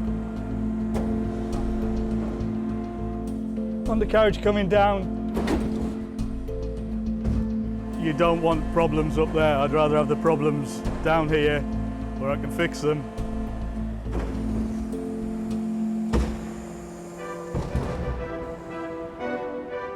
The Albatross works much like any Western jet, but its cockpit contains some confusing indications for its new owners. A red light to a British engineer is up and travelling, gears moving or unsafe. But to the Russians, it's up and locked. Bit of a learning curve going from the British way of doing things to the Russian way of doing things. When I first joined the Air Force in 1978, I never thought I'd be working on Russian aircraft 40 years later. Cold War rivals are now parked side by side. I always thought if I saw a Russian airplane flying over the head of us, we'd be in trouble. But here we are. Times have changed. The Albatross isn't the only jet warbird that has found a home here in Wales. This is a Hunter T8C. It's operated in Holland, and this is the two-seater trainer. They're desperate to get this back, obviously, because they want to train more pilots. So we're hoping to get this one finished for February to go back. The person who actually owns this isn't a pilot. And same with Steve with the L39. He's not a pilot, but he wants to fly in it, and that's why he's bought it. This L39's in for its annual service now, so it'll be coming in. It's going to be stripped down to the bare nuts and bolts again, and that'll be flying around the airshow circuit next year. And then obviously come on to the British Aerospace Hawk. That one about £1 million. If you have an engine go, you're talking £500,000 to replace the engine. So it's a little bit different than having a piston engine, having a jet. If you're going to doing warbirds and say you're going to make a profit and make a business out of it, you might as well quit today. Also on the job roster for Martin, working out the instructions for fitting the drop tanks used to carry extra fuel. With this one we got an English translation of a Russian manual done by a non-engineer. The armament system, illumination, tally system, controls. We sometimes have aeroplanes and all you just get is a big bag of bolts and you go, and that's a waste of time to us, so we don't know where they go half the time. The drop tanks can be released, so they need to be reset. But details are often lost in translation. The liquid sheep is a hydraulic ram. Mud strainer is a filter. It can be confusing. And sometimes trial and error is the only way. It's not over centre, is it? I bet that's something to do with there. They're always different. So this one could be exactly the same day built as another L39, but it won't be the same. In a month or so, I'm going to ask for a pilot to jump in this and take it flying. So I've got to be 100% confident that everything's going to work. There's no laybys in the sky, you can't just pull over. That's it, there's only one way and it's down.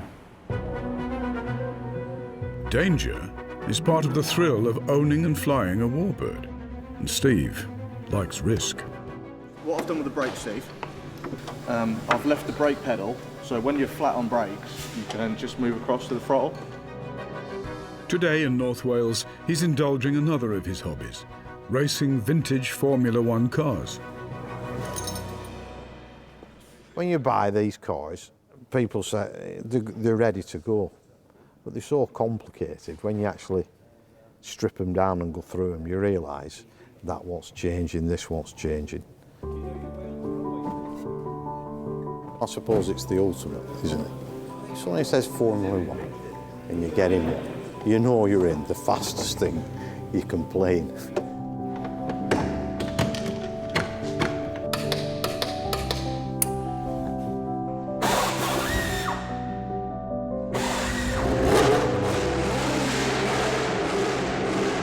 It's just that desire for speed. There's an element of competitiveness.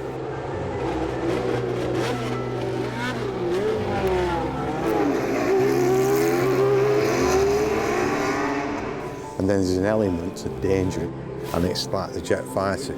You shouldn't really be up there, should you?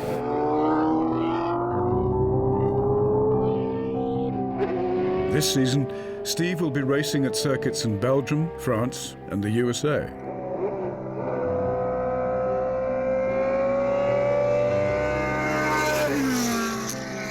And if he's lucky, he could be flying there in his own personal fighter jet.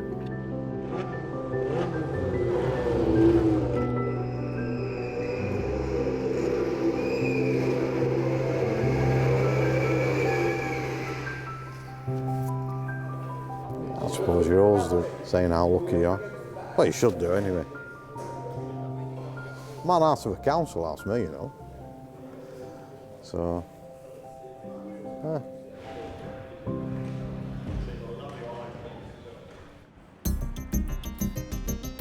Back at St. Athan, it's time to check the emergency systems on the Albatross. You never want the pilots to use the emergency systems. They're there for a reason, but you never want a pilot to use it. A lot of times we check the emergencies because they've never been used, so we don't want them to be used. What we'll do is an emergency down for the undercarriage, emergency down for the flaps. We'll extend the ram air turbine, starting with the undercarriage, which is the round one, pull it up and back. The plan is for an experienced test pilot to be brought in for Steve's first flight. I see the dangers of it. Flap, second lever, full flap. But I want to learn to fly it, land it, do everything that you can with it. But in essence, you don't really want to do it on your own. Rat. If the electrics fail, puts the fan down into the airflow. Select air brakes. Yeah. The air brakes open. It's beginning to look as a complete aeroplane. There's still quite a bit to do on the connection side of it. Then within the next few days, hopefully we'll be able to take it out and start the engine up. So you've got to make sure that works okay. But the tests to come are high risk. Anything gets hot or starts burning, it can turn nasty quickly. And Steve gets a stark safety warning. If anything goes wrong, if you see me jumping out, I'll be following. try and be ahead of me. Starting micro.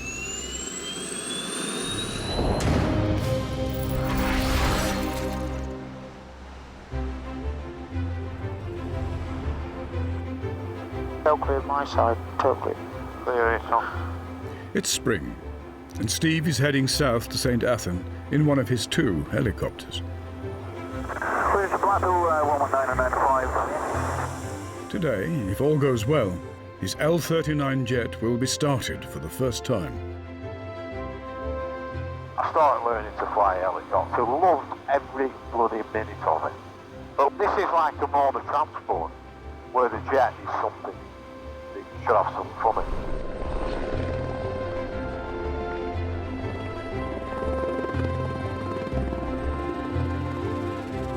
The way out of the hangar is being cleared for Steve's Albatross. I'm just trying to work out how I'm getting enough space at the moment. Roll the hawk back, we've got a couple of feet to spare, which will give us a little bit more room. Its jet engine hasn't been started in years. Can someone grab a battery? If you don't know how it fits, give us a shout and I'll do it. Back slowly.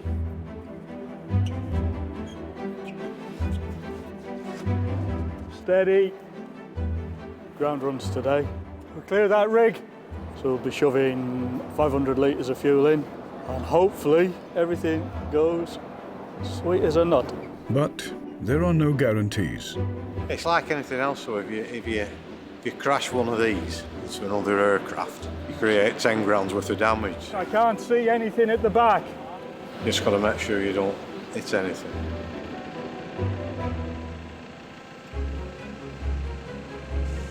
Today is a landmark moment for Steve.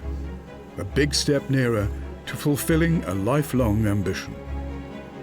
About 13 years of age, my dad says, "What are you going to do when you leave school?" And I tell him what I wanted to be. I want to be a fast jet fighter pilot. And he went, "Nah, forget it, Steve. You're not good enough. You're not clever enough." As time goes on, you think, that's doable, is that?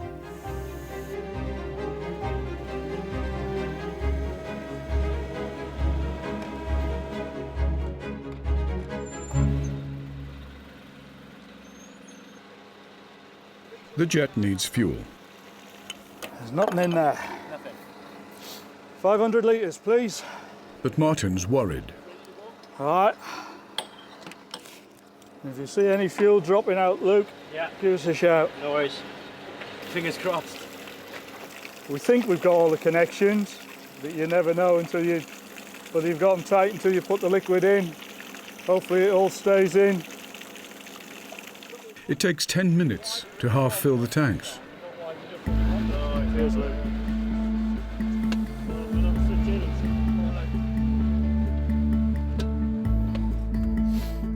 EGT front, that's off. Engine don't need. Brakes are off. All forward. Checking all the switches are selected for the front cockpit. Just making sure virtually everything is good to go. It's easy for jet engines to have like a leaking pipe near the engine. And that's the big danger with jets like this. It sets a fire, really easy.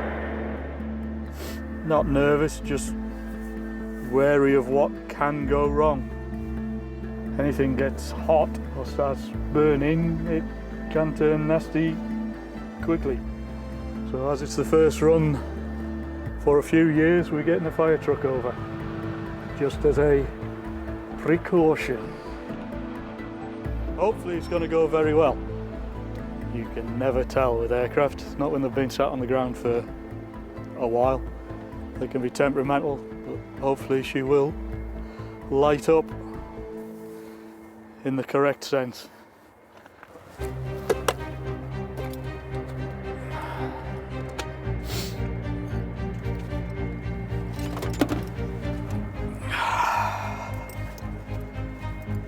Right. Parking brake on. Start on. Fuel pump on. Ignition on. Pitos off. Undercarriage down. Weapons safe. Power on? Yeah. Right. Generator on. Clear micro. Martin starts the igniters. 2.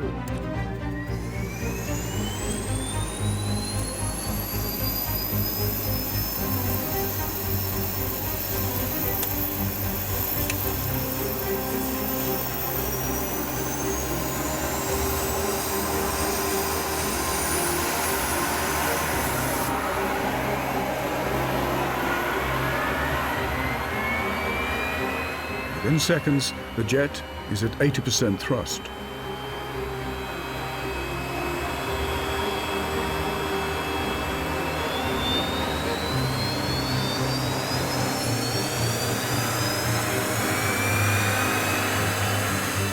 Now, 100%, 4,500 pounds of thrust, enough to take this plane to nearly 500 miles an hour.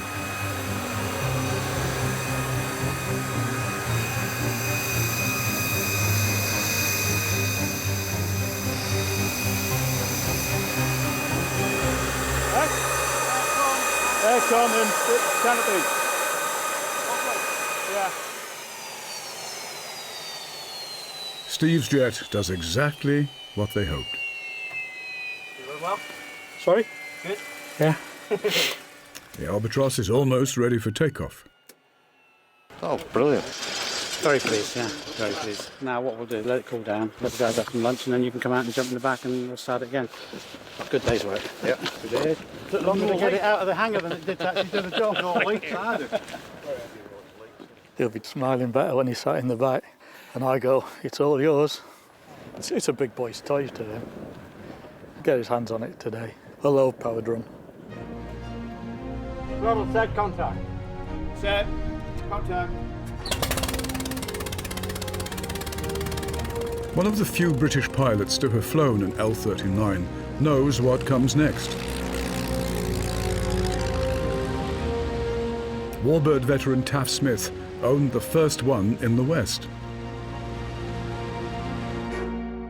I'd mortgaged my house, mortgaged everything I had to get an airplane that was ex-Gaddafi.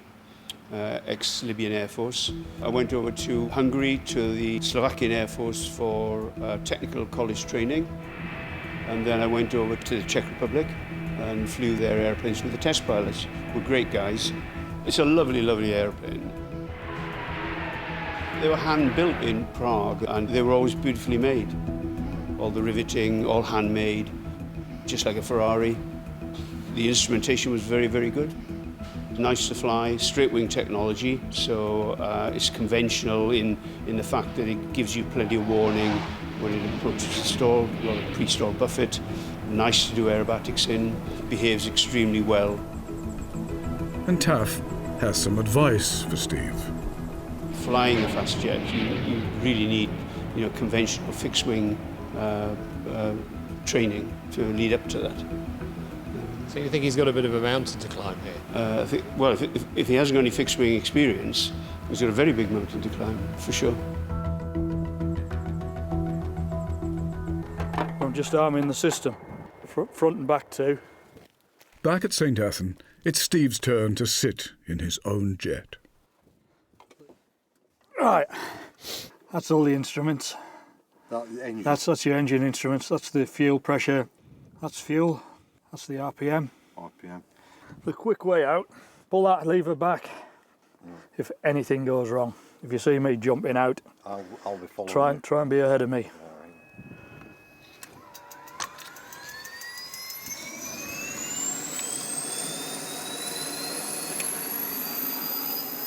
Clear main.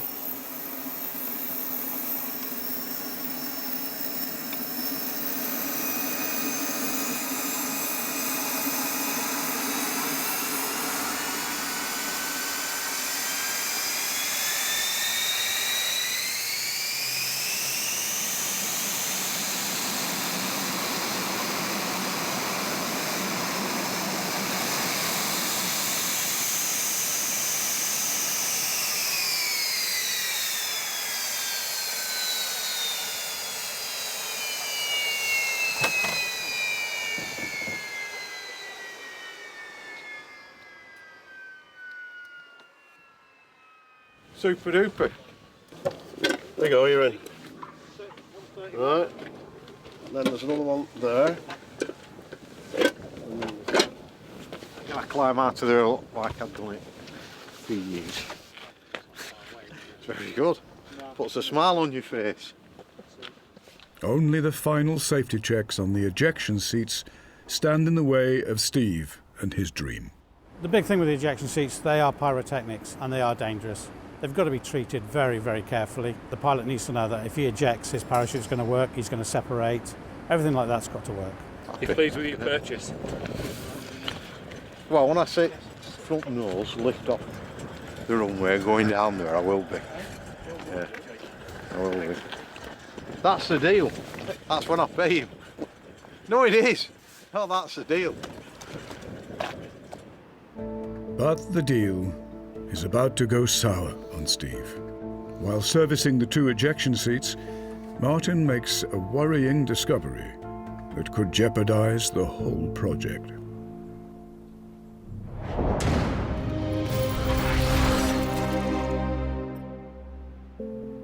After nearly 7 months of work on the L39, Chief Engineer Martin and the team at St. Athan have made a discovery about one of the ejector seats that is so serious it could put an end to the project. I refitted the front seat, that went no problem.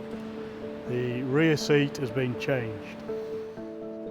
The guys in Estonia are a bit naughty. They'd robbed one of the seats out, and we know because John Sports took all the serial numbers. The team must find the missing seat in Estonia, or source lethal Semtex explosives for its replacement. Neither option is going to be easy. As soon as these rocket packs are installed, the aircraft's ready to go. The trouble being, because it's a Czech airplane, getting parts from the Czech Republic here, especially explosives, has been the problem. But it saves your life at the end of the day, so you need the right things in there.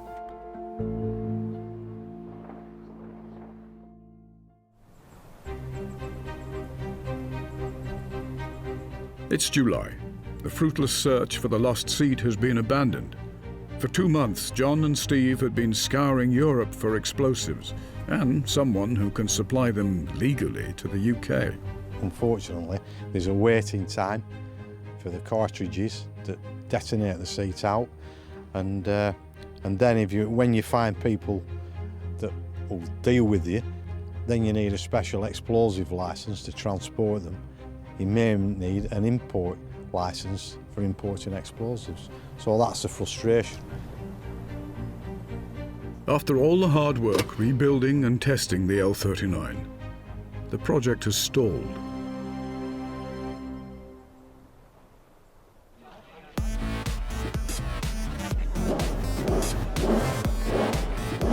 A week later, Steve is at the Silverstone race circuit, satisfying the need for speed in his Formula One car.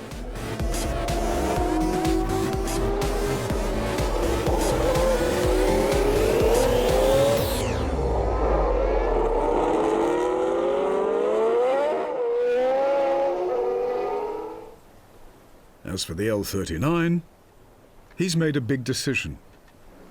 The L39, where are we? It's been 5 months now, and I've been trying to organise completing on the deal. But unfortunately, it became such a pain, and I never ever thought we'd sort it out. I bought another aircraft. Whilst I was trying to locate somebody in the Czech Republic to send the seats to, this guy said, would you like to buy an L39? A real top-notch, out of the factory, fantastic L39, but it's not cheap. But when I saw the aircraft, I went, wow. So, unfortunately, I bought it. Steve's jet has stood gathering dust in the hangar for more than 6 months. It's about to be replaced by a newer model. It's being flown from Prague. I had to send her some money over, uninsured, to people you don't know, and in exchange, you trust them to send the aeroplane over. But everybody stuck to their word, and all being well, it's nearly here. Good afternoon. Continue visual approach for runway 25. QNH is 1015. Hey, sweetheart. Back home in Lancashire, Steve's wife, Moira, is understandably concerned. I know. I mean, I'm on ground. We just literally stood on runway waiting for it to land. Right, sorry, love. I know it is. Hey, sun shines out here. I'm out of the front of QNH. Oh, he's here.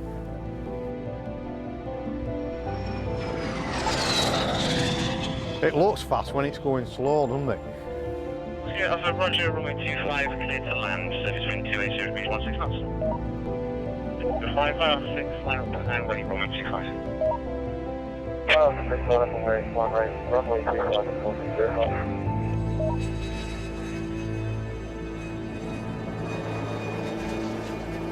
Fantastic, absolutely fantastic.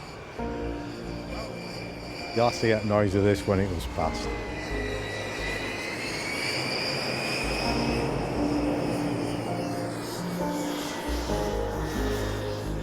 Come all this way, at last turning you got wrong. You should have turned into anger and turned into the... Looks all right, that, doesn't it? It's beautiful. The jet's being delivered by test pilots from the Czech factory. Hello, nice to meet you. Thank you. Nice to see you. Okay. Good flight? Yeah, it was fine, thank but you for first in the morning Yes. was the weather not very perspective there, but it seems to be through the day. No, this looks in very good nick. This looks almost as good as that one did. I will get this one sorted out, get it on the register, get it airborne. It'll be no different to the other one, apart from I ain't got to put it together. All that remains is for the Civil Aviation Authority to change the jet's registration paperwork from the Czech Republic to the UK. With Britain still officially part of the EU, it should be a simple process. But it isn't.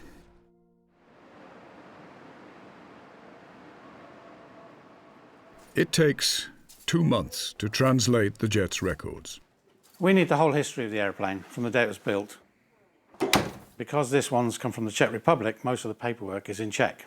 So a lot of the time has been deciphering lots of hours and pilots' names and things to get it. And this is the sort of thing we get. So we've had to take all this information from these books, which are very good. A lot of them are in foreign languages, so we have to decipher all that, make up what they call an airworthiness notice, which tells the CAA the history of the aircraft, what modifications it's gotten, and that's been the delay. The paperwork has taken longer than the aircraft to build on the modification, really.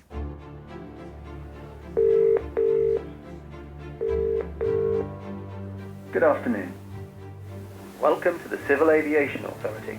For over 4 months, the St. Athan team have been waiting for an official survey of the L39 to be carried out by a CAA engineer. You wouldn't believe how frustrated I am. We take the airplane out every 30 days to run it, of course, because we have to keep that under the regulations. And it just sits there, and we just bring it back in, and another 30 days, we take it out again, burn some more fuel off. It's ready to go. Documentation's ready to go. Everything's ready to go. It's just a survey and a piece of paper that's to be signed. For aircraft certification, please press 2. Calls go unanswered, Airplane is currently unavailable. sometimes unreturned. Please leave a message after the tone. We're just waiting for them to confirm that I've written everything they want to write in a piece of paper for them. I've done as much as I can, and that's as far as I can go. Steve is still determined to fulfill his lifetime dream. He has a test pilot lined up and even a hangar waiting nearer to his home. First stage, takeoff flap. Second landing flap. I reckon this is more difficult to fly than the real thing. But at the moment, this is the only thing that we've got. The only thing we've got. Frustrating?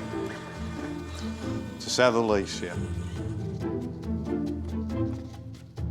This has been a boiled ambition, hasn't it? Yeah, but I mean, at the end of the day, I mean, the CAA don't really care about that, do they? I mean, they've just got a job to do. They're not really bothered about Steve Hartley and his passion. But I feel we're nearly there. I feel we're nearly there. His first jet is up for sale and destined for a buyer in the USA, where owning a Warbird is somewhat simpler.